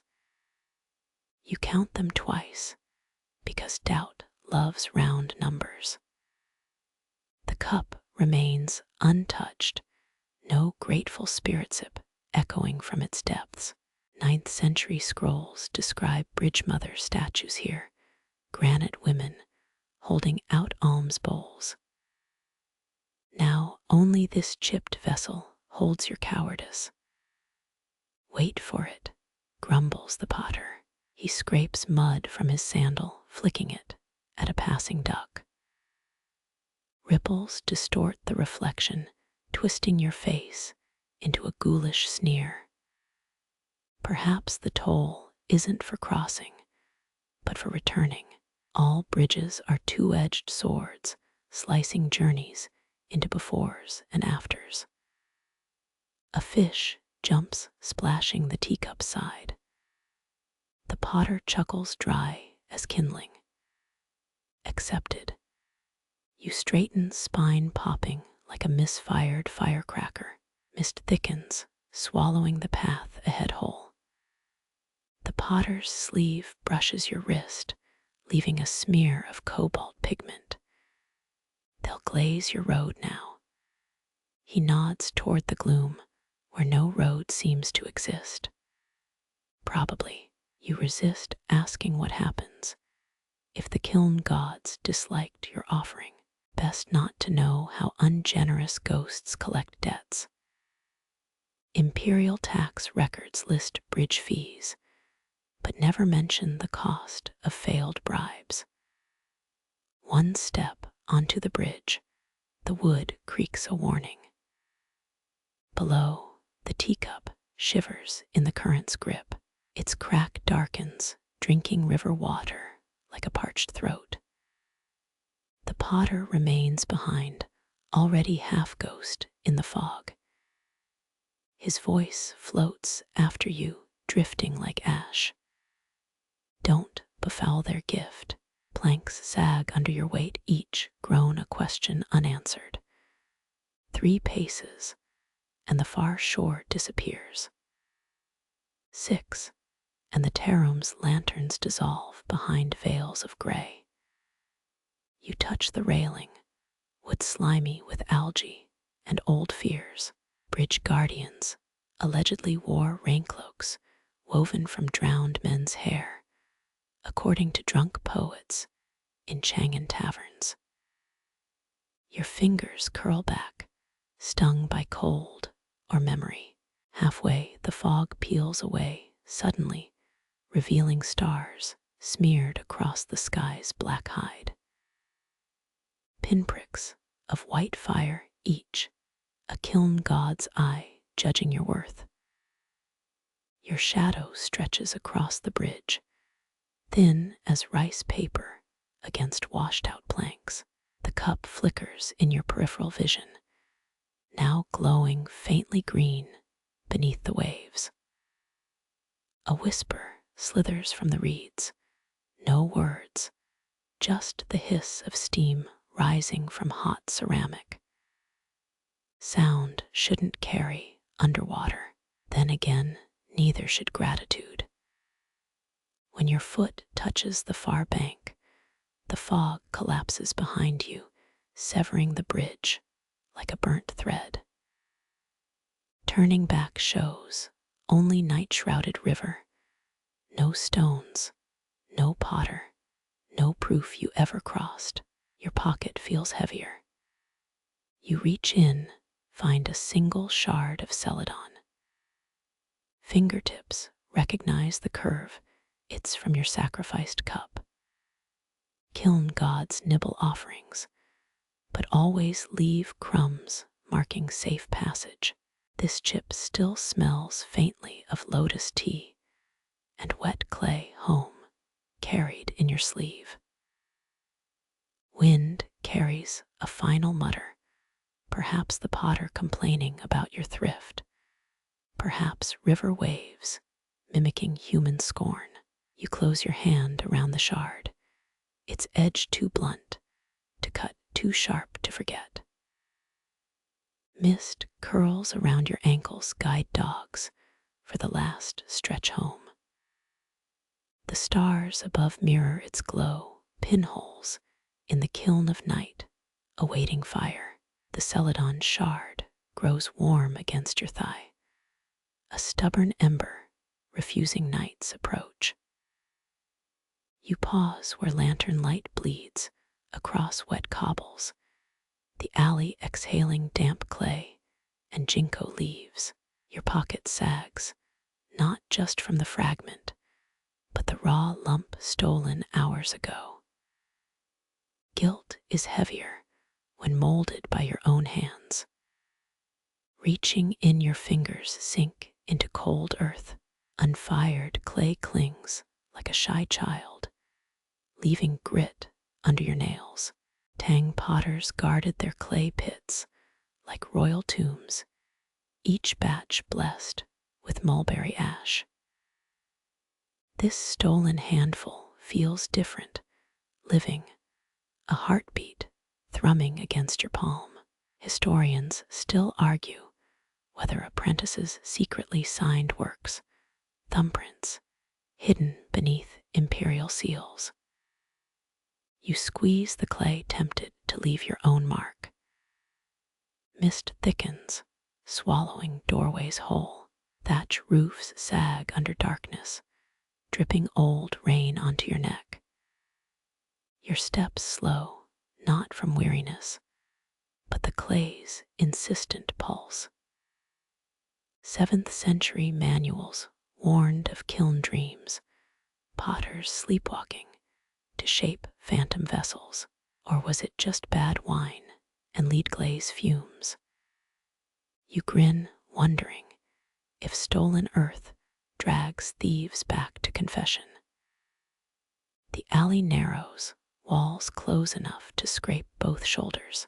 Your breath fogs the air, writing temporary poems only rats will read.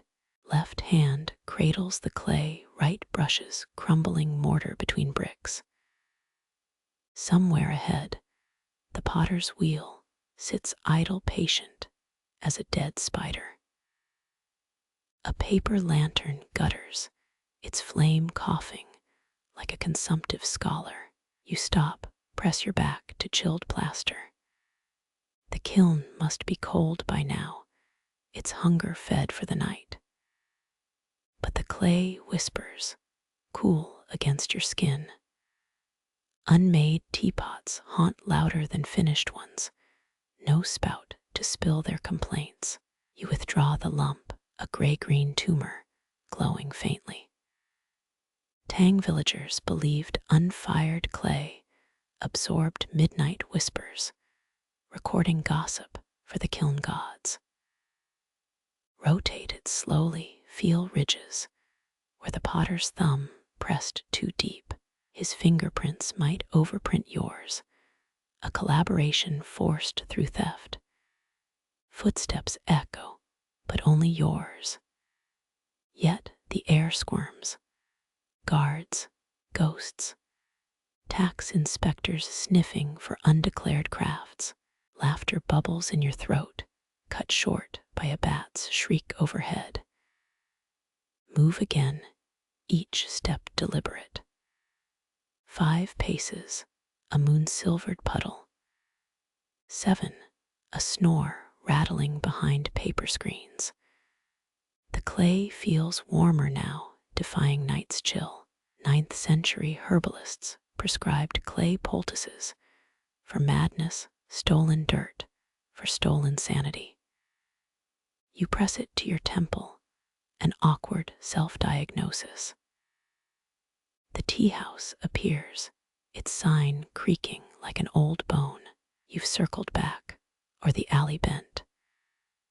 Nothing looks familiar, yet the door yields to your push. Inside smells of wet ash and regrets, the kiln's mouth breathing cold. Moonlight slants through a high window, etching workbench skeletons in blue, half-finished cups, their rims jagged as broken promises. A forgotten apron stained the color of drowned sky. Knead the clay against your ribs, a bodiless heart thrashing for escape.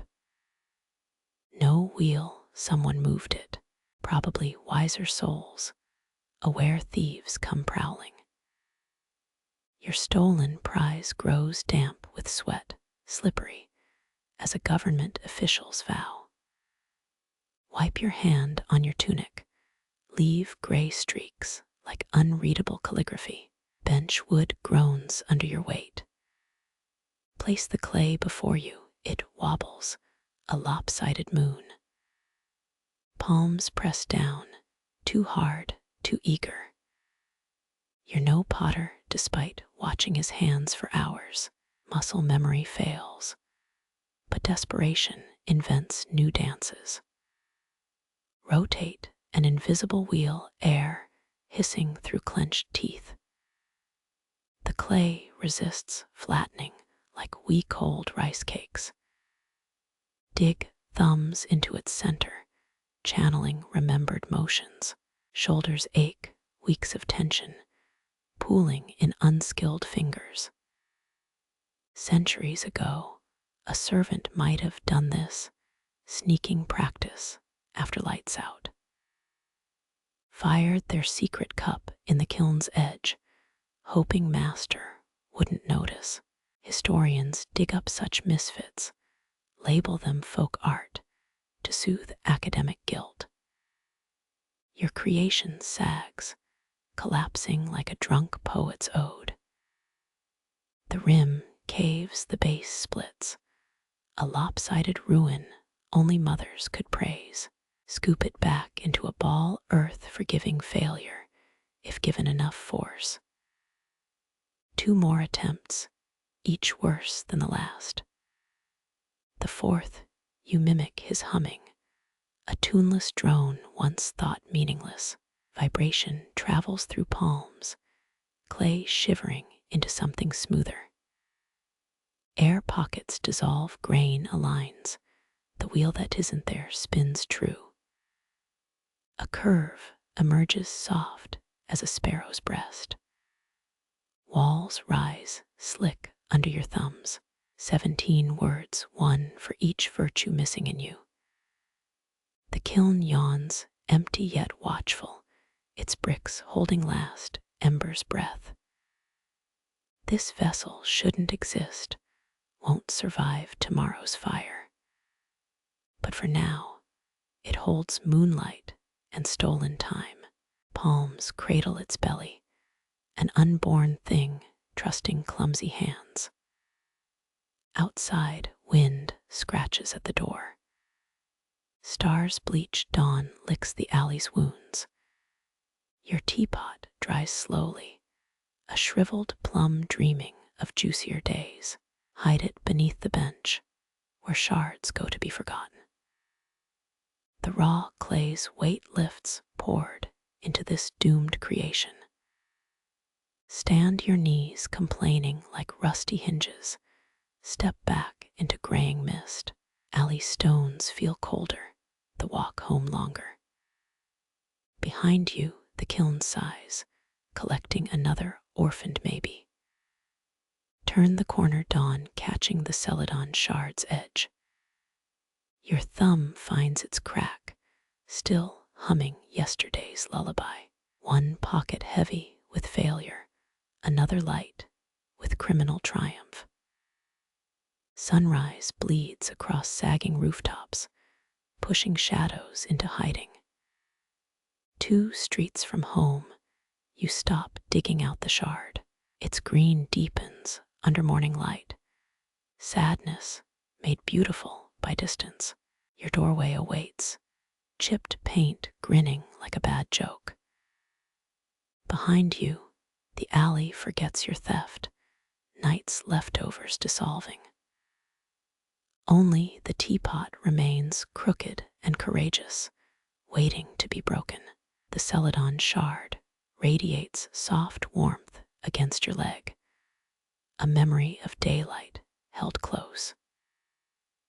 You linger where the alley blurs, cobblestones glistening under tired lanterns, breathing deep the scent of wet leaves and sleeping clay.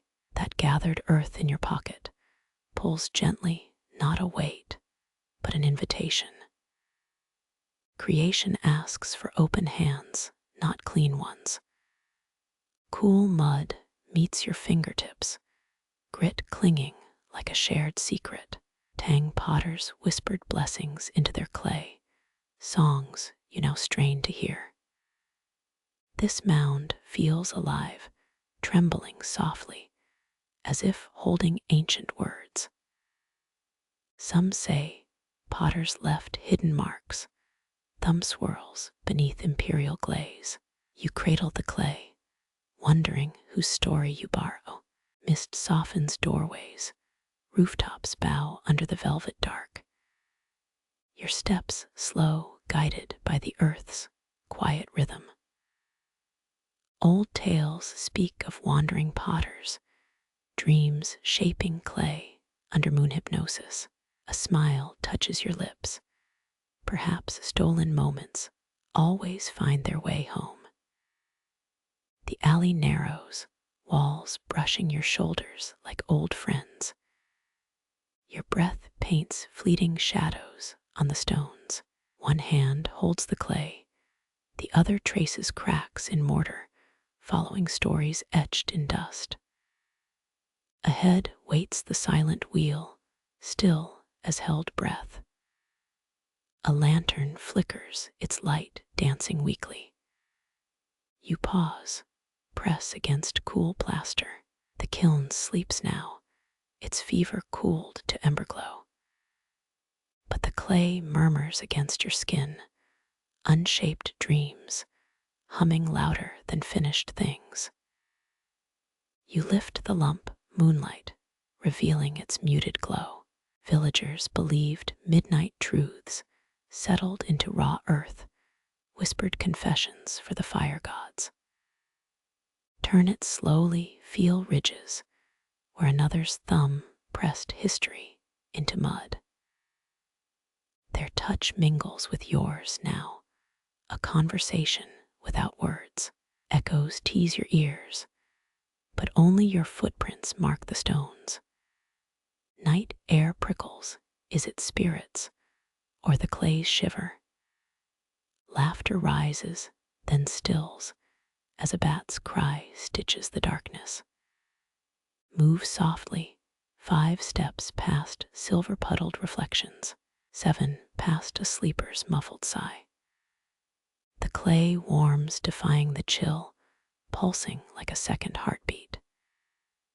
Ancient healers used clay to mend fractured minds. Perhaps it holds borrowed peace. You press it gently to your wrist, a comfort. The teahouse emerges, wooden sign groaning like an old chair. Did you circle, or did the path bend kindly? The door opens without protest. Inside, cold ashes scent the air, the kiln's mouth, exhaling forgotten promises. Moonlight cuts through the window, etching cracked cups and abandoned tools. An apron lies crumpled, dyed the blue of long ago skies. Knead the clay against your chest, letting it drink your warmth. No wheel remains, only shadows and dust. Your gathered earth grows damp, slick as river stones. Wipe your palm, leaving smudged stories on your sleeve. The bench accepts your weight, wood singing a low note. Place the clay before you, it quivers, a hesitant moon. Press down, palms learning what eyes once memorized. You are no potter, yet the earth yields. Turn nothing, air humming between your palms. The mound resists, then softens, remembering older hands. Dig thumbs into its heart, shoulders, easing breath, sinking with the unseen dance. Long ago, a hopeful apprentice might have stolen moments like these, firing secret hopes in ember heat. History calls such pieces flawed, never seeing their brave beauty. Your creation slumps, walls bowing like weary shoulders. Gather it back, earth forgiving all but surrender. 3 tries, each crack teaching patience. The 4th, you mimic his tuneless song, the vibrations smoothing edges. Rhythm finds you, particles aligning, an invisible wheel spinning true beneath your palms. Curves emerge gentle as resting birds. Walls rise caressed by moonlight, not perfection, but presence. The kiln watches, holding last warmth in its brick bones. This cup won't survive the fire, yet now it cradles stolen stillness. Hold its fragile body, feel its fragile trust. Wind nudges the door. Stars fade, dawn colors the alley's cheeks. Your teapot dries, wrinkled, proud its skin drinking pale light. Tuck it beneath the bench, among forgotten fragments. The clay's whisper quiets, its story lent to new shape. Stand knees murmuring, stepping into milk-thick mist. Cobblestones chill your souls, the walk stretches long. Behind the kiln dreams, holding your maybe cup close. Turn homeward, first sun gilding the Celadon shard. Your thumb finds its familiar ridge, humming softness. One pocket holds quiet defeat, the other, a borrowed kind of victory. Gold light spills over roof tiles, chasing night to its corners. Near your door, you pause, lifting the shard. Morning deepens its green sorrow, softened by time's lens. Your threshold waits, paint peeling, a tired smile. Behind the alley releases your trespass, its secrets folding back into shadow. The teapot remains crooked, tender, breathing in the stillness, until the fire calls. Dawn wraps everything in soft gray whispering. You can rest now.